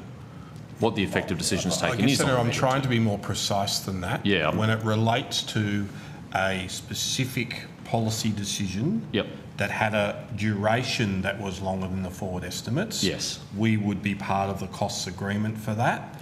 That is different than the set of factors that the Treasury would use to provide an indication of mid-term fiscal outcomes. Yeah, so as you said, Ms Yiannopoulos, the Health and Hospitals Agreement is for 5 years. Forward estimates is for 4 years. So if it is making a contribution to this deterioration, it could only be in the first year of the medium term, 29-30. Is that right? I don't know, because I don't have access to their model. It's, and like, I'm not seeking to be unhelpful. I just think these are better questions for our colleagues at Treasury. But we will definitely ask them there. But sometimes when we wait to ask Treasury, Treasury says you should have asked Finance. So I don't want to find myself in that situation. This is Treasury's responsibility, not finance. Okay, let me ask it a completely different way. What is the impact on the medium term of the Health and Hospitals Agreement? Well, we don't do the medium term. Ms Yiannopoulos just said that you do provide that information to Treasury. The 5th year has to be provided to Treasury. So what is the impact of the 5th year of the Health and Hospitals Agreement? I thought you meant over 10 years. I don't know whether one of my officers has that, because that 5th year has been agreed post MyEFO, and so we normally do not disclose decisions until the next fiscal update, which will be at budget. But I don't know whether Ms Cole has something that would tell us that. I'm just trying to recollect the nature of the media release when the National Cabinet agreed the hospitals agreement. So, Senator, I'll just get you to state your I beg name your pardon. and Natasha Cole, First Assistant Secretary, Social Policy Division. Thank you. The agreement basically consists of, or the amount that goes into hospitals is essentially consists of 2 parts. One part is already in the forward estimates and is just increased, according to the original agreement some time ago. That part is actually specified already in our systems, and I'll just see if I can find the page number and reference for you. You can see that on page 299 of the MyEFO publication, so that's already in there. Then there was provision made at MyEFO for the agreement additionality, I guess in a sense, which is the 25 billion referred to. So the component of the 5th year is the calculation of how that 25 billion spreads over the 5 years. I don't have that specific number for the 5th year, but it is something that we could take on notice. Thank you. And would be normally updated at budget. Thank you. So just to confirm, the Health and Hospitals Agreement was provisioned for in MyEFO, yes? Yep. Even though the agreement with the states happened after MyEFO? That's correct. Right, so you will see that under the in the MyEFO book under page 294 Thank in you. terms of the contingency reserve. thank you. So the government had already decided how much they were going to give the states before the negotiations? A provision was made. Was it the same provision? It's called responsible budgeting. That's what you do when you know you have a cost coming up. You make a provision for it, and Just then factual- once agreement was reached, that will be updated in the budget process. Right, so the provision does not encapsulate what was agreed with the states, or it does? We made a provision for the hospital agreement, and the next update will account for the deal, the agreed deal. So there will be additional expenditure beyond what was provisioned for in May? I'm not confirming that. I'm just saying a provision was made and it will be accounted for in the budget. Well, I don't understand the sensitivity around this. It's just a question about whether or not MyEFO reflects the arrangements with the states or not. Well, I'm just answering it as So you would have answered, as plenty of finance ministers have answered a whole range of these questions. So is there going to be additional expenditure in the budget for this, or has I'm saying the hospital agreement will be accounted for in the budget. So previously a provision was made, so it was not fully accounted for. Well, that's what I'm just trying to establish. And it will be fully accounted for in the budget. You will see that in the budget. So it wasn't a complete provision in MyEFO. I'm not confirming that, Senator Patterson. Well, why not? What I have answered your question.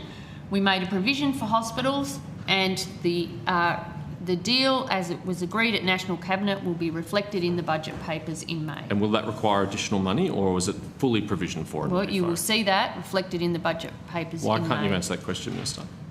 Because it will be reflected in the budget in May. You've got an agreement with the states. They presumably know, the details. You've had my answer, Senator Patterson.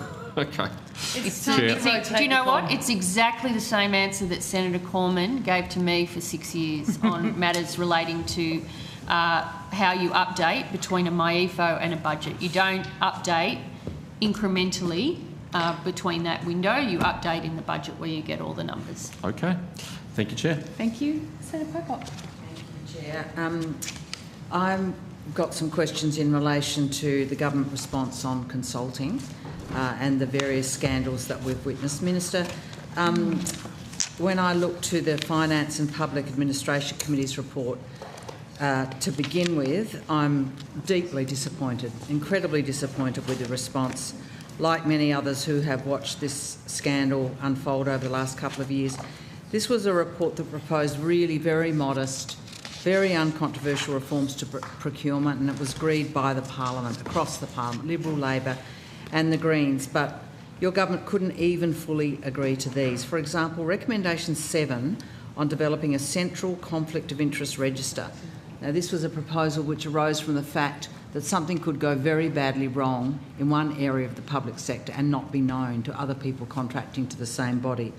Even though Finance had previously admitted to conducting a, quote, review of confidentiality and conflict of interest arrangements, you've now concluded that existing mechanisms are satisfactory. Why have you done this? Why have you settled for a solution which is not a solution to the egregious and multiple evidence around conflicts of interest across the service? Well, I think we have done a lot in terms of strengthening the arrangements around the use of consultants, contractors across the APS, and the government has responded to the report as you outline, and I think that reflects that response reflects all of the work that has been done in this space to tighten arrangements out of the use of consultants and contractors across the APS. I don't think it's probably the end of it. I think there's probably more that we will have to do and stay on this case. But I accept that it didn't go as far as you wanted, but I think a lot has been done across government to tighten arrangements from a whole of government point of view. I would say that finance, I mean, we have some central responsibilities here, but, you know, there has to be individual agency responsibility too for how they use consultants and contractors. But you have a really central role here in setting the rules for good practice. Yeah. The government response also refused to adopt recommendation 5 that the supplier code of conduct should be amended to include a requirement for service providers to quote, act in the public interest, amongst a few other small but very sensible changes. Do you think your response, I think which is so woeful, is encouraging to Australians who want to see really significant systemic reform after the PwC tax leak scandal? Well, if I look at, yes, I agree that we have a responsibility. We have an opportunity as the whole of government, you know, custodian essentially of the rules around use of consultants and contractors. And I think, you know, a lot of change has happened to arrangements around, you know, with the supplier code of conduct, with some of the monitoring that goes on, with the changes to the procurement rules that finance has been leading on. You know, we keep this under a watching brief about other things. I mean, there were some recommendations in that report that we didn't agree to, like I think there was one that the Parliament, I'm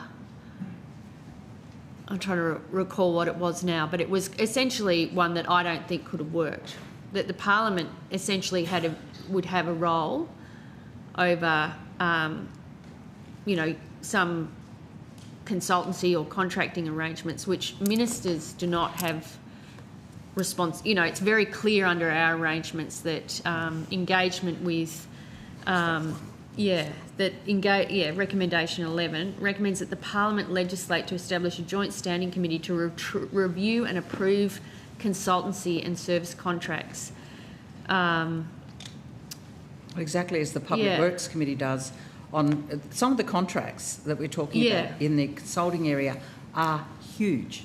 They're huge and they do deserve oversight. Yeah. And there was agreement that there does need to be I accept. I'm just saying I don't think that is a sensible recommendation. And, you know, procurement occurs across government without politicians kind of oversight, essentially, or view on individual contracts and arrangements. And I think that is something important to maintain. But I don't accept that, you know, we haven't done enough. I think there's a lot that we have done, and I as I said, we keep it under review to, you know, to look at and make sure that, you know, arrangements are as strong as they could be. Minister, I want to go to the aggregate spend and then I want to go to a couple of detailed examples. You went to the 2022 and 25 elections promising to cut spending on consulting contracts. In the last election, you boasted savings of $6.4 billion, now updated to $6.8 billion on external labour as a whole. Why then does the government's own AusTender data show the total consulting spending in 24-25 was $843 million? And according to the same AusTender dashboard, so your data on both occasions, the last year of spending on consultants in the addicted Morrison government, totally agree, they were over the top on their spending on consultants.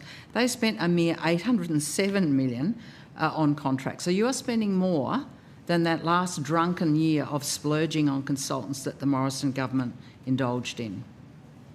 So your government spent $35.5 million more in 24-25 than Morrison did in 21-22, despite the rhetoric about reducing reliance on consultants. So despite all the evidence that we've seen in hearing after hearing, 22 days of hearing in the Senate, the behaviour of consultants so well demonstrated, and yet you are spending more.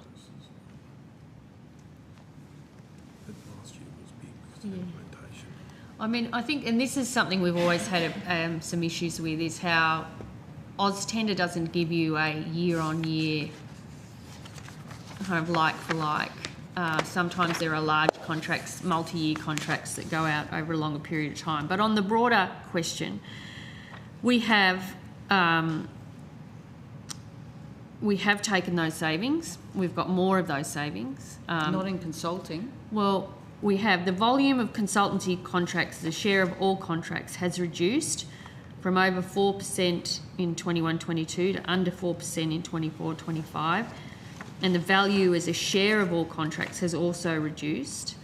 There has been a significant decrease in the value and number of contracts awarded to the big consulting firms. That's just a shift within who's getting them. That's not a reduction. Look, we're not saying that you don't have to use consultants. No, but you don't have to use more of them. Well, I think there was criticism, including from yourself or certainly your political party, about the use of the Big Four. We have seen a big reduction in that. We've seen a big reduction in the value of all contracts awarded to the largest 9 consulting firms. And as a value, as a share of all contracts, we have seen that decline. But that is not to say that we won't be needing consultants or that the business of government doesn't need to rely on external labour from time to time. It does. But we have taken those savings. We've put more of those savings into MyEPO, and we expect agencies to be reducing their reliance on external labour. We have provided them with ASL, so we expect to be seeing that. And yes, we want to see more of it, and the audit and employment, in my view, didn't show enough progress in that regard, and we've been clear with agencies about that, including for a more centralised role for finance to look at consultancy contracts over the $2 million threshold, which hasn't been done before, which again is in response to some of the work you've done on that committee, but also some of the discussions I've had with finance. But the proof is in the pudding, and if you look at the last 6 months, Minister, the value of contracts is already at $403 million for 2025-26, and we're only halfway through the financial year, which means your government is on track to spend the same amount as last year, which is more than the Morrison government did. So how much do you estimate the government will spend on consulting contracts by the end of 25-26? Because it's certainly looking to be larger than the year before. I'm not sure if we have that number, Senator Pocock. Can you take that on notice? Because I think we need to have a look at that. Thank you. Yes. What does a savings figure... If you're changing... No, I'm continuing. Continuing. Yep. You've got a couple of minutes. Thank you.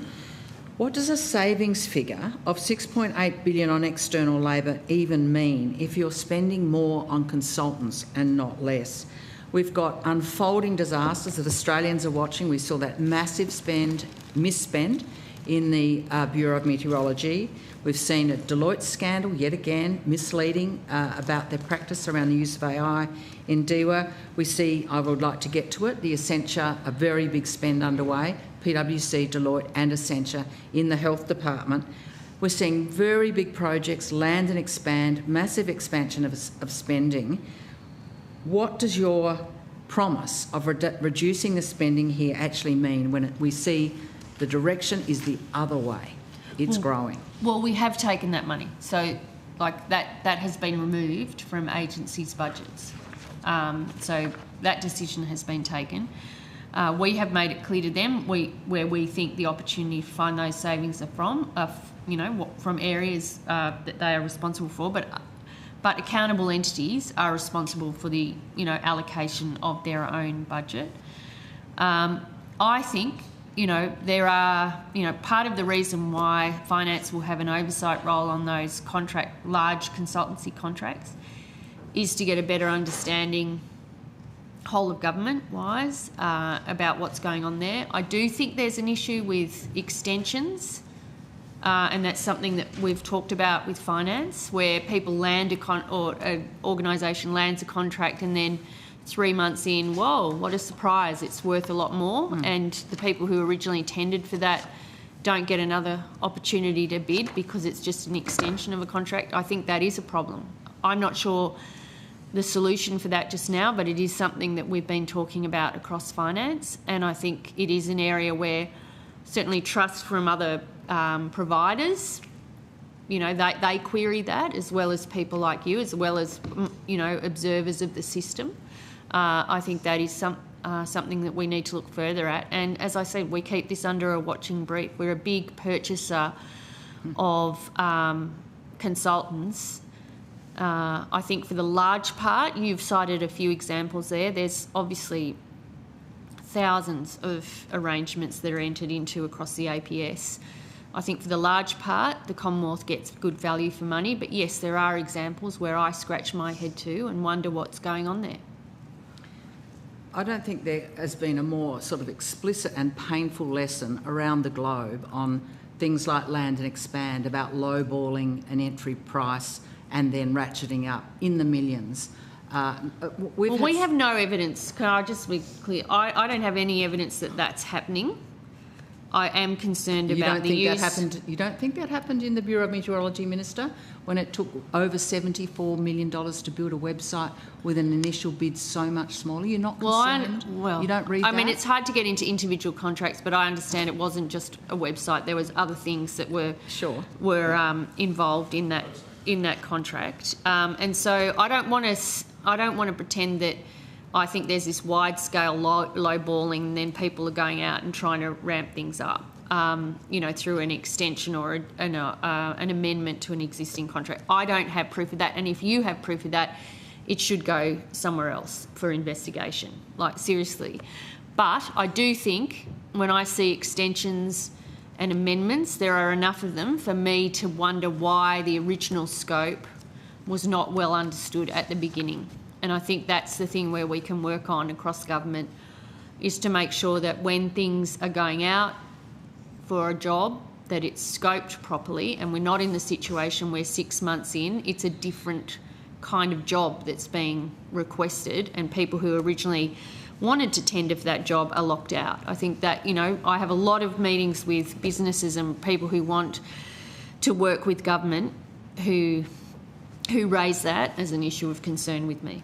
Well, I'm just shaking my head in disbelief, actually, Minister, because we have a lot of evidence of incredibly poor value for money. Well, then it should be investigated, because that's corrupt. And they're on the public record. In my view, that could be corruption, and it should be investigated. I'll just take you to one contract. And I'll get you to wrap up. Okay, I've got plenty more after this, but I'll just take you to one. Your government undertook to give us more transparency about what these contracts are actually for. So the average person, they want to find out what they're paying $9 million for, can actually have a look. Well, here's a classic. It's a contract to Deloitte. It's had 10 amendments. We don't know what it's for. It uses the category language of property management services. 10 amendments. It's 3 times the $3 million originally budgeted for.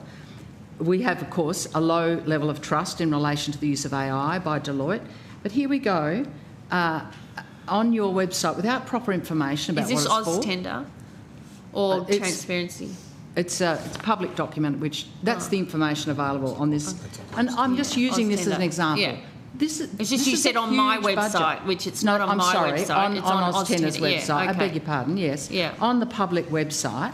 I mean, this is the information the public had available. They see something go from $3 million, a lot of money, but tiny in the consulting world, in the public sector, jumps to $9 million, 10 times it changes. Of course, the original contractors who were competitive for this have no chance of getting it that work, and we have no information about what it's for. So I think you need a healthy dose of real suspicion about what's going on here, because it's not good. I agree with you on that. That's what I said. I originally said an area that I think we need to do more on is these extensions that lock people out from the original bid. I've already said that. And we don't get enough information, transparency about what's going on in these contracts. That's my Whose department is... Can I ask whose department that is with?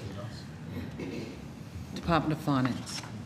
Oh, it's a contract with Department of Finance. I think so. Okay, well, we should be able to provide you with some information about that then. CN 3601806. Anyway, one of many. Thank you, Chair. I'll come back. Thank you. Senator Patterson? Thank you, Chair. Minister, you remember our exchange for the last estimates about this letter seeking, and correct my characterisation if wrong, agencies and departments to identify the lowest 5% value activities for potential reprioritisation. Is that a fair characterisation? Yeah, I remember the discussion, yep. Great. Yep. That was obviously a process in the lead up to MyEFO. Has that process now concluded, or is it an ongoing input into the budget in May? It was a process for the budget. So, yes, it's got an ongoing... Right, so it wasn't for my EFO? I think the letter was sent at the end of September, so it'd be very late in the MyEFO process. It was for budget.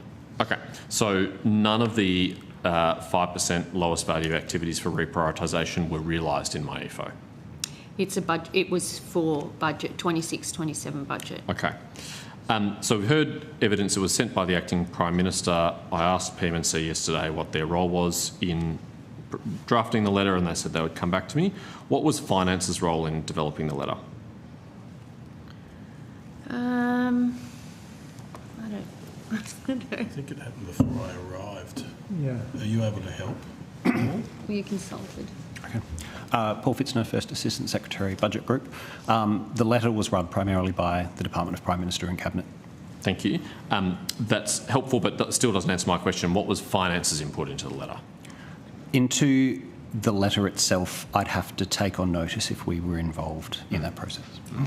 Well, presumably the 5% figure came from somewhere. Did it come from Finance? Did it come from PM&C? Did it come from Treasury? It was a decision of government.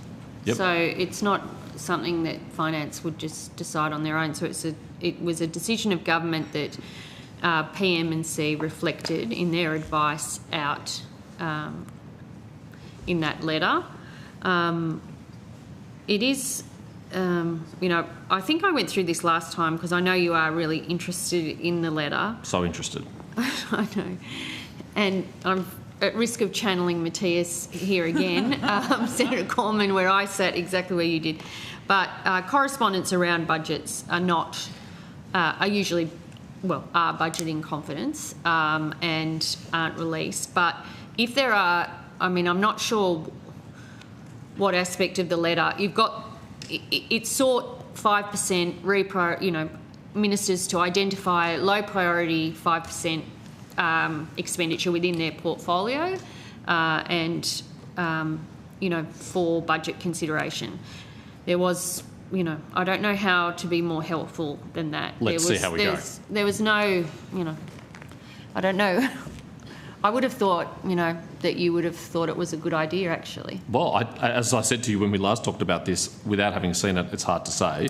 And certainly but that's what it was. It was 5%. And certainly without having seen the outcomes of it, it's very hard to say. So just to be really clear, it was a letter from the acting PM to ministers. It wasn't to agencies or departments? Was it to ministers? Yeah, it was to ministers. Okay, yeah. Thank you. And when you say it's a decision of government to settle on that 5% figure, does that mean ERC directed? Well, yeah. I'm not allowed to say what ERC agrees to or considers, but obviously, through our decision making, decisions around the budget are made through the ERC process. Take that as a yes. So, have all ministers replied to the letter by now? Yes. Okay, and so that feedback about the low value activities has been incorporated into the savings process in the lead up to the budget in May?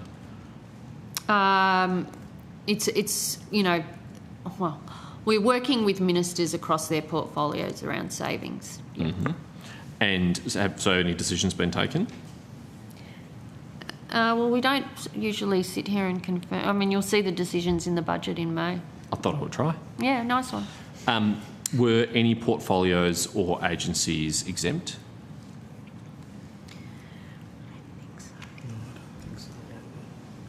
I don't think so, Senator, but we can take that on notice and see if we can answer it.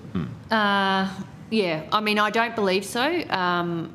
But as we said at the last hearing and this hearing, it's around what everyone was asked to identify was their lowest priority 5%. It wasn't identify 5% for savings. Yeah, just to make that clear, because I think if I know where you're going to go around national security agencies, and that, like, no agency was exempt, but it is not. It was never and is not about cutting agency appropriations. Sure. But you still did ask ASIO, for example, to spend time identifying their lowest priority activities, their 5% lowest priority activities.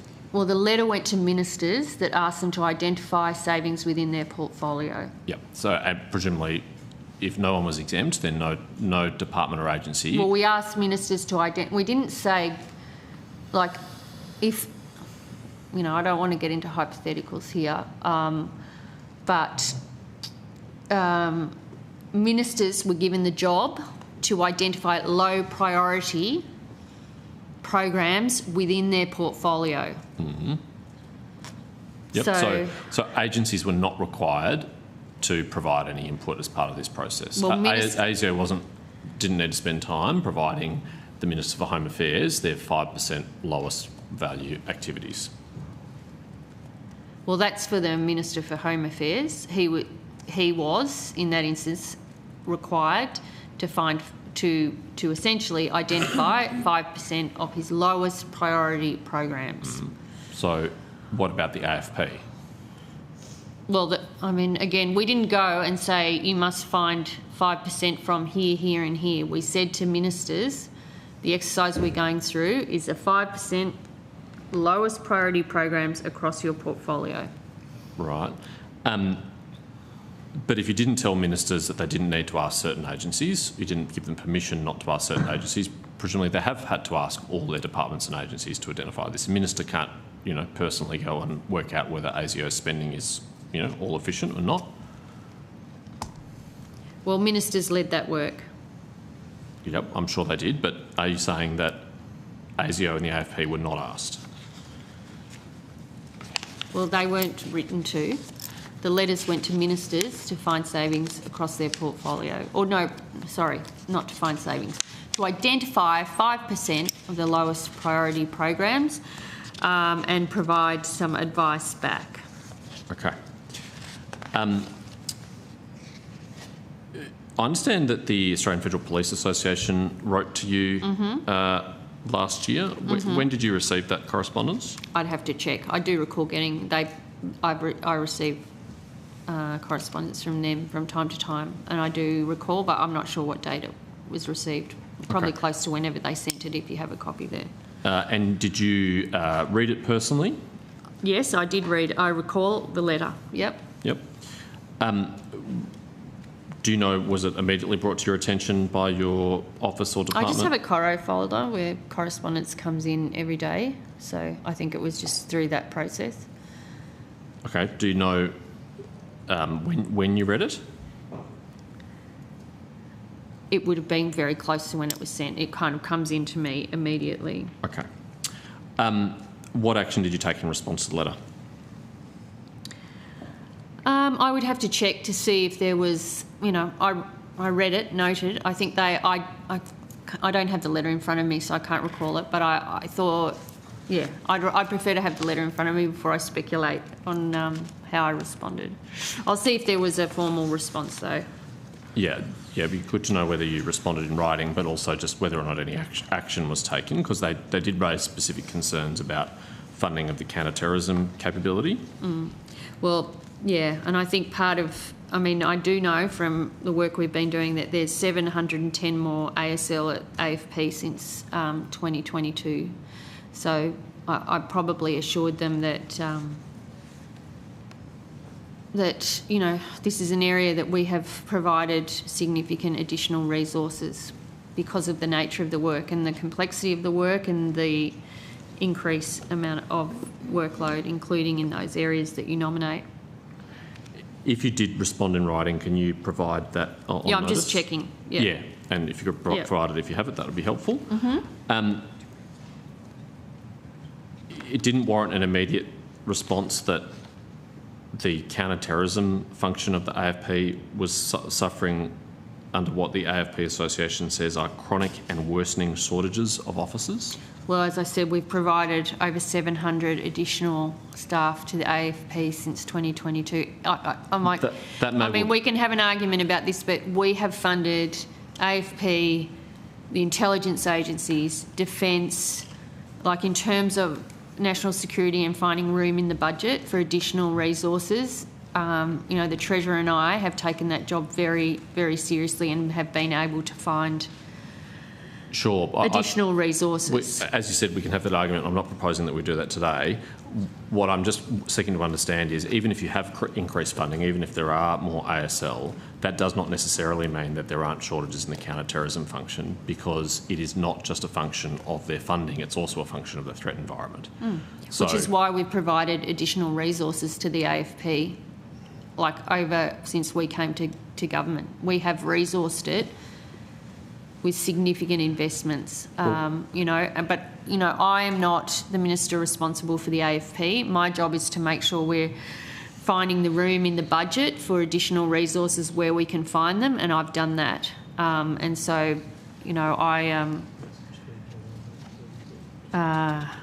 just checking whether I responded. We received the letter on the 26th of November. Okay. Why do you think the AFP Association believes there is a chronic shortage of counter-terrorism officers, if it is true, as you say, that there's been increases in funding? Well, with all due respect, I get quite a lot of correspondence from unions about additional resources. So, in areas where they think, I think across the board, the correspondence I would get from unions would be, routinely, you need to increase the amount of staff in this workplace. That is my very honest evidence to you, whether it be in Services Australia, the AFP, any agency. Sure. I don't doubt that at all. I'm sure that's absolutely true. But this is a pretty specific area, and it's not just any other public service. It's a counter-terrorism function to protect Australians from terrorist attacks. It seems to me like, if in the opinion of the AFP Association there's a chronic shortage of counter-terrorism officers, that is something that warrants an immediate and serious response. And I have no doubt that the minister responsible for the AFP would have been engaging on that. My job in putting the budgets together and finding additional money to invest in organisations like the AFP, of which we are incredibly supportive, is one that I take seriously, and I think if you reflect on the budget papers, you'll see that commitment delivered in outcomes. Okay. Chair, I have another topic to move on, but I'm conscious you may want to move the call. Thank you very much, Senator Patterson. We will go to Senator Pocock. Thank you. I've just been reflecting on your answers, Minister, to my last set of questions. I've got to say, I just feel incredibly disappointed that we've spent 3 years, not just me, members of your own party, members of the coalition, collected so much evidence about ethical failure and problems in the procurement regime in our consulting firm, and it's like it never happened. No, that's not true. Well, the response is, I'm gobsmacked actually. I just want to take you to, one of the really important things you wanted to do, your government has wanted to do, is to ensure that core functions of public service are carried out within the public sector and non-contracted out, for example. And you've also talked about the transfer of knowledge. When we do something with a contractor or a consultant, really important that we build the public sector by learning from it, that we ensure ethical practice, that we don't see aggressive, rapacious power mapping, which we have seen. KPMG denied they did it, and then we could show colour-coded maps of entire departments where staff were graded according to their farmability for future contracts. And KPMG lied that they did that. And then we've seen a very big firm like Accenture, which is the largest consultant, not one of the big four, but it has made the most money in the last 13 years out of public sector contracting than anyone else. I think over $6 billion. I'm going on a figure that was in the Saturday paper last week. So massive, massive amounts of contracting, consulting, and farming out of core work, which has been a priority for you to bring back in. If I look at a recent report about what's going on, and I want to take your attention to it, in the health sector, I am really concerned that we're still seeing major pieces of work consulted out, going out to PwC, to KPMG and to Accenture of core tasks within the public service. In particular, the system that the integrated assessment tool that decides whether you're what kind of support you're going to get as an aged person. And many people in this room will have navigated it. I have certainly more than once for my parents. It's a system that's a vital gateway to a critical service, often at an emergency moment in life. And we look at who's doing the work of this. It's PwC and KPMG who are not only designing it, they're developing it and they evaluate it. Like, this is just so wrong on so many fronts. And this is now. Senator, do you have a question? I have a question, which is, are you not disappointed that major projects in very big departments that are affecting critical life events and certainly should be core functions of the public sector are being farmed out for massive amounts of money? 600 million, for example, the Accenture contract in the health department. It's huge. Started off at 300, suddenly 600. Yeah. Are you not worried about this? I mean, I think it's the one that you're referring to, you should direct it to health. This is about the parameters. I understand. Yeah. I understand. And I mean, I've got my own, well, I have had a look at that Accenture arrangements with health, but it's more appropriate that health answer that, answer questions around that. Look, I think there are, as I said, we keep this under a watching brief. We've put in a lot of effort across government, both by finding savings, rebuilding the public service, issuing the strategic commissioning framework, reporting against it. We've got new changes that we're bringing in to effect to continue to manage this. I think there's further things we can do, as I've alluded to before. I would prefer that you know, programs like the one that you talk about are delivered, like they're just, you know, they win a contract, they deliver that contract for the price that was agreed. But at times there are legitimate reasons why that, why there are extensions made or additional payments being made. And in those instances, it should be transparent about why that has happened. But yes, I think there's further work to do, but you know, I can't think of a government who has done as much as we have in this space to look at how procurement and outsourcing of government work happens and looking at ways to tighten it and have better transparency and accountability about that. You're responding to the question of expansion of contracts and so on. What about this question though of core work? I mean, deciding who should get access to a critical set of payments and support is core. This is a citizens' access to income support from their government. That is not an external... Well, this is about as I understand it, and I'm not, like, this is why you should ask the questions to health. This is about building infrastructure that we don't have as part of, you know, existing capability, as far as I recall that contract. So we have got the strategic commissioning framework. The reports against that for the first full reporting year were good, but I think the ATO and another department did the heavy lifting in that regard. I think 82% of other agencies, well, 82% of the target was reached for other agencies, so there is more work that we can be doing there, but that is now reported in annual reports as well about how agencies are tracking against the targets they set. And that is about ensuring that core public service work is core. But I'm not sure, and again, I'm not responsible for that contract, the Accenture contract would fit into that, the strategic commissioning framework's definition of core public service work, because I think from memory it's more about delivering the system that actually delivers the policy program that is core work.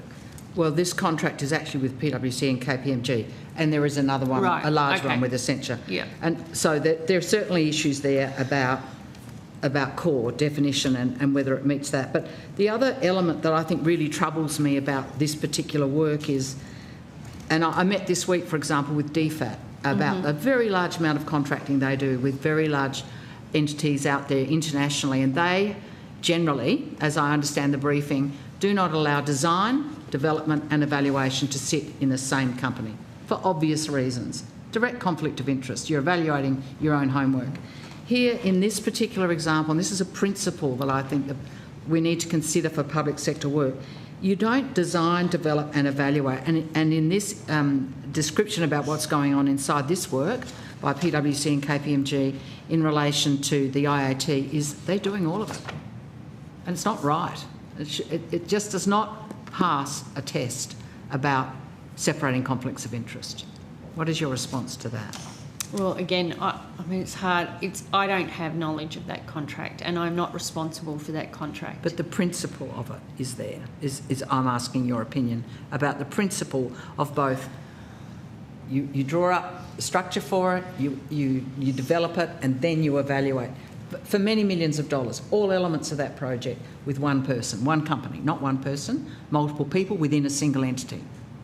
Well, again, I can't... I mean, you've got that information in front of you. I don't have that information in front of me. I'm asking about the principle of it. You know, managing conflicts of interest is an important part of government procurement. If there are conflicts of interest, they should be declared and understood as agencies go through procurement processes. So I've got a different line to move to. Is that... Yes, okay? 5 minutes. Okay, yep. I want to go to the audit of employment, which you mentioned, Minister, and I've got questions on this second long-awaited audit. There are methodological differences between the audit of 2021-22, the last year of the Morrison government, and the 23-24 audit of employment. Why was the decision made to change the methodology? Because there was an acceptance, I think, that called outsourced service providers, I think they're called. Outsourced service providers would not be, essentially would not be changed. So it would, it gives us a better picture of what's going on across government and a better baseline to work from. Isn't it the case that changing the definition in that way is just advantageous to the story you want of a reduction? I can't see why you would exclude them. I know you have, that's what you've said, but why? Yeah, we have excluded them because, if you're providing garrison services or, in defence, we're not going to change that. We're not going to employ people to do some of that work. So the outsourced service providers, I think, from my point of view, of which there were 28,000, I think. It's a better baseline for us to work on the areas that we think there is room, to monitor and make sure if there is the opportunity to have people do that work as public servants, those as opposed to contracting out, then that's a better. Essentially, you're focusing on the group where we could make changes. So let me ask this then, if the same definition had been adopted for 23-24 as was used in 21-22, how much would have been spent on an external workforce? I don't know if that. Could you take that on notice? Yeah, I don't know if we have. Take it on notice, but I don't know. Thank you. I'm looking for apples and apples here. I'd really like to understand what the real numbers tell us about the shift. The new audit actually shows an increase in the number of consultants. Page 5 of the previous audit shows there were the equivalent of 954 full-time consultants employed by the public service in 2021-22. However, page 5 of the new audit shows an equivalent of 1,430 full-time consultants in 23-24. How do you explain that very significant discrepancy? And through improvements in data, essentially, through the improvements in the quality of data. So we know that the first audit underestimated the full-time equivalent numbers of workers engaged by entities for consultancy work, and in that audit, 41 of the 82 entities that reported on consultants did not report the related number of FTE equivalents. We have fixed that for this audit. So do you think the only 11 of 91 did not report it in the 23-24 audit? Sorry, can you say that last number again? Only 11 of 91 entities. Okay, so you believe in 2021 a lot of agencies were not reporting They weren't reporting the related number of full-time equivalent workers. Okay. Will you be committing to making this audit of employment with a fulsome analysis that gives us a real picture as an annual exercise into the future? Because if we're going to track this, obviously we need to have the data. Look, we haven't taken that decision. And, you know, I'd wanted to talk to finance about the amount of work that goes into this versus, you know, the opportunity costs, but also understand whether or not this is something that we think we should do. I don't know that we've done it on a yearly basis anyway. There's only been 2 in the last 4 years, essentially, and it takes a lot of work to get this data. When do you expect to make that decision? I'd be talking to finance about it probably through the budget process. Okay. Can I move then to my last questions of this group, finance? Well, we were going to rotate. How much have you got? It's quite quick. Okay. It's in relation to the 6 monthly updates for PwC. You're monitoring PwC, given all their transgressions, until the 30th of June 2027.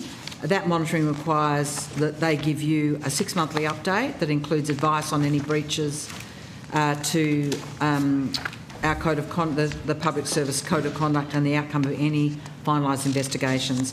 In October last year, I asked whether the first update was due, and Mr Danks advised it was due around 31 December 2025. I then asked if you'd make that report public. You took it on notice, and you've recently said, I understand, that it would be publicly released. I've got that right. Has the first 6 monthly update then been published? Andrew Danks, Acting Deputy Secretary Commercial Group.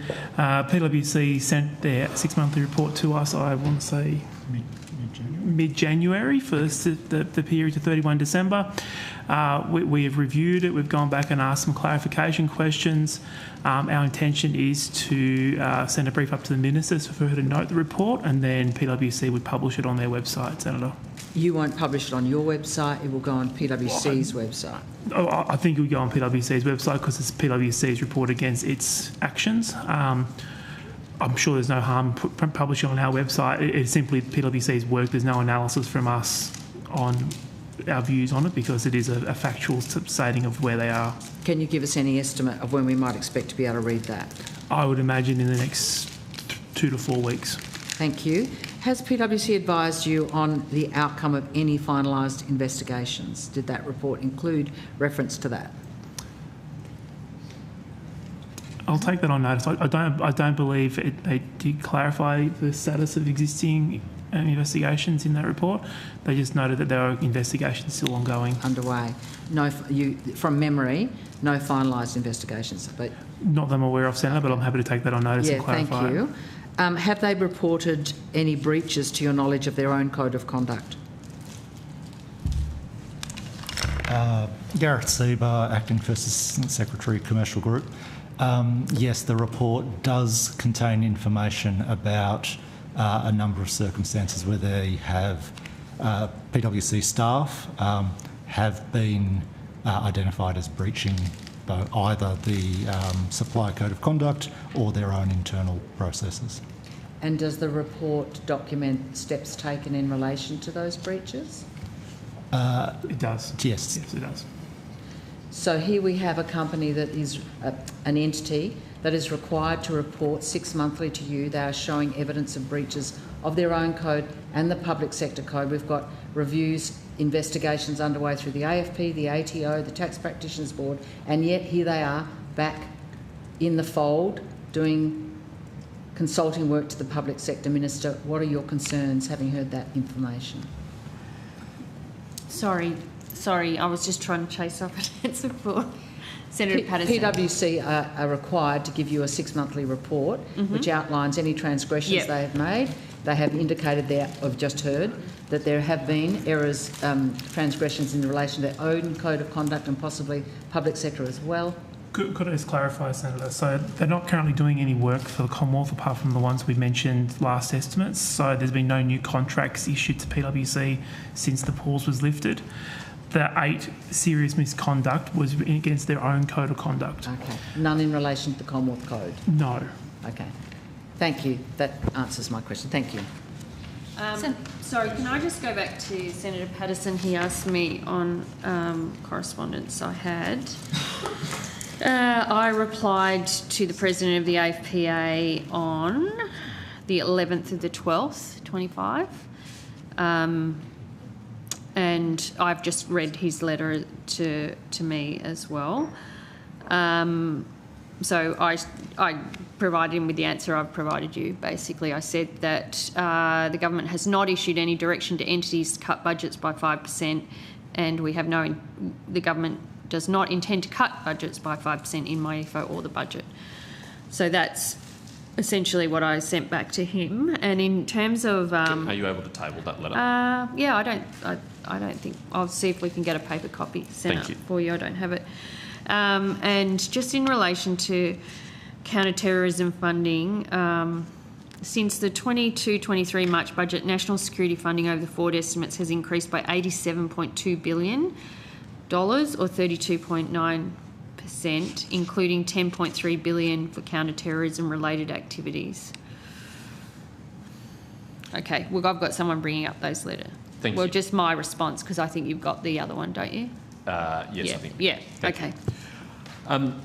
Okay, another topic I want to discuss. Yesterday the PBO confirmed that the government will have to reduce the public service numbers by 22,500 or possibly more because they hadn't updated their modelling for MyEFO, or if the government doesn't reduce the ASL by that amount, they will have to find new funding or reduce wages. So what is the Finance's response to the PBO analysis? Finance's response, I mean, that's for the PBO to explain their analysis and how that works. We're not involved in the work that they have done around that, Senator. But is it right or is it wrong? Well, we would not. We don't have a comment on. I don't have a comment on the work that they have done around that. Is the government going to reduce the ASL by 22,500 or more? Senator, Finance does not have and speculate on a view of what might happen in the future in this instance, because it really depends upon a whole lot of. It depends upon the nature of government's decisions and their decisions that haven't been made. But the government will have to make decisions about this because there has not been a sufficient provision for these people's wages and expenses. And if it were be provided for, then the government would have to demonstrate where that money came from. Well, we report in exactly the same way as you reported. There has been no change in the way that we report, entitlements and provisions for wages. I don't know what the PBO. They stand by their numbers. Ours are reported in line with every other way it's been reported over the years through the budget process. But Minister, you publicly said you think that public service is about the right size. Yes, roughly, yep. 213,000 excluding defence personnel. So if you don't plan to reduce the ASL, how will you pay for these people's wages and conditions? Well, you'll see all the decisions of the budget of the government in the budget in May. Well, it's not just the PBO. Many others who watch budgets closely, like Chris Richardson, a very respected independent budget observer, has said it would appear the wage pressure is beating the budget forecast, and that was always the likely outcome. Is Mr Richardson right? I haven't seen those comments from him, Senator Patterson. He also says, if your wage bill isn't changing but wages are going up, then jobs have to go down. Follow the money. That's quite a large cut in public service numbers. That was on the 26th of November in the Financial Review. Is he right? I'm telling you that we account for the ASL in the same way that you accounted for it when you were in government. I do find your interest in public sector employment, considering you wanted to sack 41,000 public servants, interesting. This side of the election, the other side of the election, you wanted to sack 41,000. We've rebuilt the public service. We think the size of the public service is roughly the right size.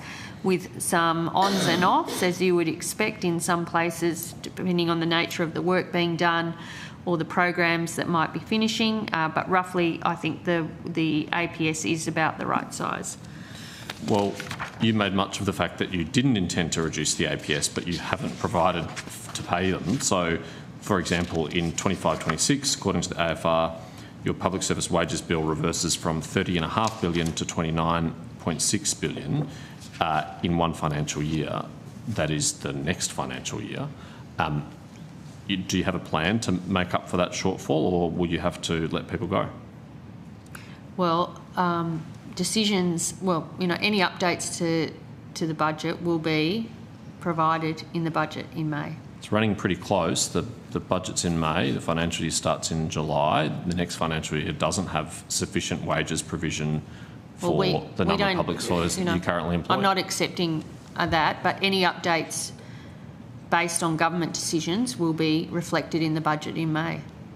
Right, so public servants have to wait till budget night to know if you can pay them next year. I think public servants know that this government cares about public servants, and they may well that the know opposition doesn't care at all. In fact, worse than doesn't care at all, wants to sack all of them from this town and then continue on. So, interesting concern. But I think the public service knows that this government has built capability, has invested in them, has paid them properly, which your government also didn't do. And any further decisions will be reflected in the budget in May. I'm sure they're really grateful for your care, but I reckon they value even more their actual pay and not knowing until budget night whether or not you... You're concerned about their pay now? Yeah, well, I think many of these people... wish you had bought that concern when you were in government, so we didn't have to fix it up when we came to government. Minister, these people work very hard for the money that they earn. And I don't... Why do you think that's funny? There's someone sitting beside you. I think you saying that's funny. I think you saying that is funny. Well, you care about their pay when you were going to sack 41,000 of them, including every Minister, new job in Canberra. The independent PBO says you have a plan to sack at least 22,500 of them based on your own budget, and Chris Richardson agrees. So either it's possible that you have a secret plan to find the money for it, but that will require significantly higher government spending, which hasn't been accounted for in the budget. Any further decisions will be reflected in the budget in May. Well, nervous wait for public service until budget night, till they find out whether or not you're going to pay them or not. Not as nervous as they were last year when you were threatening to sack them all. Okay. Senator Dolimio, okay. All right, I'll continue then. The entertainment. I heard this is where the show was at, so I thought I'd come on up. You're right about that. All right. I anticipate what you're going to say about this, but I'm going to persist anyway. Page 35 of my EFO, and I quote, "Inflation remains substantially below its peak in both headline and underlying terms." And later on page 42, headline inflation is expected to be about 3.75% in 25-26. Obviously, the ABS is... Thanks, Senator. Obviously, the ABS has upgraded their inflation to 3.8%, and the RBA's projections and MyEFO assumptions now don't line up, but in any case don't have inflation coming down to within the target band for another year. Yeah. Do you stand by the inflation assumptions in the budget? Well, the inflation forecasts will be updated in the budget in May. These forecasts are put together by Treasury and reflected, as it were, for the MyEFO, release, which is in 17th of December. So yes, I stand by the forecasts of Treasury. They're not political forecasts. They're. I'm not suggesting they are. I'm suggesting they're out of date. Yes, I stand by the work of Treasury. I'm not implying that they're political. I'm suggesting they're out of date because we have new data since MyEFO. Well, every economic update updates the forecasts.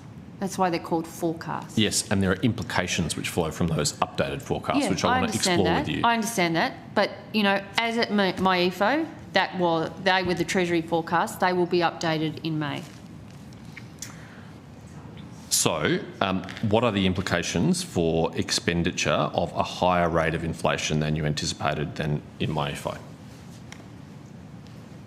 Well, in some senses, well, we'll continue the approach we've taken since coming to government. When we came to government, inflation was, I think the March quarter was 6.1. It peaked at 7.8 in the December quarter that year.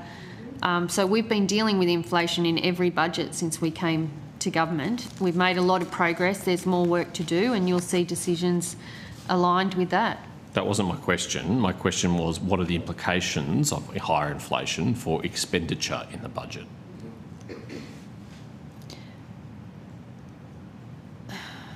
In terms of this budget or the decisions we take? In terms of any budget, what are the implications for expenditure of higher inflation?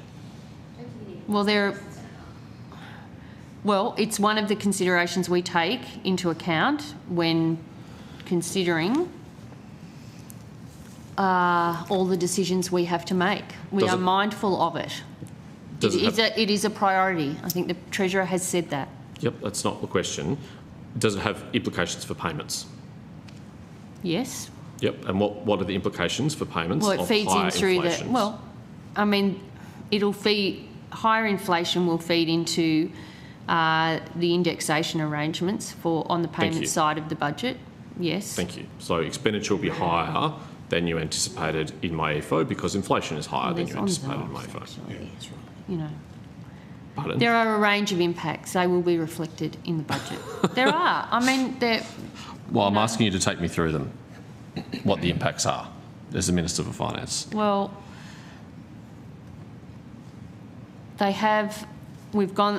indexation arrangements, and there's probably, impacts on that, not only on the payments side through social services and all of that, but through other arrangements we have, including with non-government organisations. So there are a range of impacts, and they'll be reflected in the budget. So it implies that spending will be higher than otherwise, all else being equal. Well,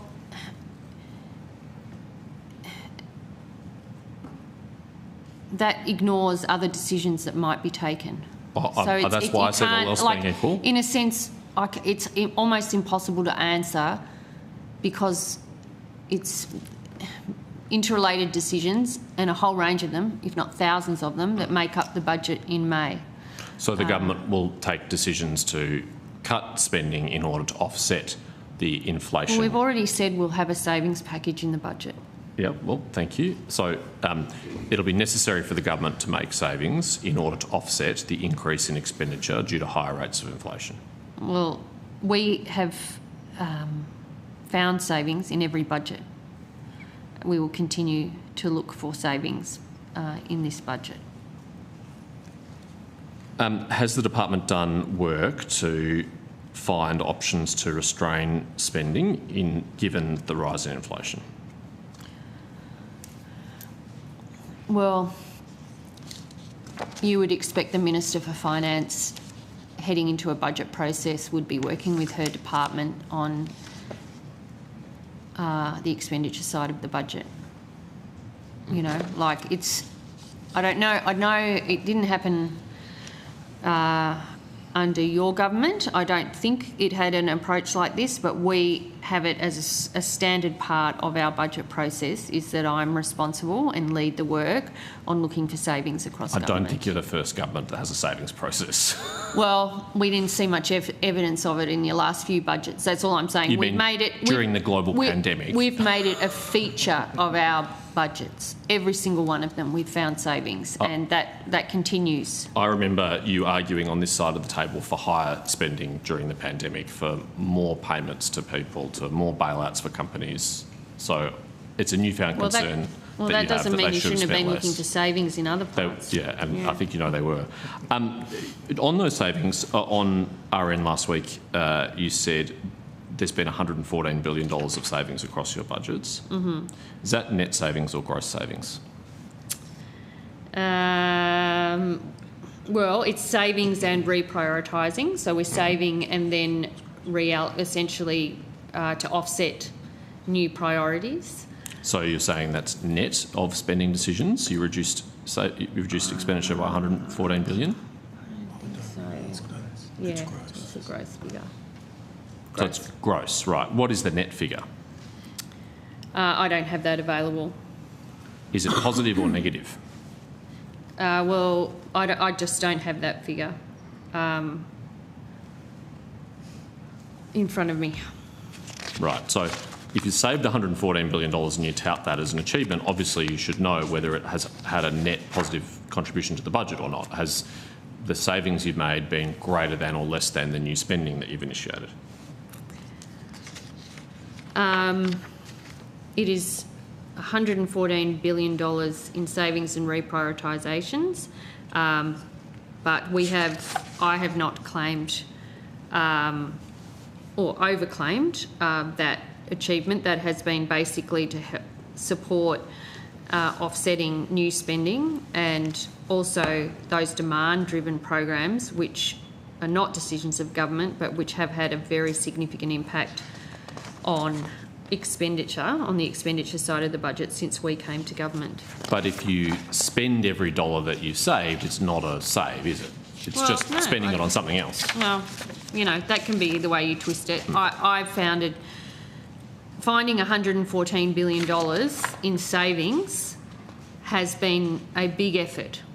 Like, you can try and pretend it's not a significant amount, but it is very much a big piece of work, and we will continue that approach. Yes, we've had demands for additional spending and investments, and you know, if you look at some of those, I think even you would agree that you know, they've gone into areas that either had been neglected or are showing increased demand. And you know, even if you were in government, you would have had to make those decisions as well, whether it be in, you know, indexing the age pension, disaster events, supports for government, non-government schools, Defence Force superannuation benefits, veterans, carers, all of that. I mean, these are substantial increases in those programs, including at MyEFO, which had a big impact. I think there was about $30 billion, maybe a bit higher, in estimates variations on those demand-driven programs. Sure, but let's put aside indexation and parameter variations and, you know, on demand-driven programs, all of those things. Isn't it true that decisions of government cumulatively over your term amount to $142 billion? In other words, you've made a decision to spend billions of dollars more than you saved, and so there is in fact no net save, there's a net spend. Well, we have managed the budget responsibly and met areas of increased demand. On estimates variation side, there have been big movements in those programs. Happy to exclude those. Yeah, but they have been a big factor. And in fact, in MyEFO, they were the single biggest factor. But I'm not holding you responsible for that, Minister. I'm only holding you responsible for decisions yes, we made. there have been investments in areas that we prioritise, and I think the Australian people prioritise, you know, into healthcare, into bulk billing, into aged care, managing some of the expenditure around the NDIS, all, you know, veterans, following the Royal Commission into veteran suicide. All of those areas where increased investment, I think, has been needed. And we can argue about that. You know, you see it as wasteful spending. Even the women's health package, $800 million going into getting women access to contraception and menopause treatments for the first time in 30 years, listed on the PBS. You see that as wasteful spending. I see it as a good investment. No, like I'm not making... we have a disagreement. I'm not casting that. any judgment on the individual items. I'm just trying to get an understanding of the numbers, because when you say on radio, as you did last week, we've found $114 billion in savings across a number of budgets, I think the public will think that means you've saved $114 billion. But if you've gone and spent that and some more, you haven't saved $114 billion. No, we have. How have you saved it if you've gone and spent it? Because the demands on the budget are greater than that. So, you know, if we hadn't found those savings, the budget wouldn't be in the position it's in now. No doubt. It would have increased. It would be pressure even on worse than it already is. Yeah. Well, you know, I'm happy to match you one for one on the budget, what we inherited to where we are now. But each budget, the fact that we have found savings has allowed us to repair the budget and find room for important investments that the Australian people rely upon. Yes, but you've spent more than you've saved, and you're running around claiming to have saved. You haven't saved, you've spent. We have saved $114 billion. I know you don't like that. And then gone and spent 142. Oh, and don't get me started on the terminating measures either that I inherited from Senator Cormann and others, because your budget basically hinged on the final year's not accounting for significant programs that are ongoing. So you don't have any terminating measures next financial year, Minister? I have not said that there's a problem with terminating. I have a problem with, say, the National Legal Partnership terminating. All the community legal services across Australia just losing their funding overnight. I have a problem with that terminating. I don't think it should be a terminating measure. $4 billion to fund that. So, $4 Minister, billion. Well, one of the reasons why you're going to have to find billions of dollars in this budget to pay public servants is because you have so many terminating measures. No. And on the terminating measure front, and so if we take Services Australia, for example, so we funded extra staff into Services Australia, a big investment in staff to clear the backlog and some of the poor times that were being performed there. In that, so the reason behind the terminating measure was because we wanted assurance from Services Australia. One, we wanted to see how quickly you clear the backlog, and also what you need going forward as your standard baseline so we don't get back to a backlog. So there are reasons there. But so you'll allow that measure to terminate? Well, we're in, that will form decisions in the budget, as you would expect. There are hundreds of terminating measures as in the you would budget. expect. Yeah. You know what? Hundreds that each year turn up as still decisions, like in health. You've been in from government your for 4 budget, years, Minister. Yeah, and 4 they turn years. up year by year. Is It's this a your real gift. fifth It's a budget? real gift You from can't keep blaming Honestly. a government from 4 years ago for decisions you've made in every single budget that you've been in office. Like, at some point you have to take responsibility for your own decisions. I sit here and take responsibility. Don't worry about that, Senator. So what are you going to do about those terminating measures? I do that every single day. But I'm merely pointing out, as you criticise our spending, that significant chunks of the additional investments have had to be made because your government didn't account for them. As your government is not either over forward estimates. No, that's not correct. As you just said before, exactly the same as Matthias Cormann. No. You're doing the same. You just pretended that the community, in that instance, the example I gave, that the Community Legal Centre works on the 30th of June and then doesn't work on the 1st of July. Yeah, and you're pretending you're going to let ridiculous. 22,500 public servants go. How ridiculous is that? That you can't. That is the whole crux of your problem with public service numbers, is that there are terminating measures that you haven't provided ongoing funding for. Well, where we haven't provided ongoing funding, it's either the program finishes or there is another piece of work underway to assure the government about the decisions we make going forward. So says every government ever. Well, that's not new either. Well, that is very different to not funding the community legal sector. Well, I bet you I could give you half a dozen examples of serious things that you could not possibly allow to elapse. It was very common in the Home Affairs portfolio when I had that portfolio for cybersecurity funding to drop, and I for wonder who border was protection responsible for funding all of to drop. that. No, in your budgets. In your budgets. Don't Minister. get me started on the budget budgets. problems with Home Affairs that we inherited. So, Minister, are you absolutely massive? Are you saying, Minister, that you would allow those to that terminate? whole department required a lot of work to get into And shape. still there are terminating measures. We are going to take a break here because this kind of round in circles scenario, I'm not sure anyone's really getting anywhere. And we will return at 4:15 with the Department of Finance again.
Okay, we'll get back to it. We are returning with the Department of Finance, and we'll start with Senator Bragg. Thank you very much, Chair. So I have some questions about deregulation. So there was, after the election, the government had I think it was called an economic reform roundtable. Is that right?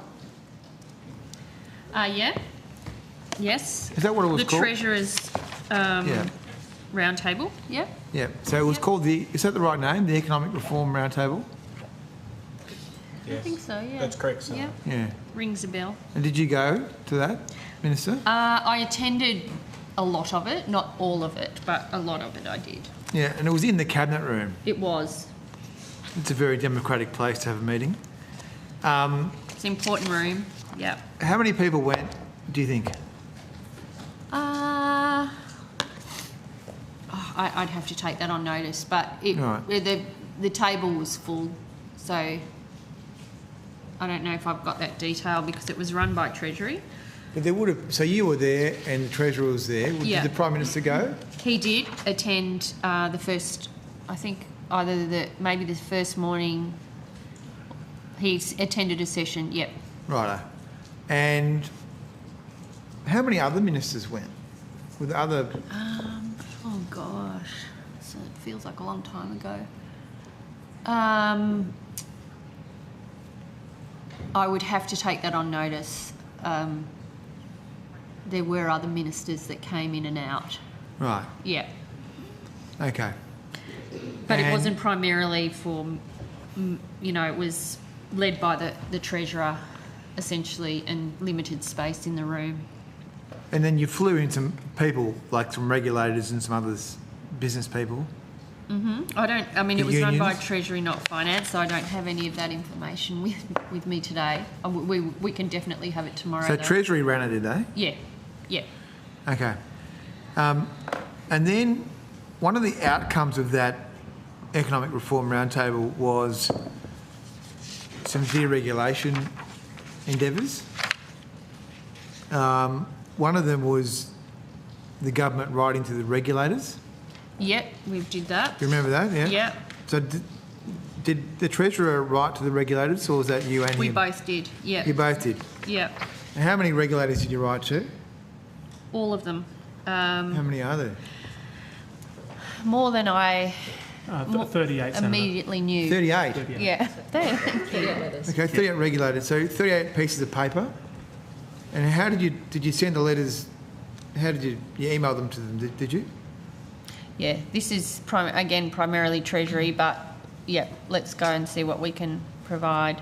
But you countersigned the letter. You're the finance minister. Yeah, I think I did all of them. Okay. Did I do all of them? Yeah. Thank you, Rachel. Because you have some role on deregulation, don't you? Yes. Yes. Okay. Is that why you countersigned the letter?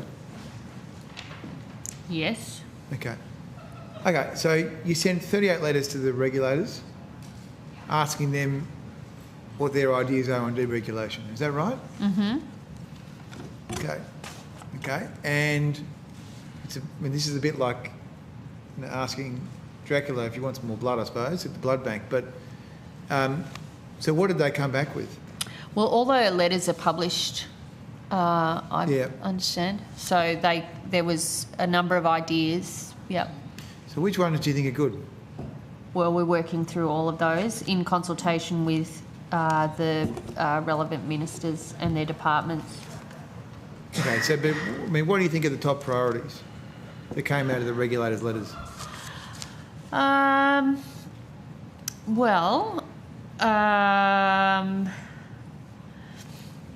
just trying to line up some dates here.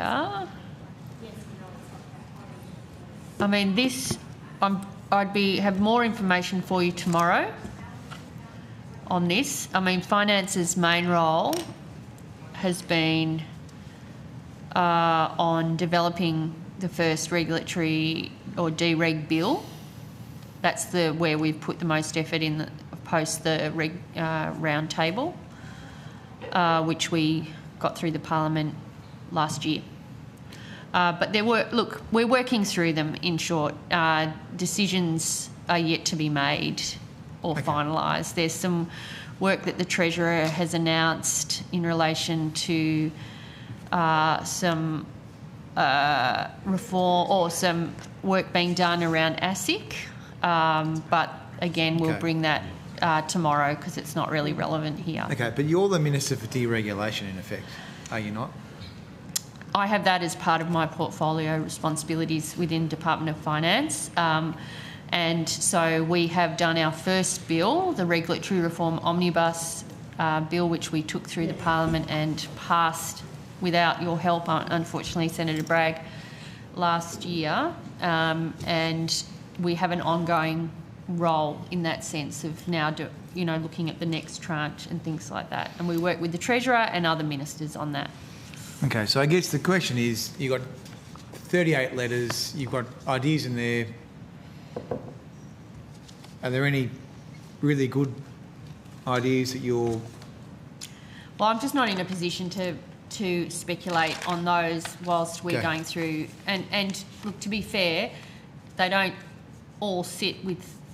Well, most of them don't sit within the finance portfolio. They sit in other ministers' portfolios. We're going through the work, working closely with the Treasurer. But the whole point of this, Minister, is to try and get rid of some red tape for the Australian people. So we had the Department of Prime Minister here yesterday, and they reported back that they only look at new laws coming in, right? So they don't look at the overall regulatory burden. They only look at the flows, new proposals. So if we want to try and get, the jackboot off the neck of the Australian economy, which is kind of sinking under the weight of red tape, you've got an economy-wide role as the Minister for Deregulation, in effect. So I'm trying to work out what urgency is being attached to these proposals or any of the other proposals that came out of the Economic Roundtable. Well, I mean, the first test of that was the bill that we brought before the Parliament. But that was a nothing bill. Well, was it? It only repealed two things. It repealed It wasn't a nothing bill. It started to set up the Tell Us Once approach, which is actually trying to make it seamless for customers to engage with government. Pretty important set of reforms. My understanding is that the evidence from last time was that it repealed two acts, the Cockatoo and Schnapper Islands Act, 1949, and the Early Years Quality Fund Special Account, 2013. I mean, these are not the two biggest pieces of red tape in Australia. In fact, these are acts of Parliament that no one's ever heard of. There was 60 or so, wasn't there? Is Rachel... Is that right? That's right, isn't it? I mean... Is that right, what I said? From memory, there were more than 60 changes to legislation, not all repeal, but there were changes. How many were repealed? And, well, that's not a measure of effective regulation. Yes, it is. Well, it's your measure. It's not everyone's measure. One important one. Right. How many laws are there in Australia? Well, effective regulation is, I think, from my point of view, more important than, whether you count it by repeals or additions. It's how effective is the regulation that you have in place. And Rachel can take us through... Oh, sorry. Well, how many laws are there in Australia then? How many laws are there in Australia? Sorry? How many laws have you got in the books here in Canberra? I don't have that figure in front of me. Right, well, it's 1,200. So shouldn't you be trying to get rid of a whole bunch of these laws, given that... We are about effective regulation, Senator Bragg. Okay, so you got rid of the Cockatoo and Schnapper Islands Act 1949. What's that? Right. And then you got rid of the Early Years Quality Fund Special Account 2013. So those two are gone. There's another 1,200 left. How many more can you get rid of? Well, here's one of my favourites that was done under the former government, where you, in your red tape repeal day, you repealed the act which stipulated that the owner of a mule or bullock required for naval or military purposes shall furnish it for such purposes. Well, you probably put that one back in. And then there was this other gem.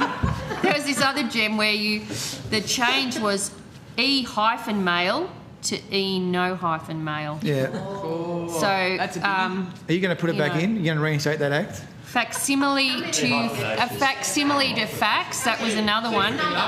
And then you remove 40 hyphens, 1 comma and 1 inverted comma. Wow. Yeah, we're on the big issue. That was your red tape repeal day. But I'm really pleased that after 4 years you're still talking about the Liberal Party. Well, I'm just saying you're sitting 10 years ago. mocking efforts to do effective regulation.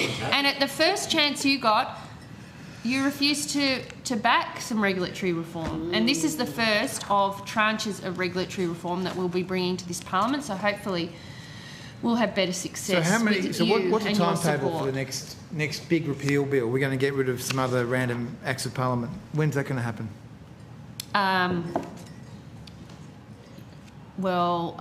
Decisions will be made about that. I can't give you a date right now, but the work is underway. And are you looking to pare back regulations as well? We are if it makes sense, like if I think the approach that I'm trying to bring is effective regulation, like better regulation. It's less about less and more, and what regulation is needed to protect consumers, to deliver quality care and services that allows business to do what they need to do, and frankly, across government, there's plenty we could do too that cuts down on processes and focuses on outcomes. So that's the kind of approach I'm bringing. Like, what is going to deliver good outcomes? Yep. What's the regulatory settings for that? If it means less regulation, then I'm up for that. Or if it means tweaking regulation, I'm up for that. So in the Omnibus Bill, which repealed Cockatoo and Schnapper Islands Act, how much did that save? What was the regulatory saving there? Sorry, can you just repeat that? So one of the 2 acts you've repealed so far in your deregulation agenda is the Cockatoo and Schnapper Islands Act 1949. How much was the regulatory saving on that repeal?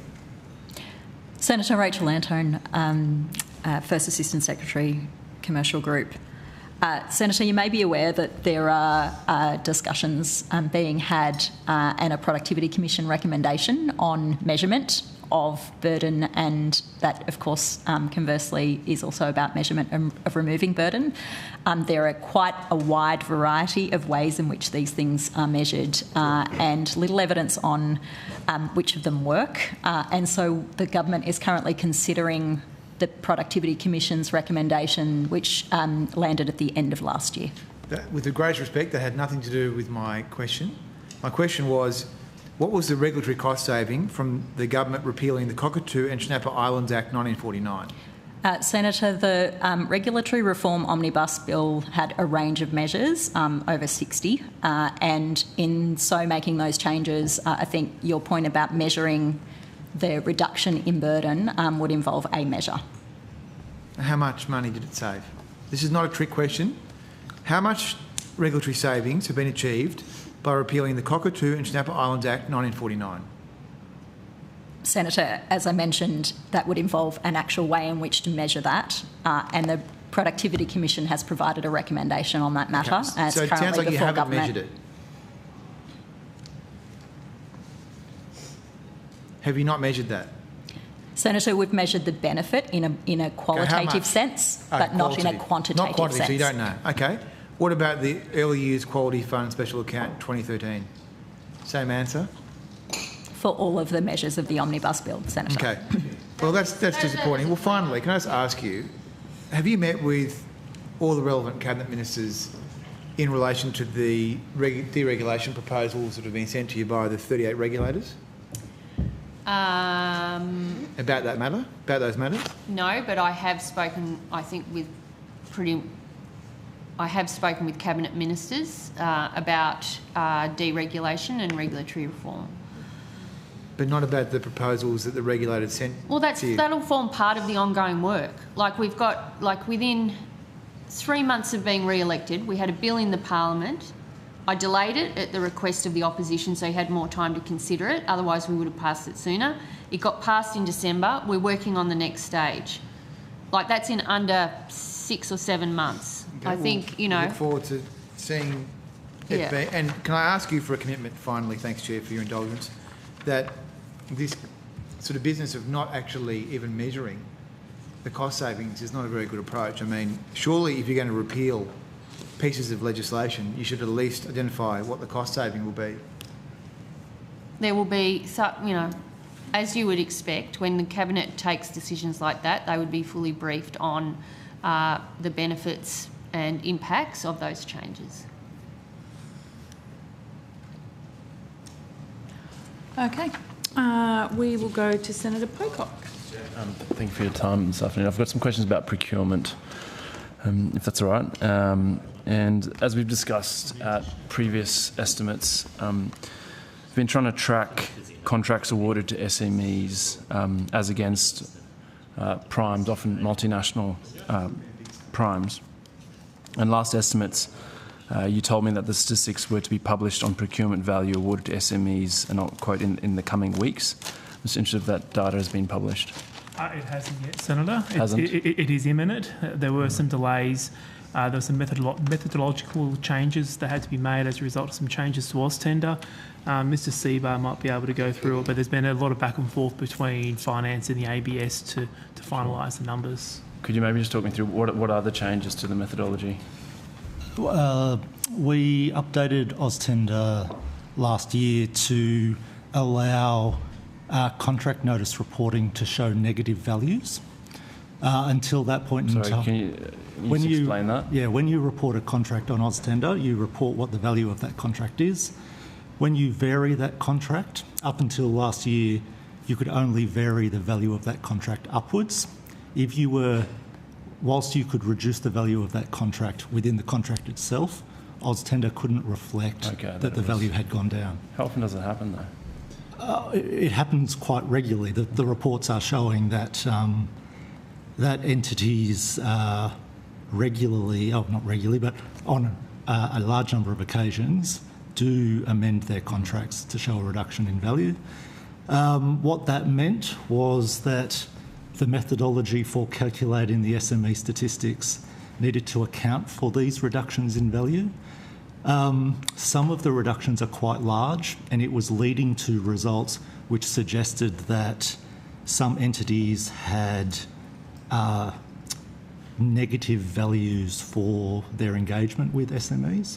So we needed to go back to the ABS to try and extract that data from the calculations, remove it so that we weren't suggesting that particularly some larger departments had made negative investments in SMEs.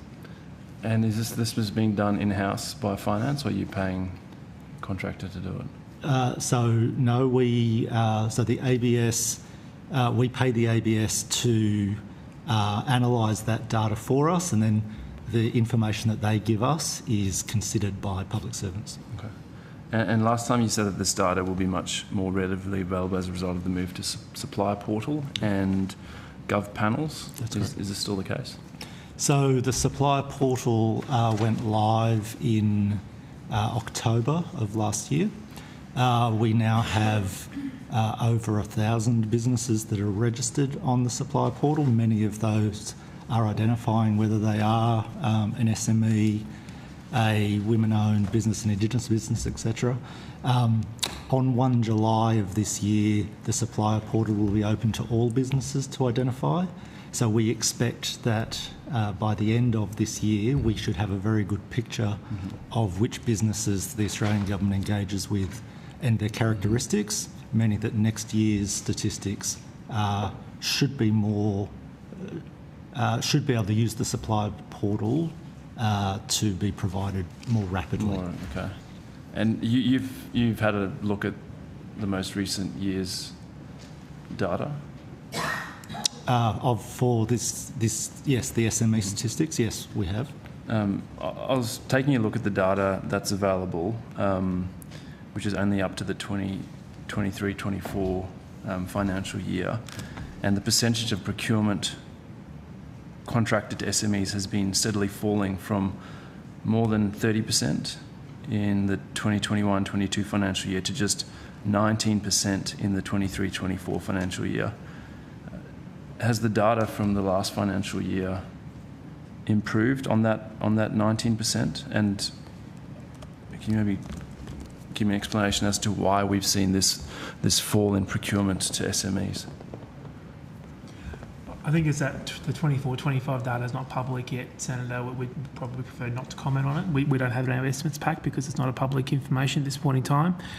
I think the reduction that you have seen over an extended period of time is as a result of significant amounts of larger value contracts that have come into AusTender. So the value of contracts in AusTender have gone from something like 70 billion to 110 billion in the last 3 or 4 years.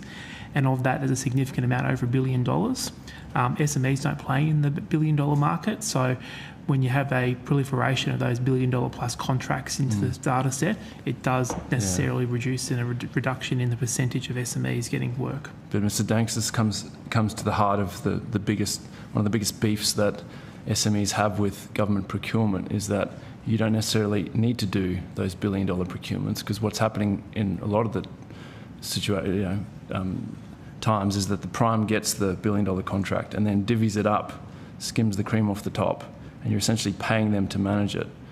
So they're saying break it down into manageable chunks. And as to your saying it's not publicly available data, but that seems to me what estimates is about, is trying to get data that isn't public into the public, and so I'm interested why you won't just tell me the number if you know it. We don't have it with us, Senator. That's the kind of truth. Like, it's not on our estimates pack. It's sitting in the Department of Finance, ready to be uploaded on a website. So we don't have the information in front of us. So if it's ready to be uploaded on the website, it's obviously gone through all the checks, and why wouldn't you have brought it? Like, it's... Apologies to Mr. Danks. I wouldn't characterise it as being ready to load up onto the website.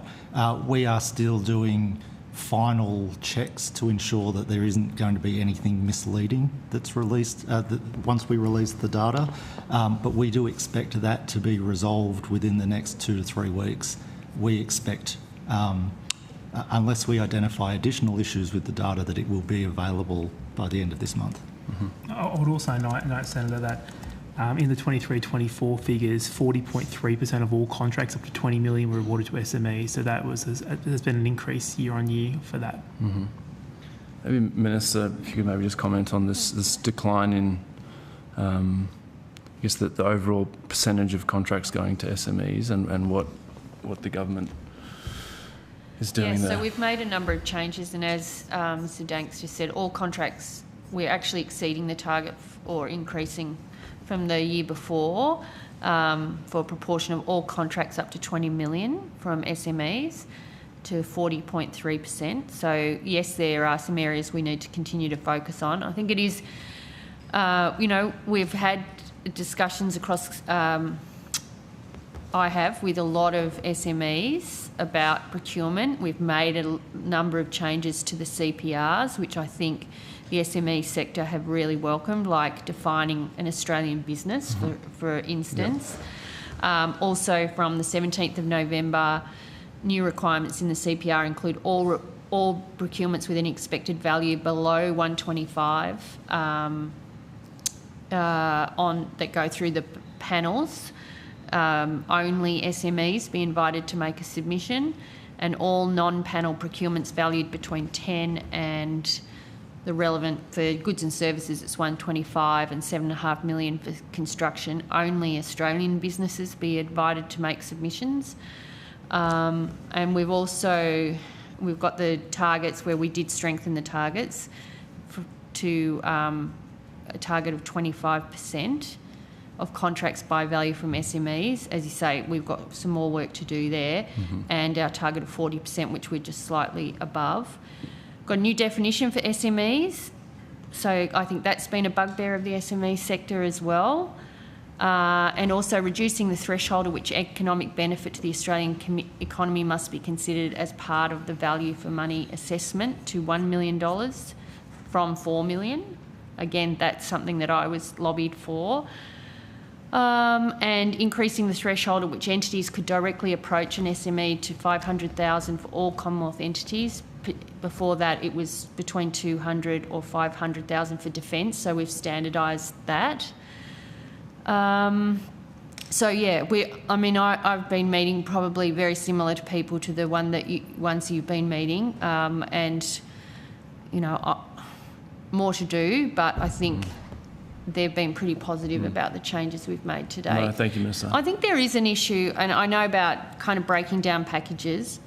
There is an issue as we're doing some of these big defence pieces in particular, how we measure SME involvement in that, because often it's those big multi-year massive contracts that can have an impact on how we report. I don't know if there's a better way. Maybe there's a better way of trying to break that down so we get a better, it doesn't look like we're just missing the target, but explaining it or having a look at how Defence reports. Yeah. Because often they do break it down themselves. Yeah. Thank you, Minister. And I really acknowledge all your work on this. One of the other things that I was asking about during the last estimates was concerns that in more than half of the contracts procured through a panel last financial year, Commonwealth agencies only approached one supplier. And you took on notice a question on up-to-date figures on the percentage of contracts in which agencies only approached one supplier, but didn't respond to that quan. And so just interested why you didn't respond to the quan and if you've got that information to provide it today.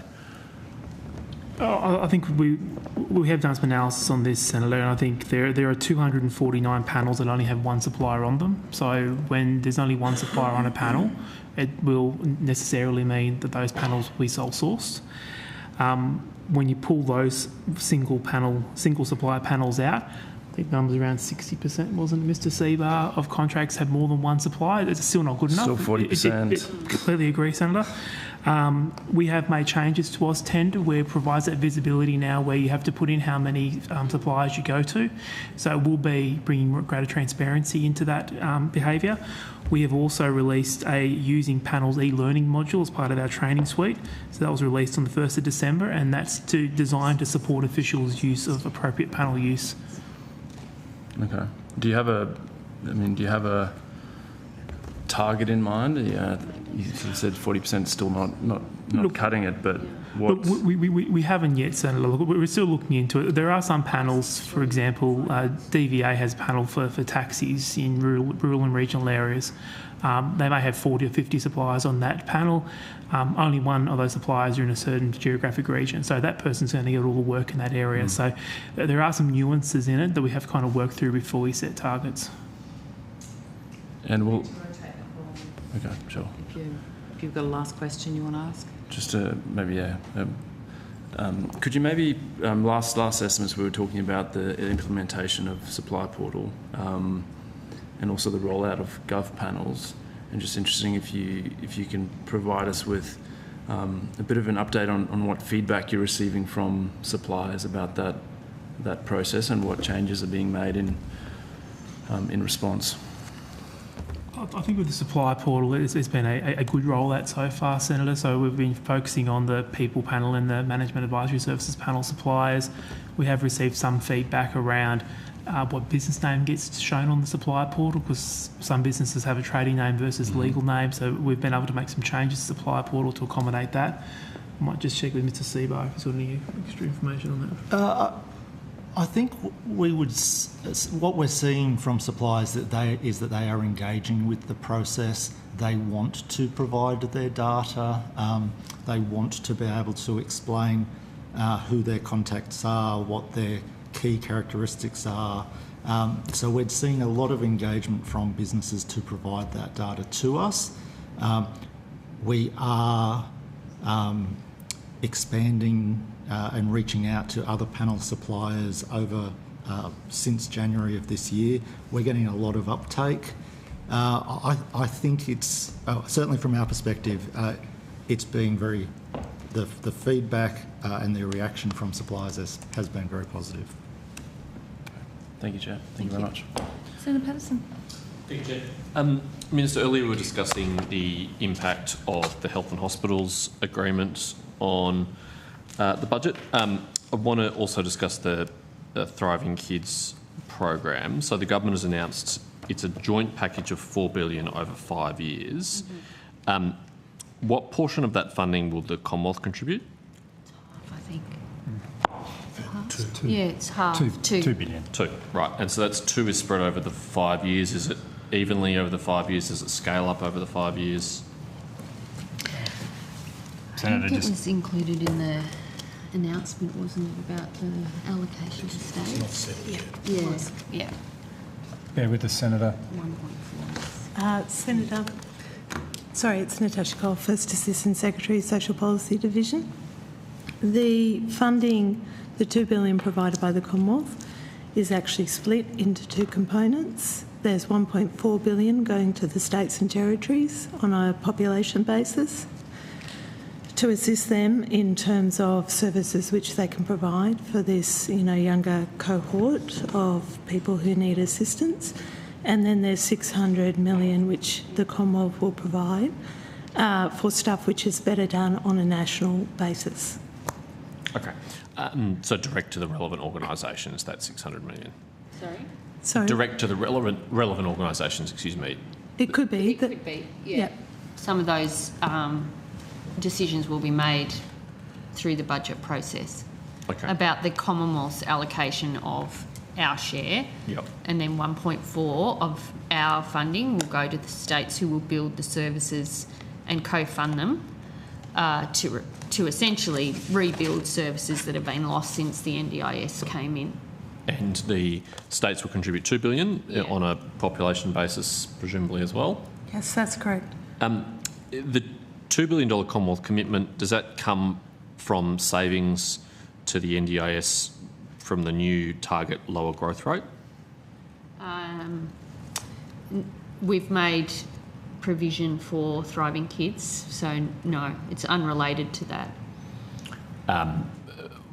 Because this, if you remember, I think we've been trying for some time to work with the states on Thriving Kids. Yes, I understand.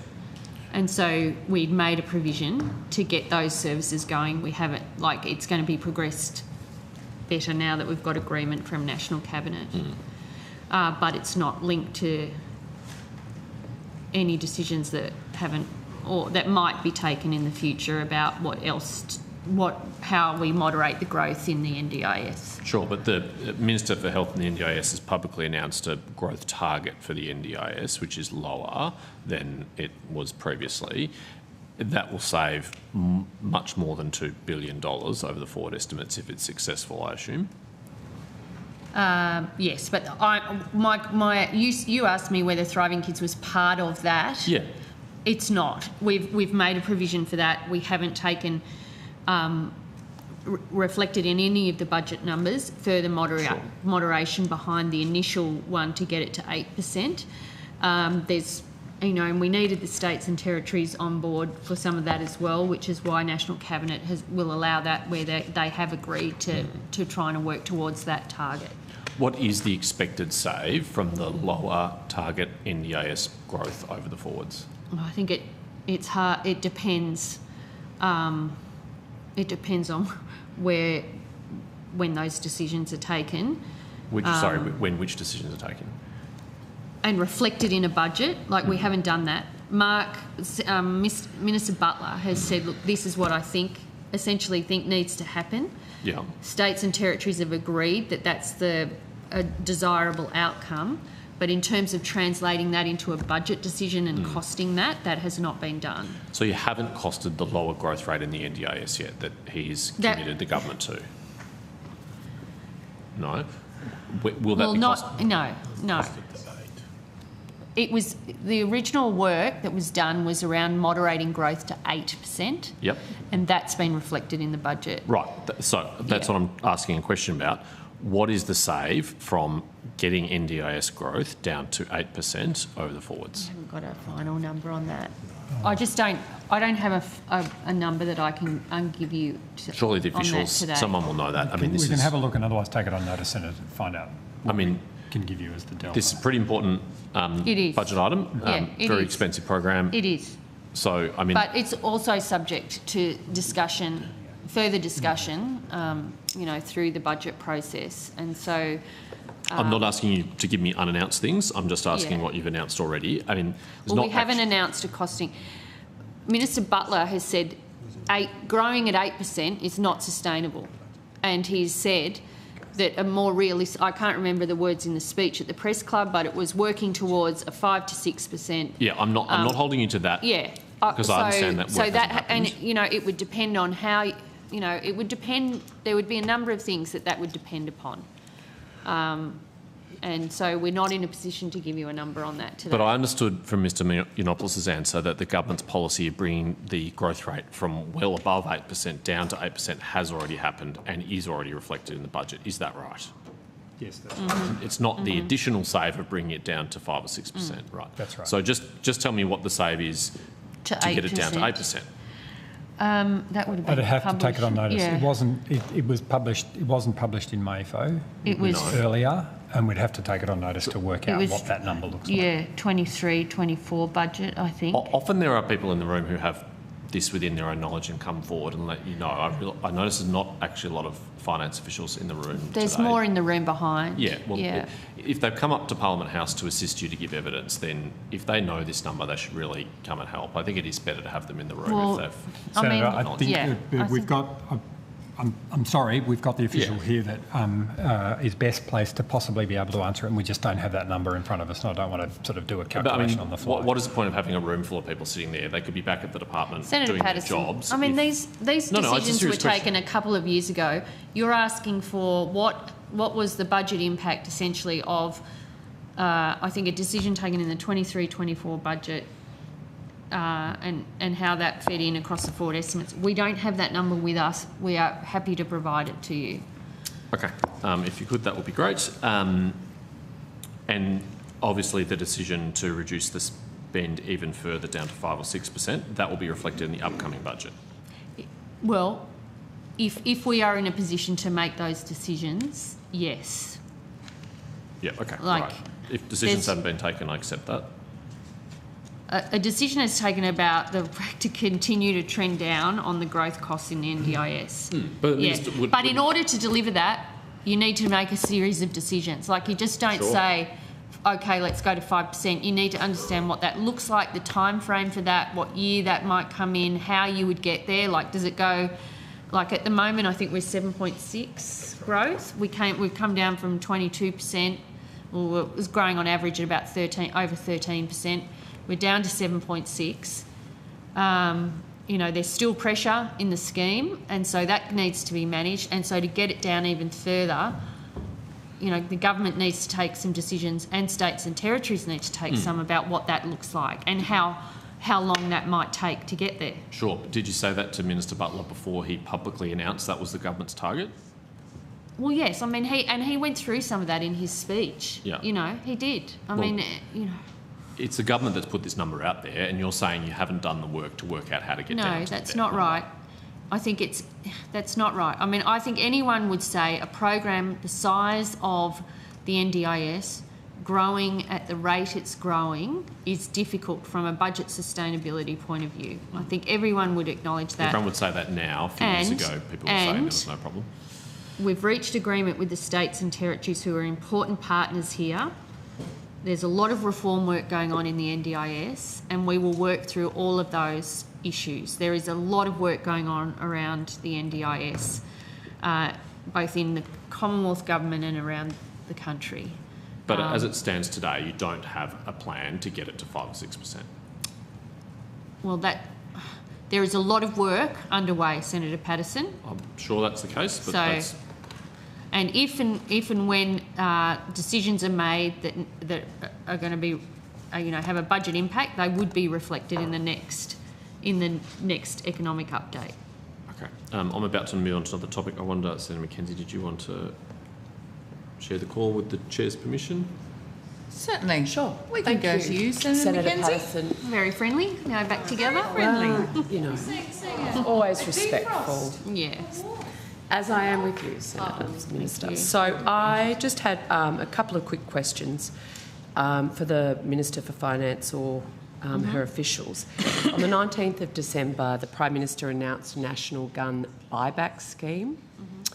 I wanted to understand what provision the Department of Finance has made in the budget for that scheme. We're looking over our shoulders. Someone knows the answer. The provision will be reflected in the budget So it was post MyEFO. The decision was taken post MyEFO cut-off. In fact, yes, because MyEFO was published on the 17th. And so it will be the decision will be reflected in the next budget update. So in terms of costing, because there has been figures ranging from $1 to $15 billion, but the $1 billion is the one that has been in most of the media speculations. I want to understand what methodology was used to arrive at that figure. Senator Anna Harmer, Acting Deputy Secretary, Governance and Resource Management. So could you refer me to that figure that you had and where the It was a media report of a $1 billion buyback cost figure for, obviously that is 50-50 with the states and territories that are participating. So that's not a costing that the Department of Finance has worked on with the Department of Home Affairs. So the Department of Home Affairs has responsibility for the development of the gun buyback scheme. We would, of course, work with them in agreeing the cost of that scheme, but that is something that remains under development and, as has been said, would, once agreed, be reflected in the next economic update. So in the previous two Commonwealth gun buybacks, 96 and I think 2003, fair market value was the method of determining compensation. That hasn't been the methodology used by the Labor government in WA in their most recent gun buyback. And so I don't need to go to the figures, but I want to understand that, given this will also be a Commonwealth buyback, that you will be following those principles of fair market value compensation as a Commonwealth. I think, Senator, as I said, that the scheme is being designed by the Department of Home Affairs. Those questions might be better directed to the Department of Home Affairs. I have directed to them. Yep. So the costs will reflect the scheme as it is designed, and we would work with them on ensuring that the costs reflect the parameters that are developed and agreed by government. But I'm not in a position to say how. No, that's fine. So I don't need to know the details, but the ERC has had a submission based on the work that Home Affairs and the Department of Finance have undertaken. I think by convention the deliberations of ERC are matters that remain confidential until they are announced. If we've announced it, I'm assuming someone's put an ERC submission in. I don't need the details. You don't need to give me the greens. You just need to tell me, have you done the maths, and it will be reflected in the budget. Yes and yes. Thank you, Minister. Just finally, one of the concerns raised by stakeholders was the abolishing of the B709D8 permit system, which importers use to minimise individual permits. They're now getting advice that there will be hundreds of thousands of individual permits now for the types of firearms and parts as a result of the hate laws gun legislation that was rushed through a few weeks ago. Has there been any consideration by the Department of Finance, not just on the impact on businesses, but on the actual resources of government agencies that are going to have to assess this increase in paperwork as a result? Because as I understand from my questioning of Home Affairs this morning, there wasn't a RIS done, there wasn't an economic impact statement done with this piece of legislation. Industry has said significant business impact, but my question to government is, have you thought about hundreds of thousands of permits as a result of abolishing B709D8, and are you resourcing the appropriate agency or Home Affairs or whoever's going to be actually looking after that pile that's coming your way? And if so, what's the figure? So, Senator, I don't know. Okay. I don't know that all these matters are actually settled in a policy design sense. Well, the abolishing of this permit... That permit is the ABF permit, is it not? Or is it a state and territory? That permit's been abolished under the legislation. Yes. It was... industry's in discussions with Home Affairs right now about, do you really understand the impact to you and us? And I wanted to understand if that had been something Finance had considered. So, Senator, not from a strict costing sense. So the details of design are really ones that Home Affairs is better placed to advise on. From a strict costing sense, we look at those questions that have an expense impact. That's not an element of the design that I'm intimately familiar with. Thank you. Thank you. Thanks, Chair. Just to come back to Senator Patterson, being as helpful as we can. So, gone back to the 23-24 budget. It published in that budget, which was when the decision was taken, it said reduce growth by heading 8%, reaching 8% growth by the 1st of July 2026 would reduce growth by $622.8 million in 26-27 and $59 billion over 7 years from 27-28 to 33-34. Thank you. Senator Patterson, Senator Hume, Hume, do you have questions as well? Just a few. Yeah. I've got a couple, and then I'm happy to share the cause. Senator Hume would probably get it done in this block, or certainly my questions done in this block. I understand that tax is a matter for Treasury, but has Finance had an involvement in modelling changes or considering changes to capital gains tax? No, we've had no involvement. No. So there's no interdepartmental committees, there's no requests for data, Finance holds no relevant expertise, information on CGT? No, Senator. No. Okay. And Minister, will the government break its commitment to make no changes to CGT? Well, our policies have not changed. Are they going to? Well, that's the answer to your question. Our policies remain the same. Our focus on tax reform has been in those areas that we committed to at the election. So the instant deductions and the income tax changes that will come in, and the better targeted superannuation changes. They are the measures that we're focused on. That's what everyone says before they change their policy, so you won't rule it out? My answer hasn't changed to you. So you won't rule it out? Our policies, our tax policies, in relation to the question you asked, have not changed. That's what you said before the stage 3 tax cuts. They have not changed. Yep, and they have not yet changed. You're the one that supported an inquiry into CGT. And you voted against it, so has your position changed?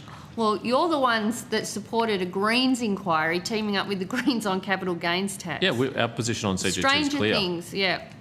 But yours is not. You know, prior to the stage 3 tax cuts, you said our policy hasn't changed. Prior to the superannuation backflip, you said our policy hasn't changed. Is this just the same kind of talking points before you make another change? Well, it's answering your question honestly, Senator Patterson, is what it is. It's not very illuminating, I've got to say. I mean, there's lots of speculation that you are going to change policy on that. Senator Patterson, the Minister's I've answered your question. Okay. And we'll move on to final matter. I think, Mr Banks, you might be best placed to help with this in relation to the CTM issue.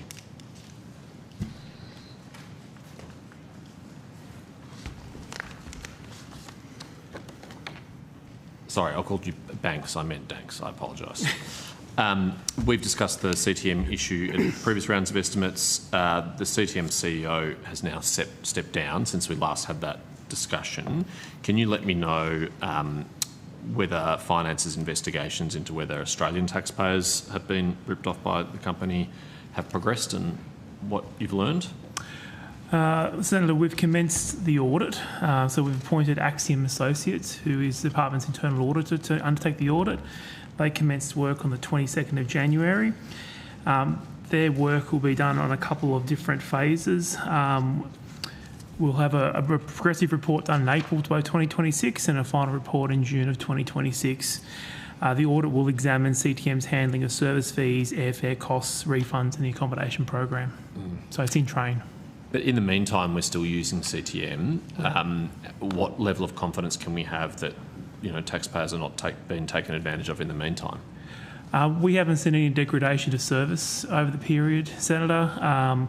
The program that we run is quite different to the UK government. Our program doesn't have CTM holding the money in relation to airlines. We have our payment card system that CTM uses as our agent. Accommodation is done on a chargeback process for public servants, so the public servant has to have stayed in the accommodation in order for them to be charged. So there are some fundamental differences to the UK arrangement.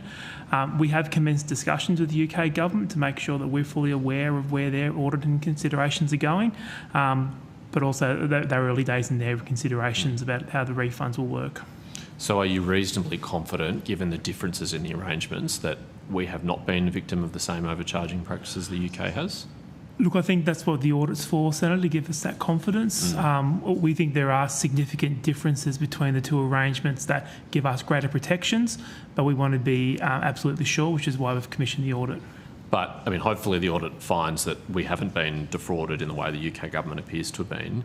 But if we find out in June that we have been defrauded, then we have had given CTM an extra 6 months of opportunity to defraud the taxpayer further. So can't there be any interim findings prior to then? It seems like a long time to satisfy ourselves for an ongoing contract. Well, I think that's why the report will progressively report from April. So the highest pressure issues will be looked at by April. Yeah. If there are significant issues in that interim report, then we will take a different course of action, Senator, yes. This came to light in, I think, November or December last year. Correct me if I'm wrong. It's now February. April's still a few months away. In that meantime, we just continue to use CTM. So what assurance do taxpayers have that they haven't been ripped off for an extra 5 or 6 months? Again, we haven't seen anything in the Australian operations that would give us cause for concern to that level of extent, Senator. But again, we want to do the audit to be absolutely sure. We haven't seen a degradation of service. They're still delivering services consistent with their KPIs. Yeah, I don't think the issue is ever about the quality of the service. It was whether they've been charged for more than what they've actually done. We've got there's no evidence or information to us that there's any grounds on which you could change the arrangements that we have with them now. Well, and it is different in terms of the way the transactions occur. Sure, except that the same company whose CEO has stepped down has clearly defrauded the UK government. So, I mean, that alone should be of immense concern to the government. Which is why we're doing the audit. Yeah, but I mean, even if, let's say, hopefully we get to this process and we find Australian taxpayers have not been defrauded, should we still be having a multi-million-dollar contract with the business that defrauds others? I think that's a matter to consider once the audit findings are... We've got the Supplier Code of Conduct now, which gives us, which we brought in post PwC.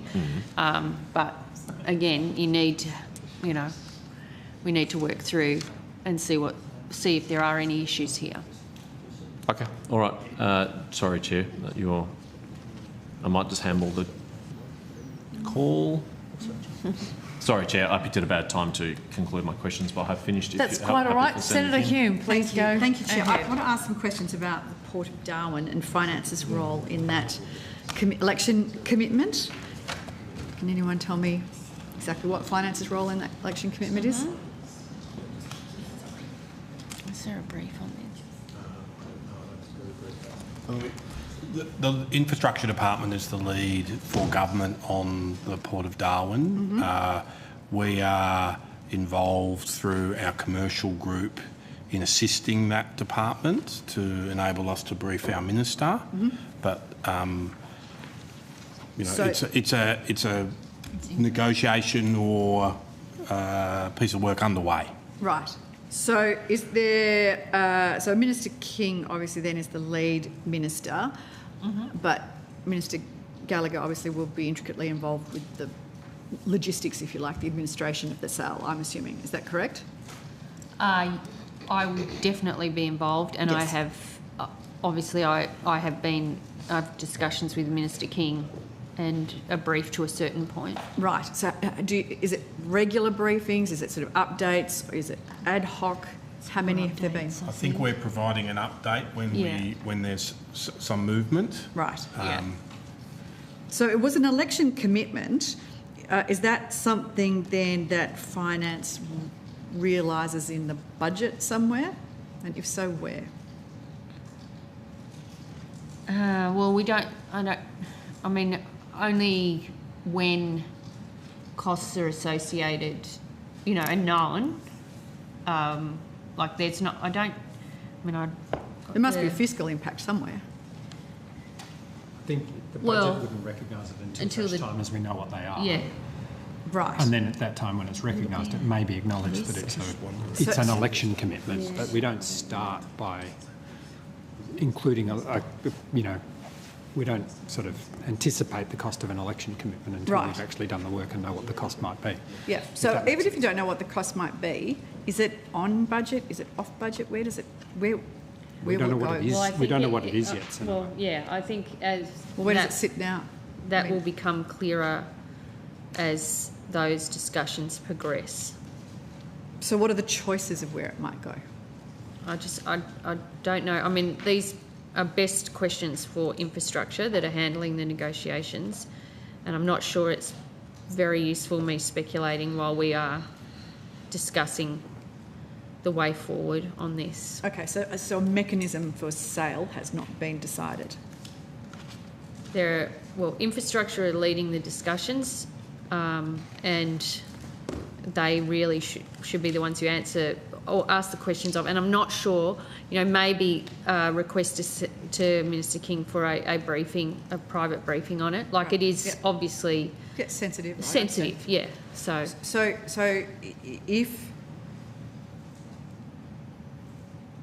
what are you being briefed on if it hasn't been sold and you haven't decided on a mechanism? Update on discussions.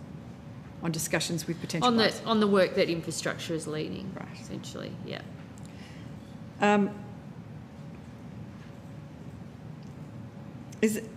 Would you meet with potential buyers or a consortium of buyers, Minister? Is that something that would fall under your purview?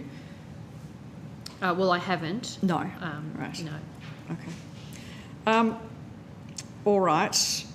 I mean, this was a significant election commitment. The Prime Minister was very keen to make the announcement. He dialed into a radio to announce it by surprise, and because it was an election commitment, I'm surprised that there hasn't been more interest in following it up. Well, there has been a lot of interest, but it's not necessarily, it's complex. Yeah. And the fiscal impact of that decision, was that something that was contemplated prior to the announcement, or is it something that... understood there would be costs, but to quantify those costs, you need to get to the end of, you need to reach agreement on the way forward. That's work underway. I mean, the Prime Minister has for a number of years, I've heard him, not just in the election context, but in years beforehand, expressing concern that the Port of Darwin was ever sold in a fire sale that was supported by your government under asset recycling arrangements. Because I remember that because we sold really out. Getting into a political we got out of gambling here, in Minister. the ACT, I just want to but they sold. Why there's been so little The Northern progress. Territory government sold the Port of Darwin. So you said it was a surprise announcement. The PM has been on the record for a long time that port should never have been sold. So, but there has clearly been very little progress. Well, I don't think you can take that view. No. Well, what progress has been made? Well, there is a lot of work underway. It's being led by infrastructure. And you've been briefed, but you're not entirely sure what you've been briefed on? Well, no, I am sure what I've been briefed on. And yes, I have been appropriately briefed, as you would expect the Minister for Finance to be. Okay. I want to ask about some of the defence estate sales and again finance's role in that.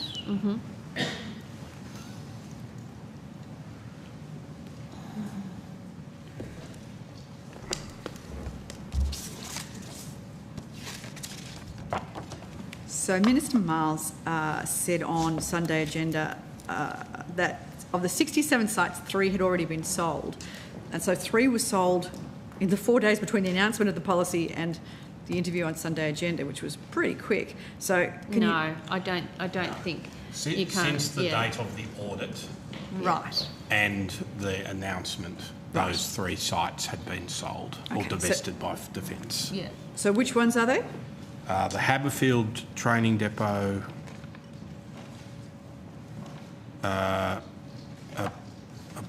what's called Garbut, G-A-R-B-U-T-T.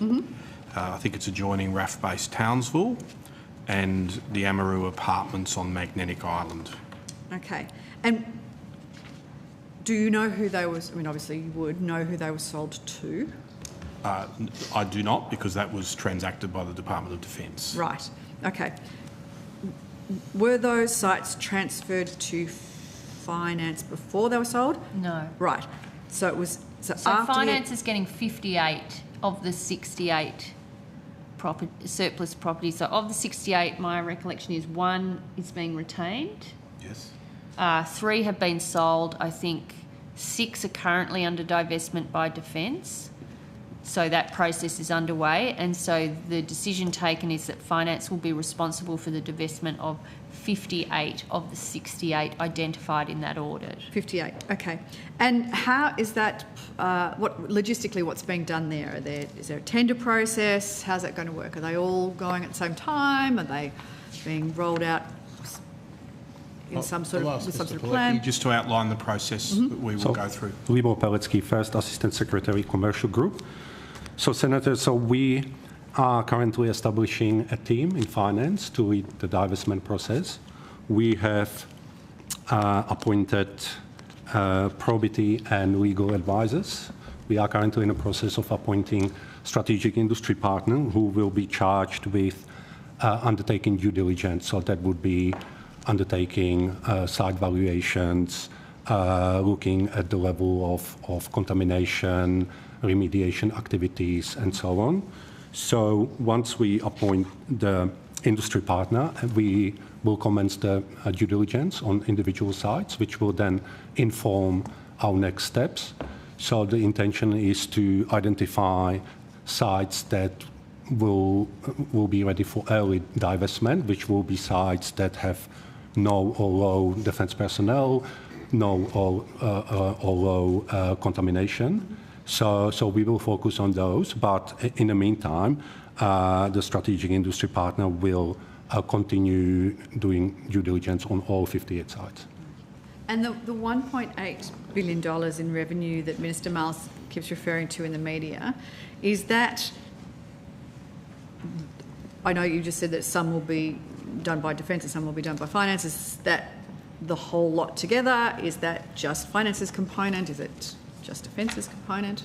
So those figures were provided by the Defence Estate Audit Committee. Right. So they were estimated 2 or 3 years ago. So those estimates are quite old. Mm-hmm. So they estimated that the potential revenue $3 billion. They also estimated that the cost of the divestments about 1.2 billion, leaving 1.8 billion as a net figure. Right. Through the due diligence, we will update those estimates. Okay. And is that expected to be realised over what time frames? 4 years, 10 years, 25 years? What are we talking about? Again, that the timing will be informed by the due diligence. I would imagine that some properties will be quite complex in terms of contamination, remediation requirements, so that may take some years. But I also expect there'll be some properties that we will be able to divest pretty quickly. Okay. So there's a couple of properties there. I mean, ASPE estimated that the sales of Victoria Barracks in Sydney and HMAS Penguin alone would gross around 1.55 billion. That's a huge amount of money. If the total gross sale estimate is 3 billion, how does the economics of that work? If 1 or 2 of those sites are just mind-blowing, does that mean that there's the... Again, we'll have to do the valuations as part of the due diligence. I think the expected revenue will depend on what are the disposal options, because as you mentioned, some of those sites have heritage buildings, and so we will have to determine this through the due diligence process. Right. So the remediation, again, that's part of the due diligence. You can't estimate what the remediation might be? Not at this stage. Okay. Defence has been in negotiations to divest some of these sites already. Is that right? So the Defence are in charge of disposal of 6 sites. Mm-hmm. We don't have visibility on progress on those, so probably best to ask Defence about current status. There's one in my home state of Victoria that is 310 St Kilda Road, and that was proposed for sale to the Melbourne City Council a number of years ago. There was a remediation estimate at the time. Do you know what that was? No, again, that site's being disposed of by Defence. Apparently, the Melbourne City Council decided not to proceed with a discounted sale at that time because of the extent of the remediation costs. So that's not something that's appeared on your radar yet? Not yet. That will be one that we do diligence on. It is in the list of the, I'll just get the number wrong, 58 that we're going to lead on divestment. Right. At the time, I can remember being approached by a couple of veterans in a restaurant, believe it or not, who told me that that building was going to be repurposed as a veterans wellbeing hub. And I wonder whether there was, and it was going to support a number of ex-service organisations, and I wonder whether there was any consideration given to repurposing any of the sites for anything other than a sale. I think they're better questions directed at the Department of Defence, Senator. Okay. The auditors admitted in their report that they didn't visit every site that had been listed. So is Finance comfortable then that every one of these sites are in fact saleable? I don't think we know yet. We'll do the due diligence. They appear all saleable from what we have seen in information provided to us, but we need to have our strategic property advisor assess them, understand market conditions, who are the potential purchasers. There's a bit to go before we are able to be clear on how we will tranche or what we will do, and indeed what the strategies are to move defence personnel if they're currently located in one of these sites. Like, where are they actually going? That needs to be dealt with by the Department of Defence. So one of the sites identified, Swan Island, for instance, my understanding is that that site was sold, that a developer wouldn't be able to access the road to get there without military approval. Those are the sorts of things that will be considered. Yeah, that would be considered a constraint on the site, I would imagine, if that's the case. Yeah. Do you know how many of the sites can currently only be accessed through like via Defence or via government controlled roads or easements? Defence would know that. We don't know how many, no. Okay. No, Defence may be able to assist you. I think they're on tomorrow, Senator. Yeah. So, I mean, part of the decision here is that we take this off Defence's hands so they can concentrate on the things that they need to do, and then Finance will take a whole lot of information that accompanies, what Defence knows about these sites, and then we will conduct, the Department of Finance and its commercial group will start the process of, I imagine, in the entranching, what's more ready for sale than not, so that we can prioritise within that as they piece, the whole program together. Yeah. But that work hasn't started yet. Okay, I mean, I realise this is going to be complex. Obviously, you've got to put a value on these sites so you can essentially budget for what it is that you expect to make from this sale. At the same time, though, we should expect some sort of transparency if you're going to do an internal assessment of how saleable these properties are. How are you going to manage that process, balancing the budget process combined with assessing the saleability, putting things out to tender, making sure it's competitive tender? How's it going to work? So once we finalise the due diligence, that will give us a good sense of, for individual sites, what are the complexities there, being contamination, heritage buildings and so on. Then we will undertake, together with Defence, consultation with key stakeholders to develop disposal options. So the key stakeholders would be consulted through that process. Okay. So what's the timing of the due diligence, did you say? Well, again, it would depend on the complexities of the sites, because doing assessing, for example, the level of contamination requires expert analysis, so that could take some time. So we will be focusing on sites that can be, I guess, tranche one, that can be disposed of quite quickly.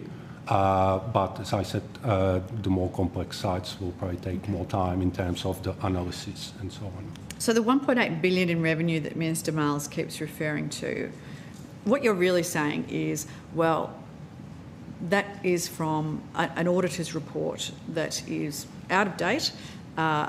We have no idea how much remediation might be required on these sites. We have no idea whether they're saleable or whether they're accessible, and we have no idea who we're selling them to or when we're selling them. So 1.8 billion is kind of pulled out of nowhere, isn't it? Well, no. I don't know. They would have made assumptions that we haven't seen on the remediation costs, and that would have been included in that 1.2 billion figure. But I don't know what methodology they use to estimate those costs. Those costs were estimated in the independent audit, which is now out of date. But those. Well, it's a year and a half or 2 years old. Yes. Mm-hmm. Okay, but the independent audit did do analysis of what remediation was needed, but you have to do that again. Well, I think it would be more detailed. They did detailed. desktop analysis. They didn't do soil sampling or any of the sorts of things that we would do to sell something. Okay. All right. I'll leave it there. Thank you. Thank you, Chair. Senator Patterson, do you have more? No? Not for now. Thank you, Chair. Okay. Thank you very much. We appreciate your time. We've all had a lovely afternoon. You may now go about your business, but thank you so much. I would ask Services Australia to make their way to the table, but we will suspend for a moment while we get them to the table.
I would like to welcome Mr David Hazelhurst, Chief Executive Officer of Services Australia, and other members of Services Australia team who have joined us today. Mr Hazelhurst, would you like to make an opening statement? No, thank you, Chair. Okie dokie, in which case we'll go straight to questions and we'll go to Senator Patterson. Thank you, Chair. Mr Hazelhurst, what's your current ASL at Services Australia? I'll invite my CFO to join me and Koo to join me at the table, but I can kick us off on that. It's the most recent numbers are 34,019, I think. No, that's not right. Okay. I'm going to let you answer the question. I'm thinking of head count. That's actually head count rather than ASL. So just let's one get moment. both for the record. Senator. Senator Rendell Brugeot, Chief Operating Officer. Our ASL as at 31st of December 2025 was 30,912. Thank you. How many of them are subject to the terminating measure the Minister was referring to with Finance earlier?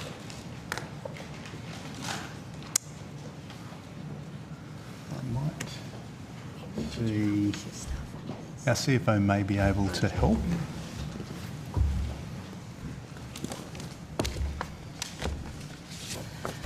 Good afternoon, Angela Diamond, Chief Financial Officer. Sorry, can I ask the question? Have you to repeat Of course, the we're question just again? hearing what the ASL numbers at Services Australia are, and I asked how many of those employees are subject to the terminating measure for Services Australia that the Minister was talking about in the previous session. You might not have heard it, but... Yeah. So, Senator, if I take you to page 161 of the Portfolio Additional Estimate Statement, if I take you to note J, it very much outlines there which particular measures, well, the most significant measure, where we've got an ASL, a reduction in 26-27. In that particular note, you will note that there was 4,241 ASL in 25-26. Obviously, that ceases, that particular measure, but that is something, obviously, as part of our budget process, we'll consider going forward. So has Services Australia put in a bid to government to continue to employ those 4,241 people? Senator, that would be inappropriate for me to comment on. That would be dependent on the deliberations of the 26-27 I'm just asking about budget. whether Services Australia has put forward a proposal, not what the government's decisions were.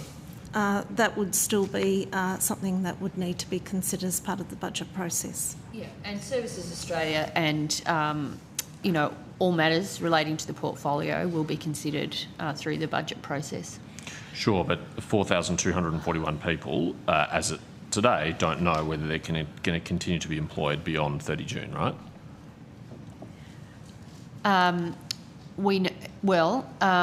We agreed to some funding to support the work Services Australia does, and subjected that to further consideration by ERC, and that will be done. And you know, those decisions will be taken, and any updates will be provided in the budget. But not until May, and you know the budget will be roughly 6 weeks before the end of financial year. I mean, presumably there's people would like more than 6 weeks' notice to know whether they're going to continue to be employed at Services Australia or not. Well, Services Australia manage their workforce, their decisions for Mr Hazelhurst and the team, but I can tell you that any decision that's going to be made by government will be made and reported through the budget process. What have you told these employees about the nature of their ongoing employment with Services Australia? What are their expectations? Well, Senator, the employees aren't earmarked as associated with that measure. They were employed as APS staff, and so whatever decisions are taken by government in the coming months, we will then manage those decisions in a way that leads to a smooth outcome in terms of both the employment of staff and, of course, their own performance. But they have contracts, presumably. Do their contracts expire on June 30? No, Senator. They were employed as permanent APS staff, consistent with the government's policy. So if this funding is not renewed, what happens to them? We manage the fundings across the whole agency, and we would need to work out how to absorb those reductions across the agency if that was to occur. You'd have to have redundancies of some kind, wouldn't you? Well, we're getting into hypotheticals here. I mean, not really. Yeah. I'm sure Well, Services Australia has had to contemplate what to do here. If this doesn't continue, it'll be irresponsible not to plan for this contingency. Well, we've been working for some time with Services Australia over the resourcing requirements for the organisation, matching the resourcing requirements with the delivery outcomes the government is wanting to see. We've seen significant improvement in timeliness of delivery of payments and services. These additional resources were put on to manage, increased demand and backlog of work that had existed, and the government took the decision then to consider what the ongoing kind of essentially baseline resourcing that was required for Services Australia, and that work has been ongoing. It's not something that's done in 6 weeks or 2 months. It's done over a longer period of time, and we've been doing that throughout the year. I assume that's the case. That's why I think they should be able to answer. Presumably they're not going to come up with a plan. Services Australia's not going to come up with a plan in 6 weeks to deal with 4,241 people who are no longer funded to work at Services Australia. Presumably it's something you've discussed at the executive level at Services Australia, how to manage this? Senator, the most I can really say about that is that, as you would expect, we would seek to manage that in a way that had a smooth outcome. Whatever the outcome ends up being, it would be in no one's interests for it to happen in a way that created a shock to the institution. Sure. So beyond that, though, I don't think I'm really at liberty to discuss further what plans, if any, we have at this stage. Why not? Because they're subject to budget consideration by the government. Whether or not they're funded are subject to budget consideration, but what you do about it, you would have to have planned for, be grossly irresponsible not to have planned for that. Well, he's answered that question. Well, when you manage, a large organisation like this, you're managing staffing pressures all the time. Sure. But, this is more than 10% of the Services Australia workforce. Yes, which was never funded under your government, and we've come in and again tried to find what a realistic baseline of resourcing is for Services Australia. That work has been comprehensive and will be considered further by government. Sure. I don't think talking points about the previous government, though, are going to help these 4,241 people who have an uncertain future until the government makes a decision. And so, Mr Hazelhurst, what would be the impact on your ability to deliver services if you had to remove more than 10% of your workforce? Well, I suppose it's obvious to say that if we went back to the level of resourcing that we were before, you would expect to see a deterioration in our performance. That's why the funding was provided in the first place. Yep. But it's a terminating measure about which the government hasn't made a decision. So what contingency plans do you have in place to maintain the quality of service as best you can if you lose that many people? Well, we'll manage the resourcing against in the way that we do as a national service delivery organisation to achieve the best outcomes we can. And as I say, the approach to implementing whatever the outcome is would be one that we would do in a way that smoothed out those impacts. Sure, but so that they wouldn't be experienced. If the funding disappears on 1 July, I mean, how much smoothing can you do? Well, if there's a lot of hypotheticals there, like just one actually. Yeah. And not a some very, of your other questions have been as well. Not a very outrageous one, given that we just don't know whether or not this measure is going to terminate or not. So, I mean, is it your position, Mr Hazelhurst, that you'll make a decision after the budget, or that you'll start planning or preparing for this after the budget, or have you been planning and preparing for it in advance of the budget? Senator, as the government makes decisions on things, of course, then we're in a position to then confirm how we're going to implement them. I'm sure you would know that decision-making process occurs over a number of months well before the budget. So as that becomes clear, we will make plans Right. So for you're a hoping smooth application of whatever the decision is. And you would expect to see that happen over a number of months. And with a change that's quite big, it would potentially be longer than that. If it were a change that was quite big. And as the Minister has said, that is hypothetical Sure. at this stage. So were you saying that you would hope to know before the budget what direction this is going in? You'll have a sense, even before the budget is handed down, what direction this is going in? Yes, of course, before the budget. The decision-making processes of the budget are not a secret. They happen, as in the decision-making process is not a secret. It happens progressively over a number of months. Sure, but... And once those decisions have been taken, they're not yet announced. And of course, the government reserves the right to change them if it chooses to.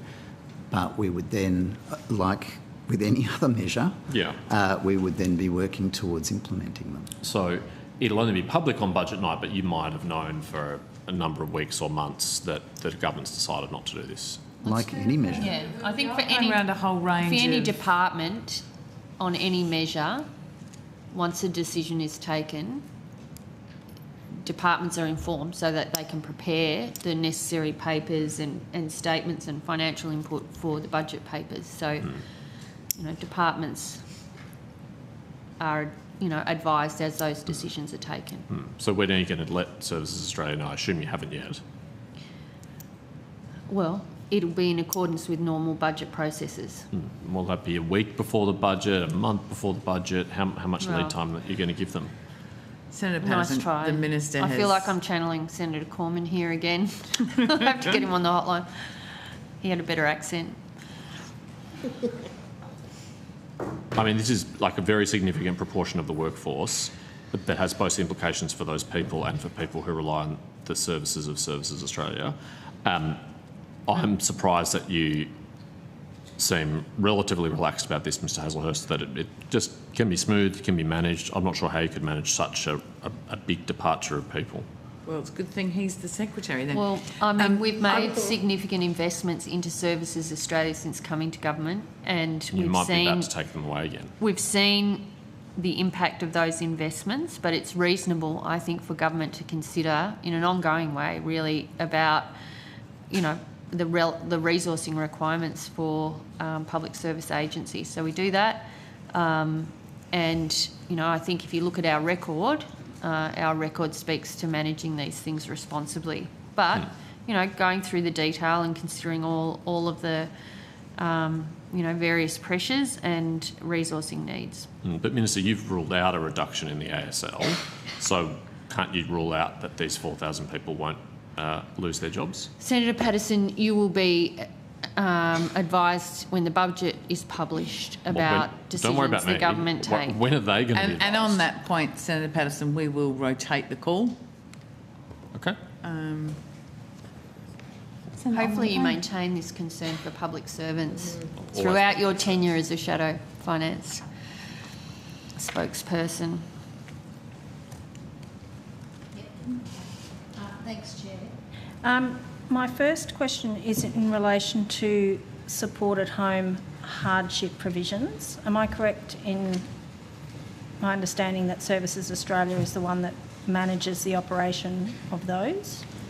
We're certainly involved in that, Senator, yes. Yep, okay. Colleagues will join me at the table. I'm interested to know, since the change to support at home, what is the total number of people who've applied for hardship provisions?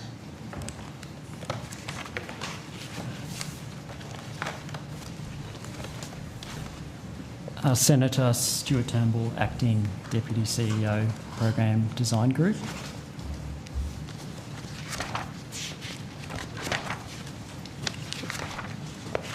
Senator Bo Robertson, I'm the Deputy CEO of the Customer Service Delivery Group. We'll have to take on notice the total number of claims that we've received over that period of time, but I do have the total number of claims that we have on hand. If you can tell me how many you've got on hand, and Yes. then I might run Have you through got a the list of Yeah. information that you I've might got- need to take on you've got note. it? I've got both stats. Yep. So this is from 1 November. so from the start of support at home, and this is total hardship claims, so it would go across aged care programs. In the month of November, we received 1,326 claims. Yep. And in the month of December, we received 1,272 claims. If you go back the months preceding that, we were getting between 500 and 800 claims, so it has increased as we anticipated. All right, thank you. Now, so that's November and December. Do you have figures to hand for January? I don't, Senator, no, not yet. All right, can I get those on notice, please? I'm also interested to know then what percentage of people in receipt of support at home do those numbers represent? So I'm not sure if you can give that to me now, whether you need to take that on notice. We'd have to take that on notice. As I said, that figure would include different types of aged care. To give you an indication, so for support at home, we send out about 303,000 transition letters. So that's an indication of the total customer base. Yes, okay. So of the numbers that you've given me, that's applications, how many of those have been approved? So, Senator, I can give you a statistic for in the December quarter approved and rejected claims. Yep. So in that quarter, we approved 68%, 68.4%.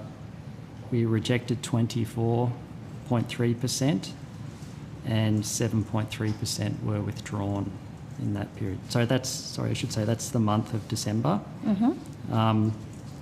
The quarter end in December, the statistics were very similar. So 67.7% approved, 24% rejected, and 8.3% withdrawn. Okay.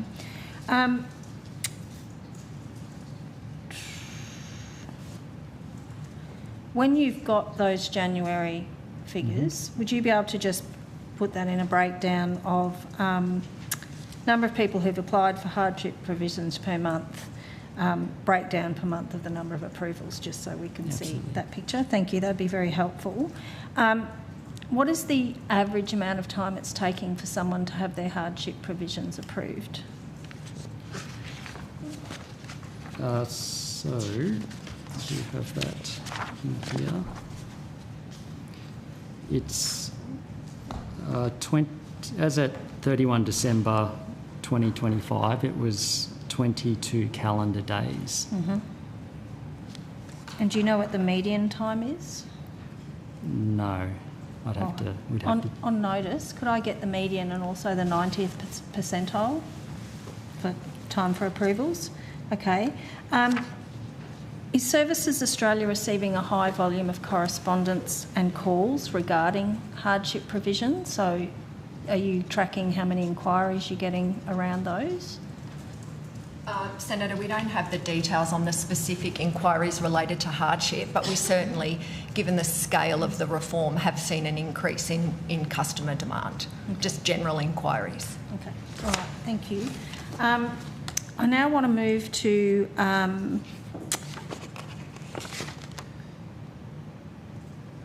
heat waves.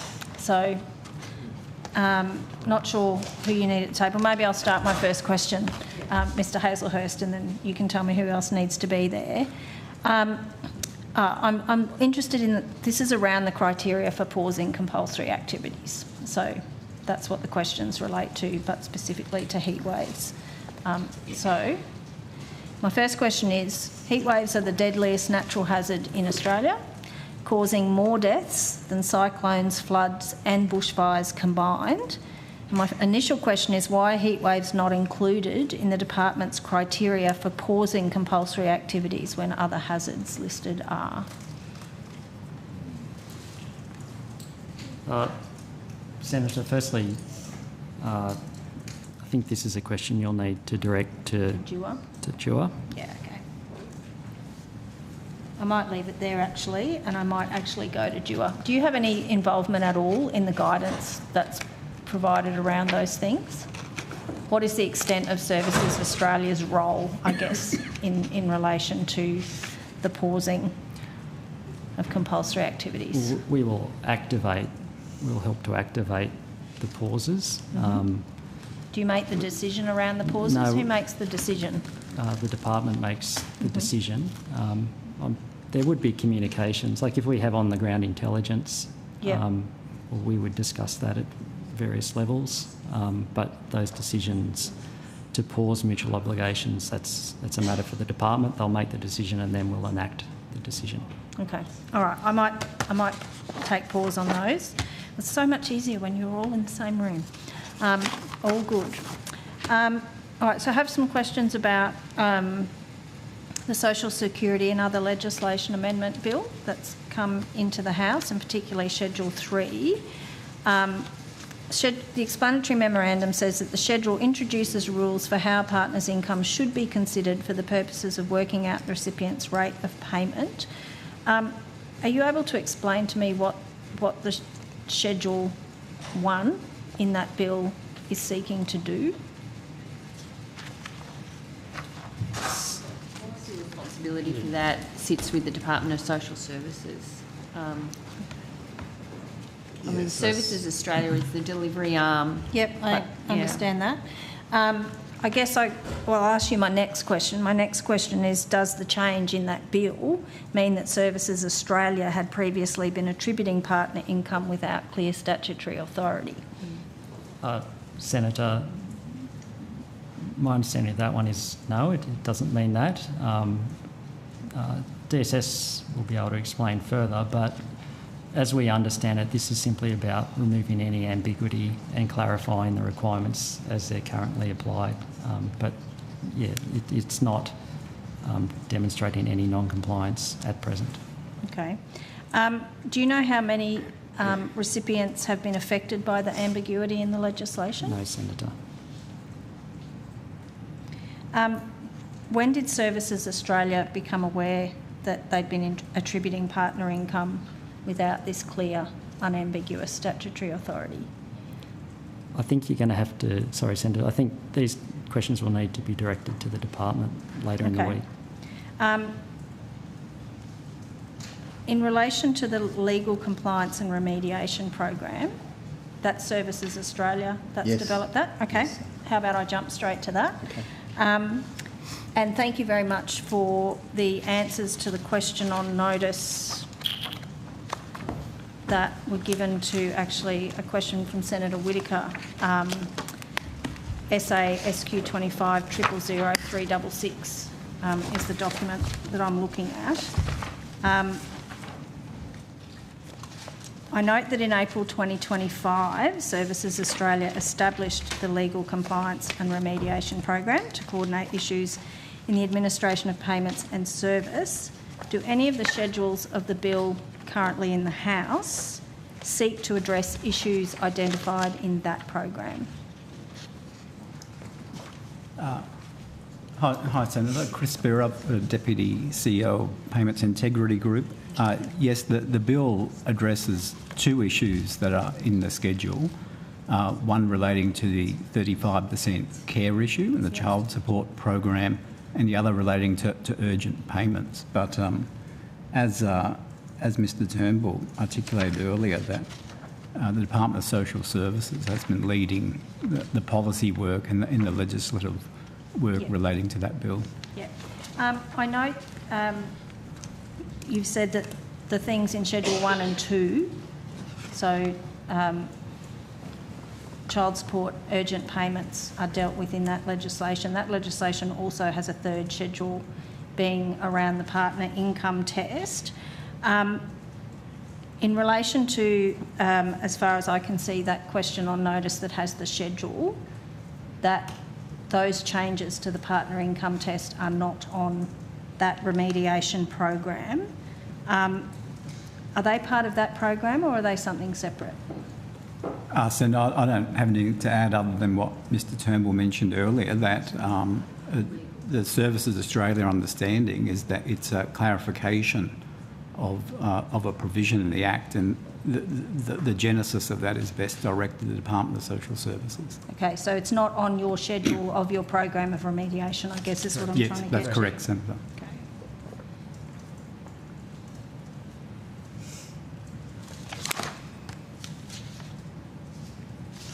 Okay, I'll go to DSS with a couple more things. I have some questions around call centre operations with Services Australia.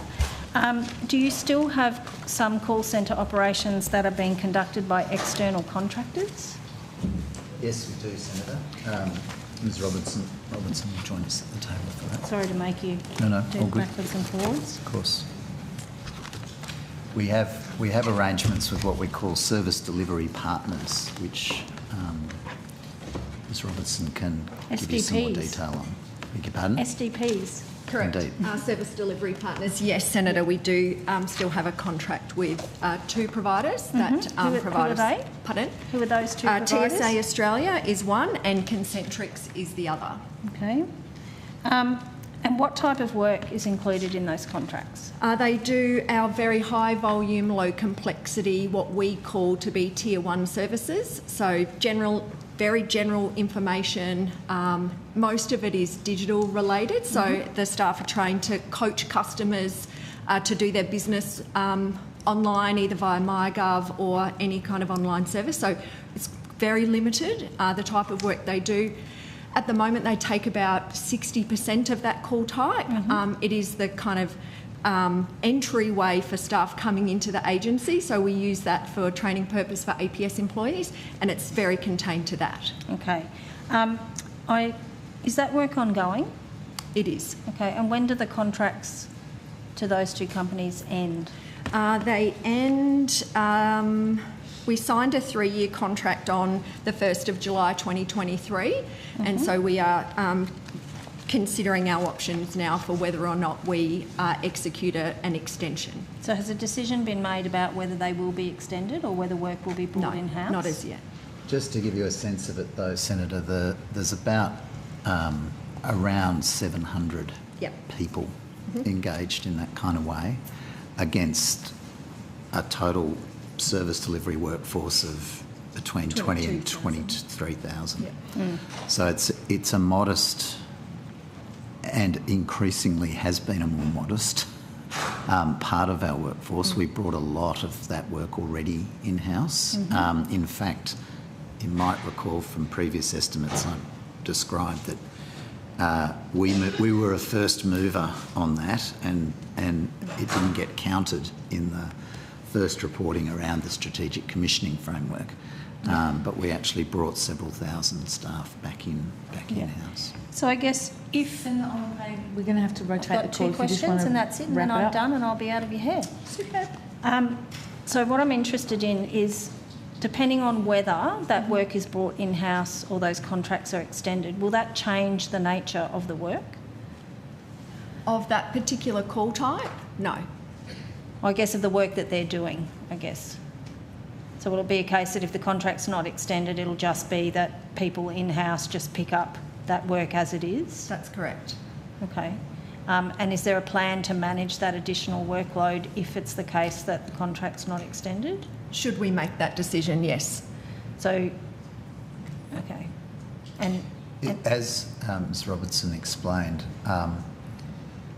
that work is often high volume, low complexity work, and we tend to use that as a way to provide the initial experience of people coming in as permanent employees, but they then move on to more complex work.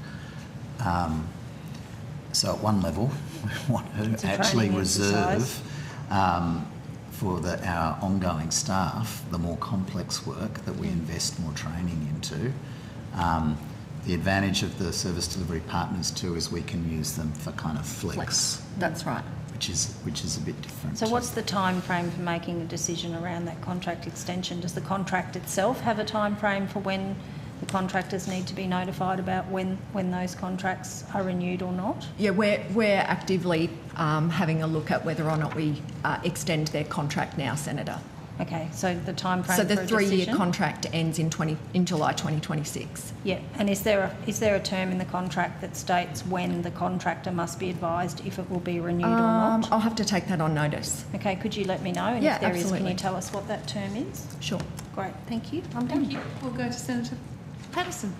Thanks, Chair. I have some questions about the bushfires in Victoria and Services Australia assistance with that. And at the outset, can I say my office has had very productive engagement with the Minister's office when issues have come up from constituents. We've raised it with his Minister's office and they've often been resolved. So I want to place my gratitude on the record for that.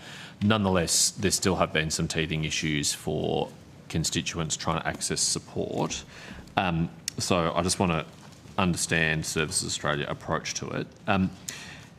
How is eligibility for disaster recovery payments determined? Senator Cathy Toes, General Manager, Communities Division. So there are two types predominantly of disaster payments, and that is a one-off payment, the Australian Government Disaster Recovery Payment, which is a one-off payment of $1,000 for an adult for significant damage to a property or loss of a property. And then there's the disaster recovery allowance, which is more of an income support payment for people who have lost income as a result of the disaster. So the eligibility criteria are different, therefore the assessment processes are quite different for both payments. Yeah, I suspect that largely the issues are with the former rather than the latter, but let's work through it. Yeah. So we often got feedback on the ground from local state MPs who are dealing much more directly with the community for obvious reasons, particularly in Murrumbidgee Shire and Strathbogie Shire. And they said there were often delays of several days between a town being burnt to the ground and then eligibility payments being confirmed, and then another couple of days before claims were opened. How do you make sure that in a timely way you're opening eligibility and processing claims to people so that they're not waiting for several days? Yeah, Senator, the way it works, so NEMA has primary responsibility for determining when payments are actually activated. And then from there, our agency, we work very closely with that agency, and we have 24 hours plus to 2 p.m. Once we get notified of the activation approval, then we will arrange for that activation to occur within that time frame that I described. What's the reason for that time frame? How's that selected?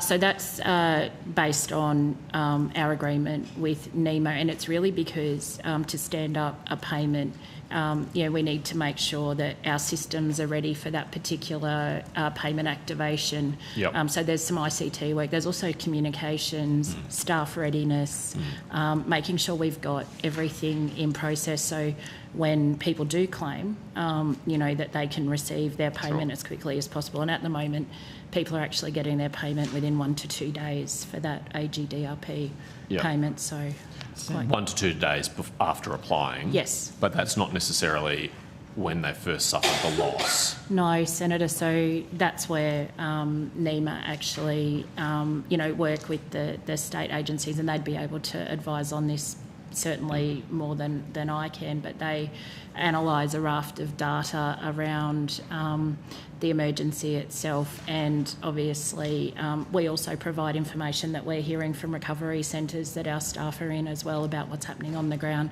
and they'll make a determination around when to activate. So I think in addition to that, the concerns I've had raised for me, because similar to you, there seems to be there's work that has to happen at the council level to feed into the state level that feeds into advice to NEMA. Once, so there's all that happens, and concerns have been raised with me about how quickly that bit happens as well. So I know that NEMA, once the decision's taken, really led by the state but helped by the council, NEMA signs off a declaration is it a declaration essentially?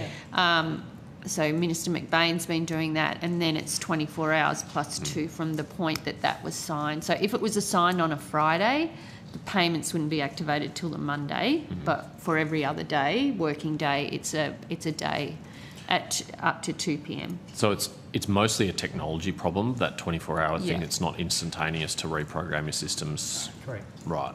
And is that something that is insurmountable, or is that something that modifications to systems could shorten that period?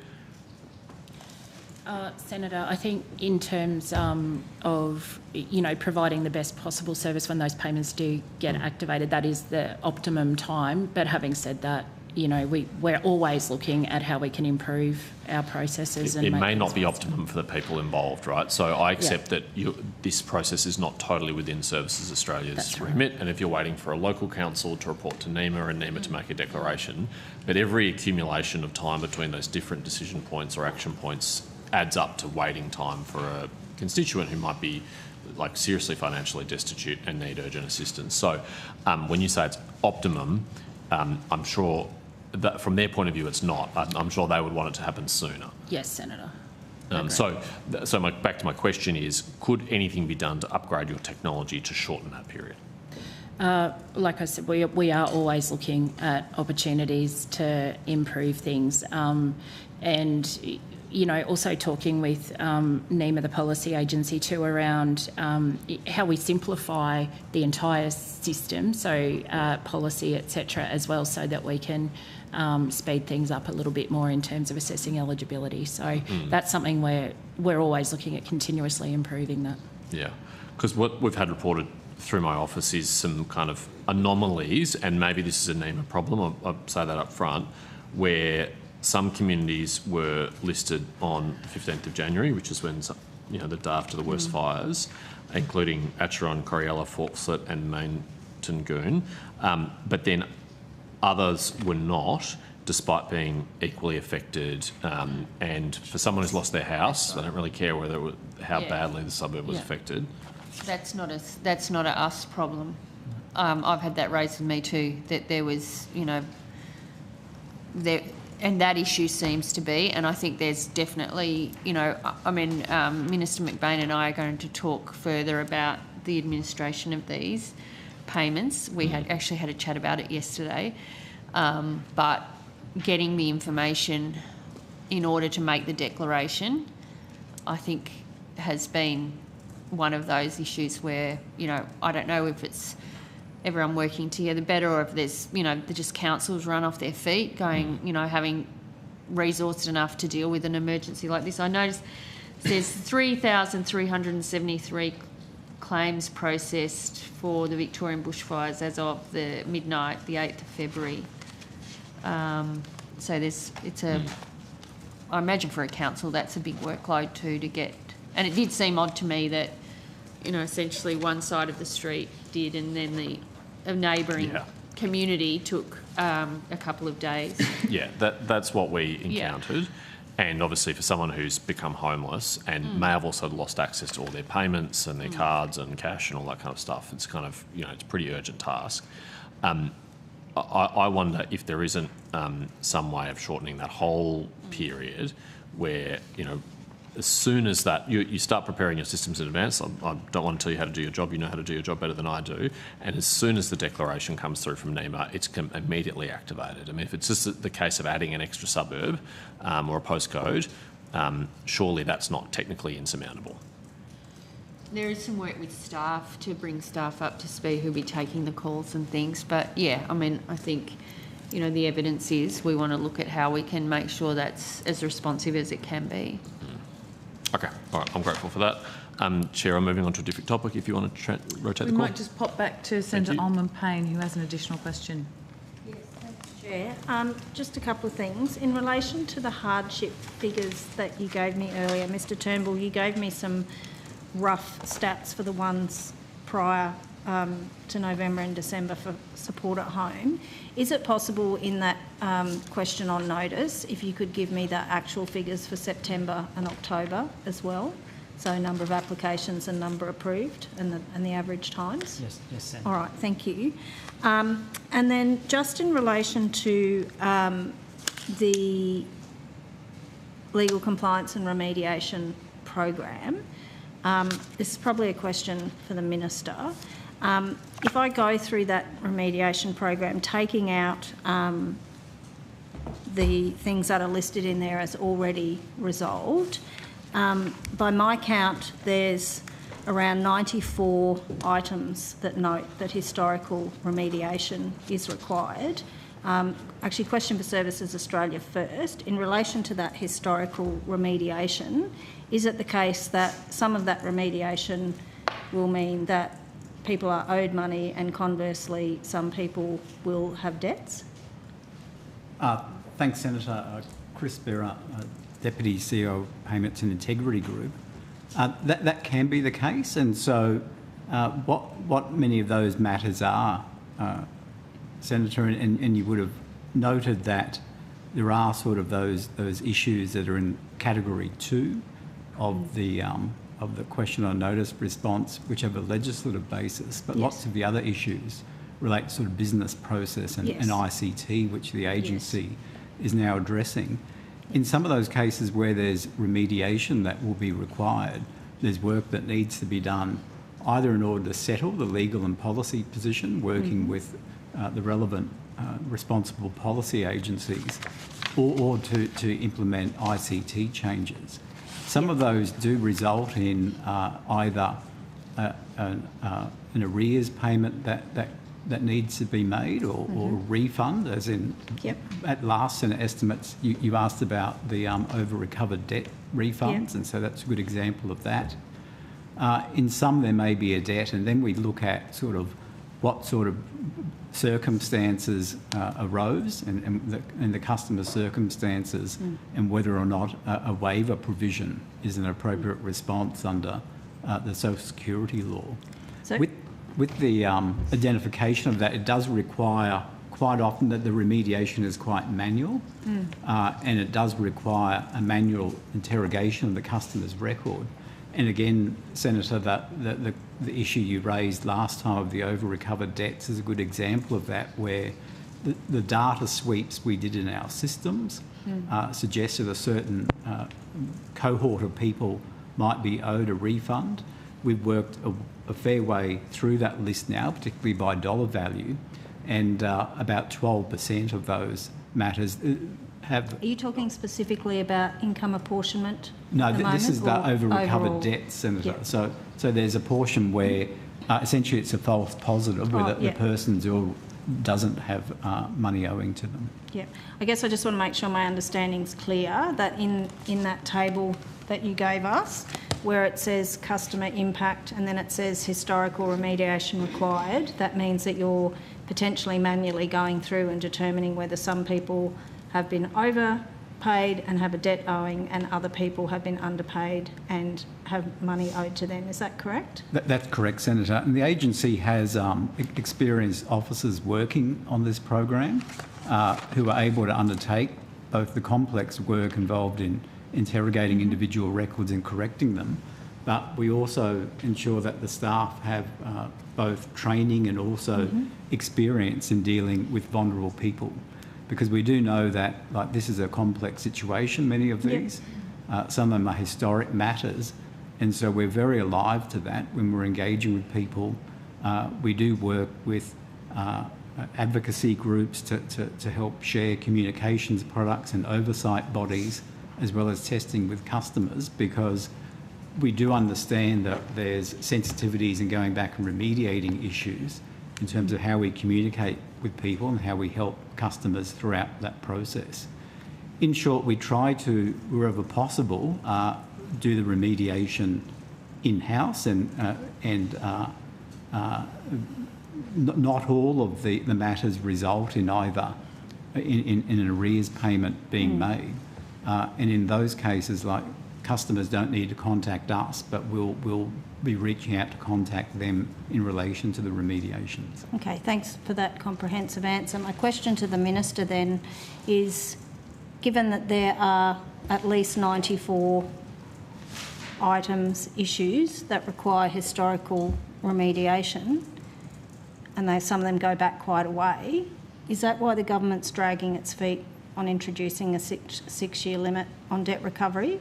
Is it because there's potentially so many debts out there and you don't want to do that until you've got all of those? Completely unrelated, our response on both of those. I mean, seriously, on the legal and compliance work, this is a huge piece of work and it's changing.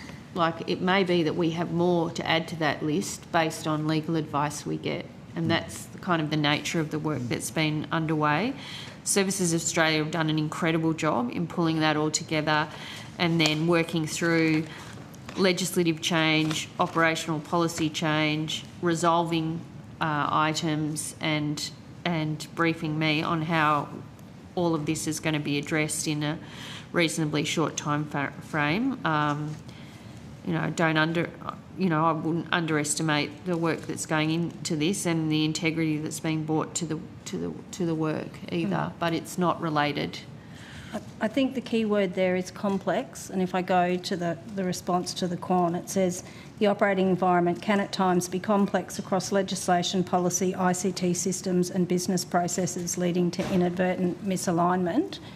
It would seem to me that if this system is so complex that Services Australia has to do this extent of remediation, I'm somewhat perplexed as to why the people on the other side of the system who are using it are expected to be able to understand it and get it right. And we know that when they don't, there's often severe consequences for people, particularly those who are on very low incomes. I guess my question is then, when will somebody who has to access Centrelink payments of any description know that they will have certainty in the future beyond 6 years that at some point in their life, at some undetermined time, Centrelink may come to them and say, 10 years ago, we got it wrong and you owe us money? Like, how can people have certainty who are using that system? And if they can't have certainty now, that at least if they're 6 years past using it, they're in the clear, at what point is the government going to say to people, we've fixed it and now there's going to be a limit, and you've got certainty that if you access our system and you're 6 years out of it, no one's going to come back in 10, 15 years' time and say, we stuffed up and you owe us? When can people have that certainty? Because right now they don't. Well, a couple of things there. I think, one, integrity in government payments is important, and if a problem arises where it becomes clear that there's a debt owed to the Commonwealth, as sensitive as we can be around this and the approach we bring to it, that is a matter that the Commonwealth has to take seriously. So I think the second part would be making sure that I've just gone through this with a close family member. I can't speak highly enough of the staff at Centrelink and how they supported every single day the transactions that come through that, through service centres, on the phone, how they work to support people. And so I think I would say to people, we would, that is the approach that Services Australia bring to the work that they do. But there is a responsibility. It's a big part of our budget, the payment side, and you have to have integrity measures around that, and deal with them as sensitively as we can. And where we've made a mistake, fix it and make amends. But it's a big, bulky, complex system that has to be protected as well. No one is questioning the integrity of the people who work in Services Australia. And in fact, many people will say that they get the help that they need. The question is around, given that every other area of the law says if you haven't recovered a debt within 6 years and you haven't picked up on that, then that's too bad, you'll have to forgo it.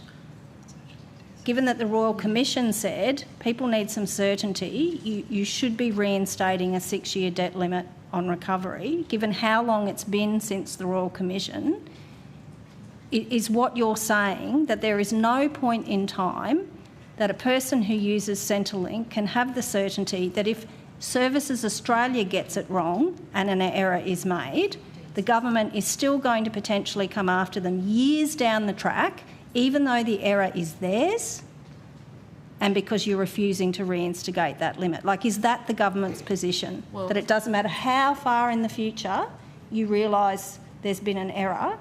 Like, I would have thought that the goal would be to institute a 6-year debt limit and then make sure that you're not making errors, and if you are, you're picking them up in a timely way. Senator,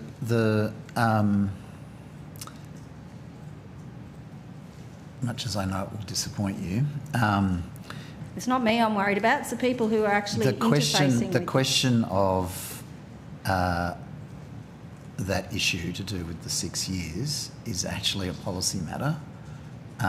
It's not something that we Which is why I put it to the Minister. Well, it's not the Minister's responsibility either. I know it's the Minister's responsibility.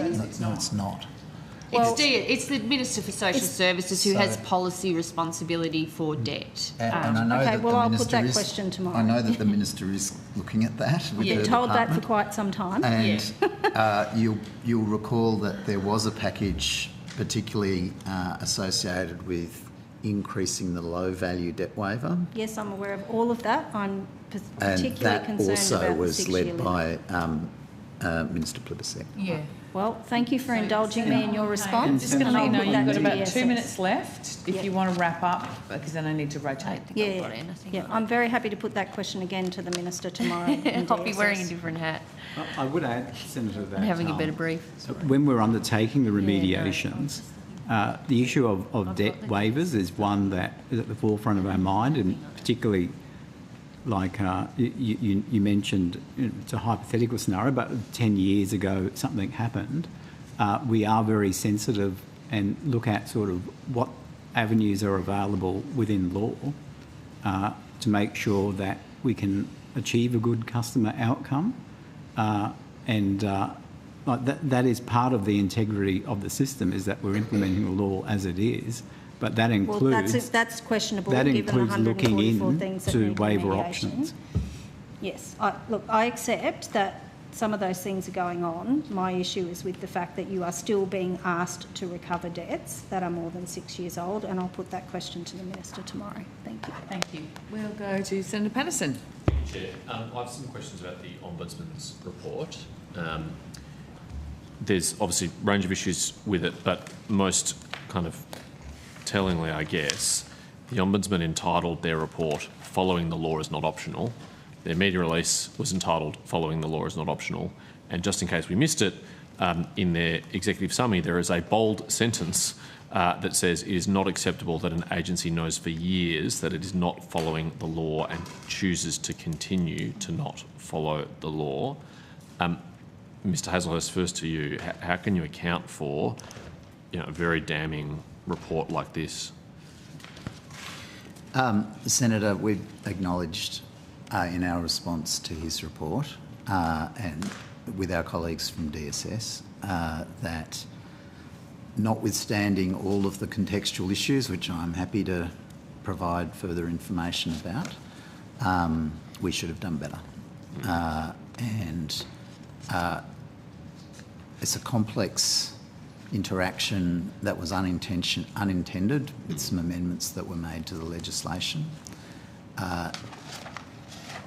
Implementing the law as it then stood and as it now currently still stands, notwithstanding there being a bill now before the Parliament to correct that, would have led to perverse outcomes and, in fact, harm and confusion.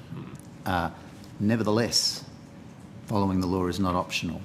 And so, whilst there were several attempts to get legislation changed, as in bills drafted but not introduced, we should have done better. So we haven't tried to make any excuses around that. And indeed, were there legislation not to be passed, I have made a decision that we will change the systems to implement the law as it currently stands, notwithstanding the confusion and concern that that would lead to.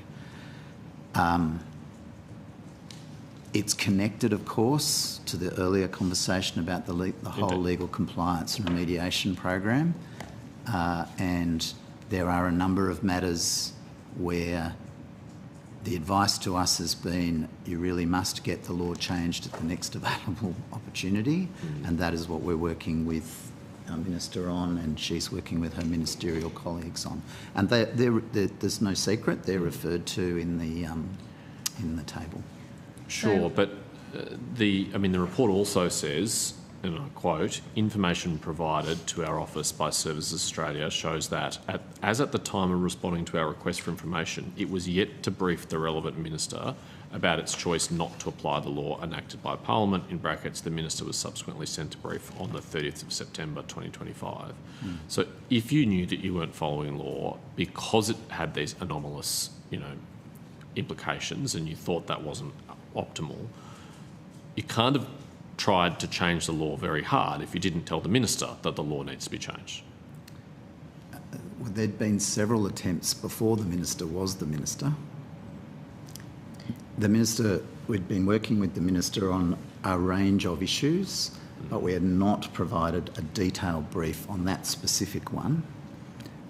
And that was a failing on our part. We should have done that. And so we did that in detail in September. But your evidence was that you tried to get the law changed. Well, this issue was first uncovered in 2019. Yeah, so it's been a long-standing issue in terms of... I was briefed at the end of September. I'm not trying to make a partisan point here. I make no criticism of you or the government. I'm asking questions to Services Australia about their awareness of the law and their efforts to correct the law. You just said in your answer earlier, Mr Hazelhurst, that you tried several times to fix the law, but if you didn't tell the minister about this issue, how were you really trying to fix the law? So those occasions, Senator, go back as far as 2020. Yeah. When I wasn't here, and neither was the minister. When I say you, I mean the Royal You, the agency. There has been... my understanding is there had been a lot of engagement between departments and us with a view to changing the law. Yes, but just not telling the minister until September last year. A detailed brief arrived, yes, in late September. Before that, and since my appointment, we have been working on collating all of the different issues that were emerging over time, and so we had been in engagement on that. But all of that work, which has now been consolidated and I think provided in questions on notice,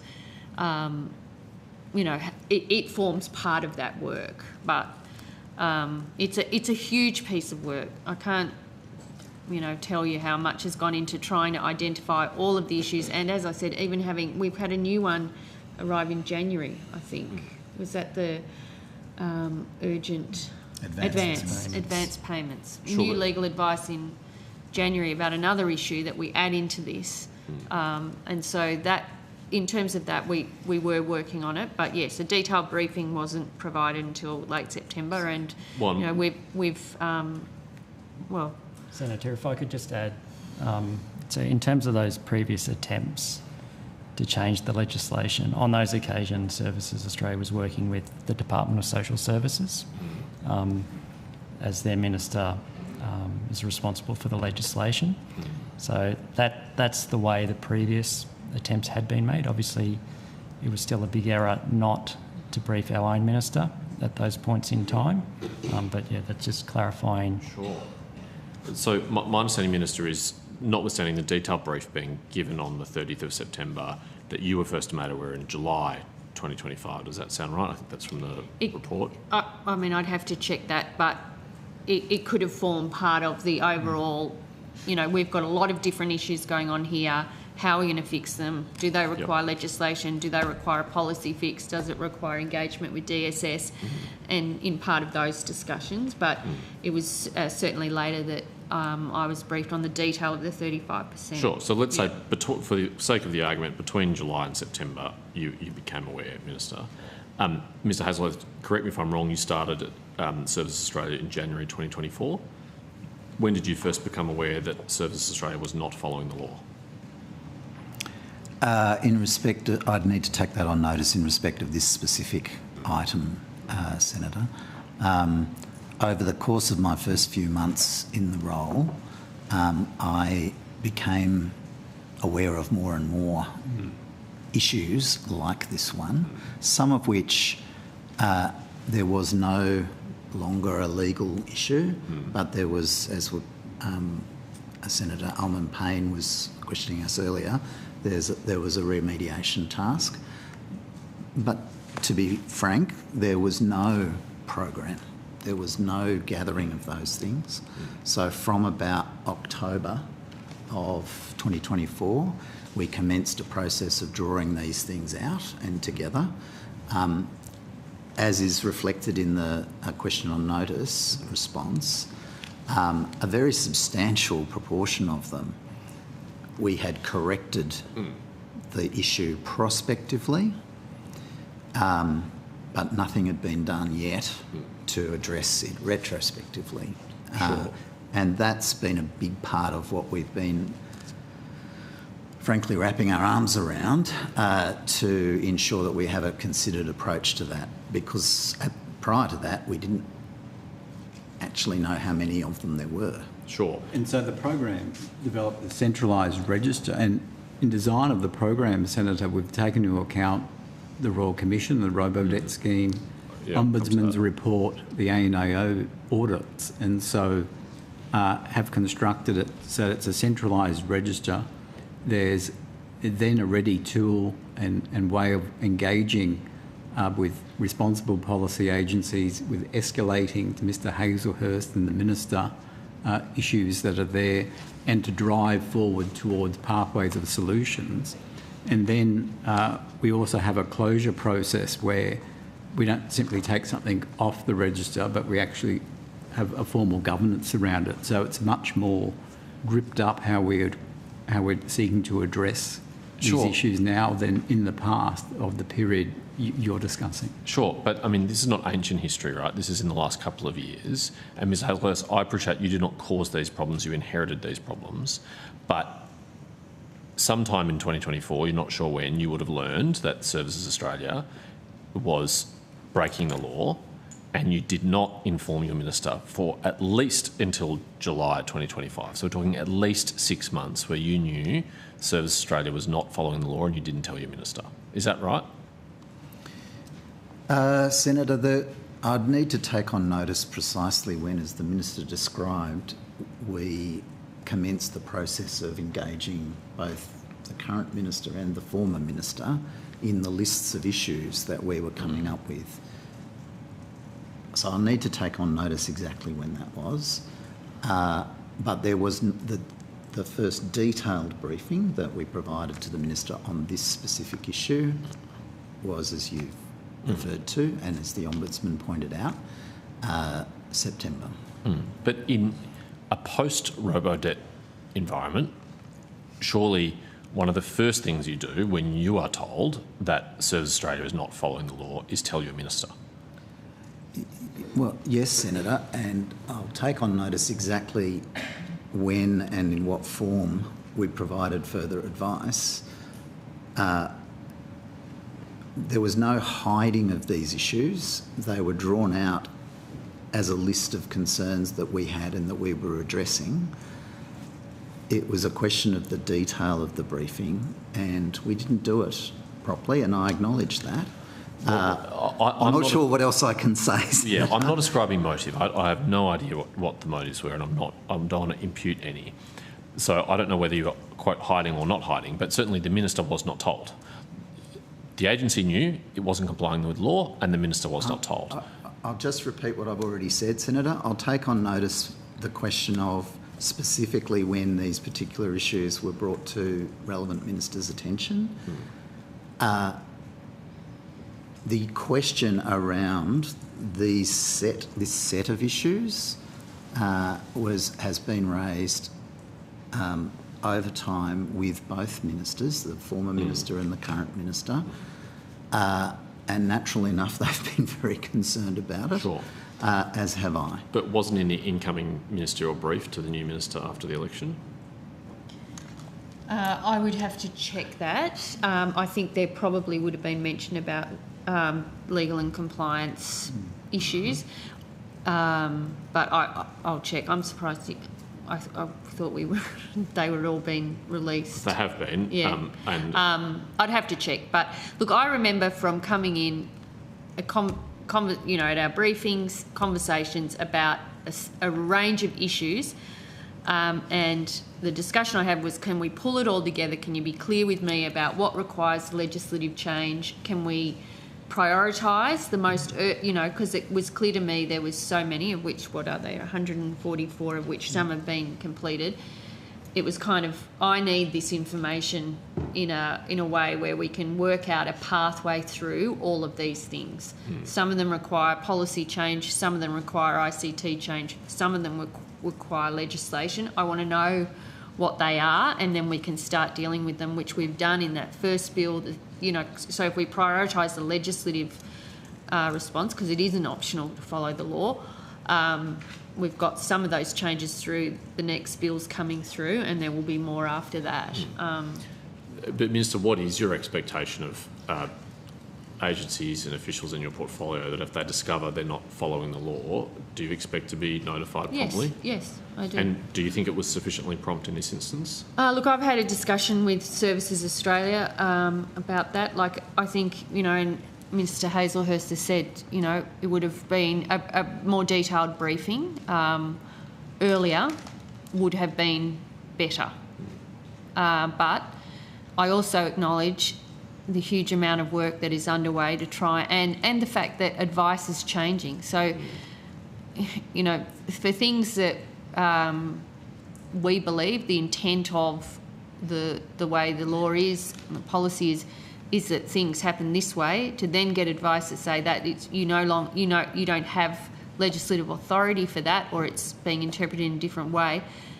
Then you have to deal with that as well. So it has been some changing advice over a number of the issues raised in the work that's being done. Sure, but again, in a post-Robo environment, surely as a minister, your instruction to your department and agencies in your portfolio is, please tell me immediately if you are not complying with the law.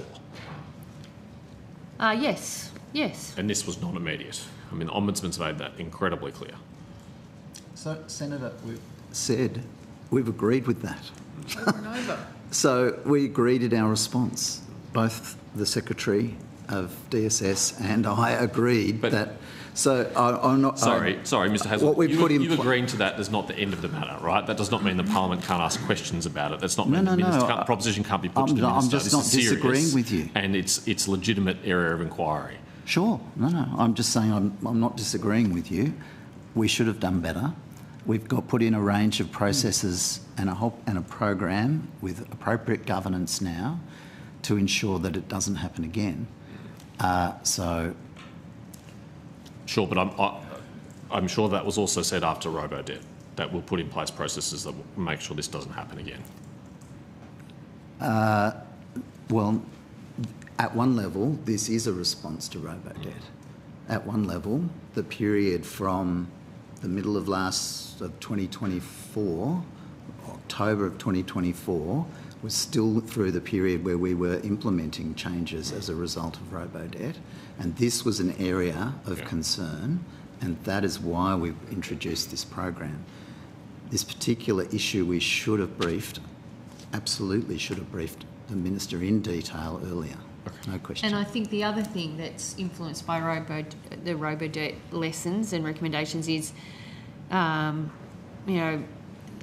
getting legal advice on a whole range of things that have been done for a long time that people thought were compliant, that, there is a different opinion on the authority there. That definitely has had an impact. Okay. Chair, thank you. If you need to rotate the call. I've got other issues, but I'm sure you may want to rotate the call. We'll go back to Senator Ullman-Payne. Mr Turnbull, notwithstanding that you're going to be giving me answers on notice about supported home and hardship, do you have the figure to hand just for September and October in the number of applications before supported home started?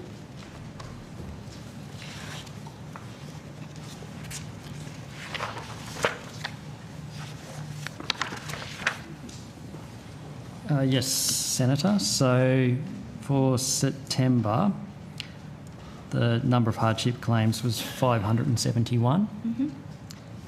And in October, it was 858. All right, thank you. And I appreciate you providing me the other stuff on notice. And Chair, I promise I am done now. Thank you. Senator Patterson, back to you than already. I expected. Thank you. Me too. I want to follow up on the questions from previous rounds of estimates on the immigration detention fraud issue, or the fraud that was conducted from immigration detention centres of Medicare. Just let the relevant officials come forward.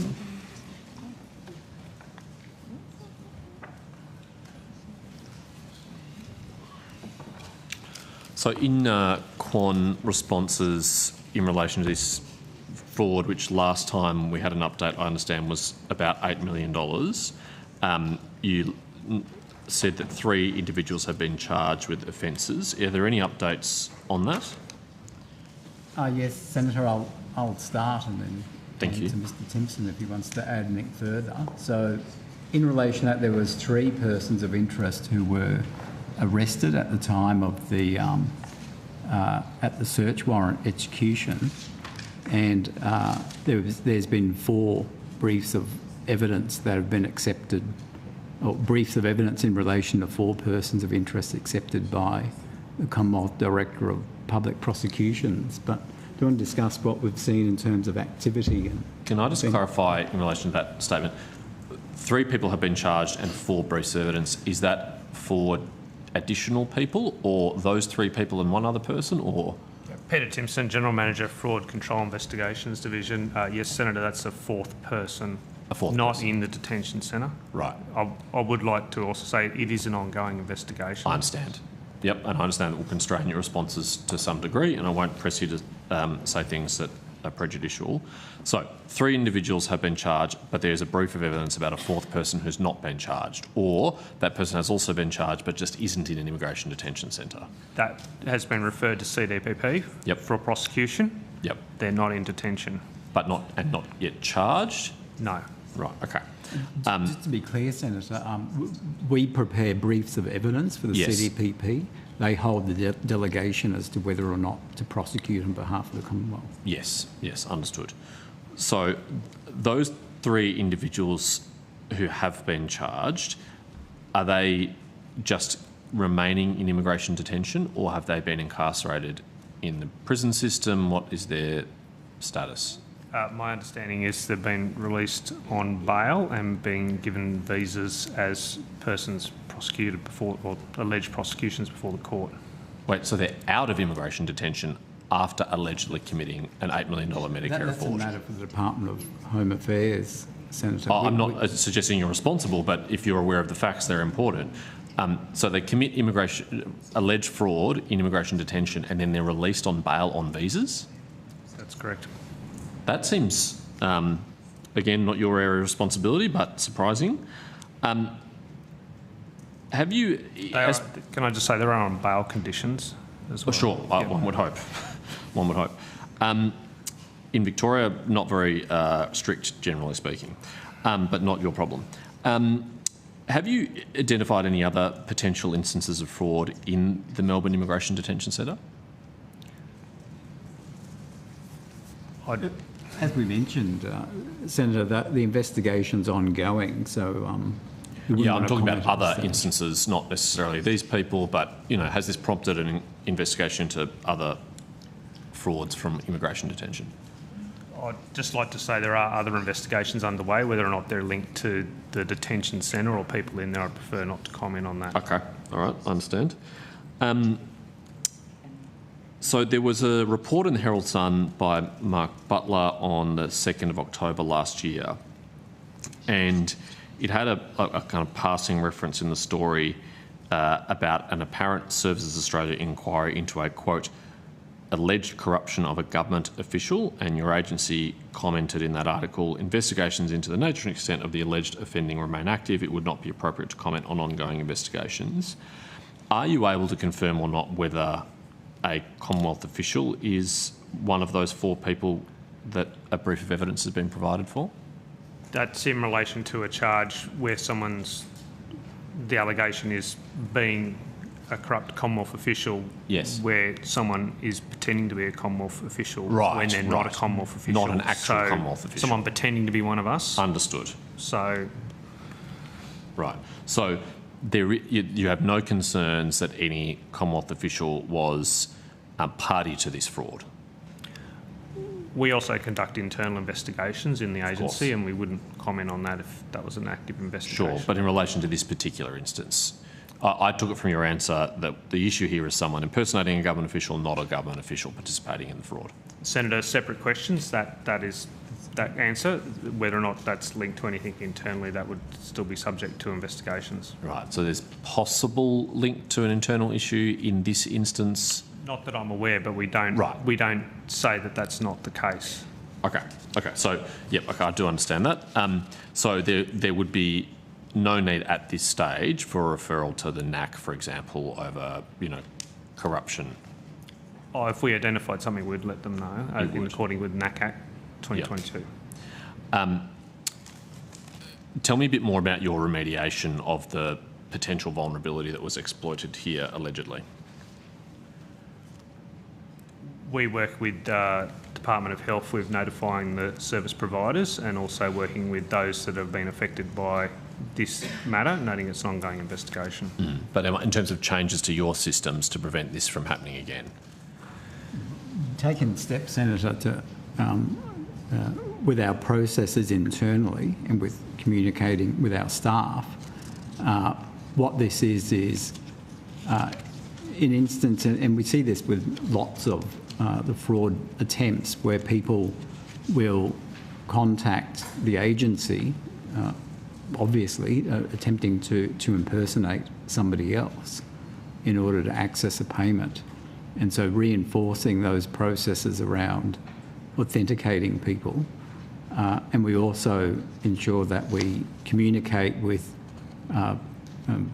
customers, or in this case providers, about the need to have strong authentications in place and to be careful about people contacting them, attempting to impersonate our staff, which is the matter that Mr Timpson referred to. It was ultimately end users that were taken advantage of. I mean, it was a Commonwealth that was defrauded, but it was end users who were effectively the victim in that sense, that they were targeted. The victim of the identity fraud. Yeah. That's right, and that's quite common, where people will use scam activity or impersonation activity to attempt to harvest your credentials or personally identifiable information so that can be used to contact us to impersonate you. Is the estimate of the losses from this particular fraud still at 8 million? That's correct, Senator. Yep. So you're reasonably confident that the full extent of it has been captured. It's not an ongoing issue. There's no further offending in relation to this investigation. Okay. Okay, thank you. Chair, do you need to rotate the call, or am I your last customer? You are the last customer. Okay. If you have in that instance, just give me 1 time. minute to review my pack and whether it needs to be strictly asked now or whether it can go on notice, and then I'll come back to you.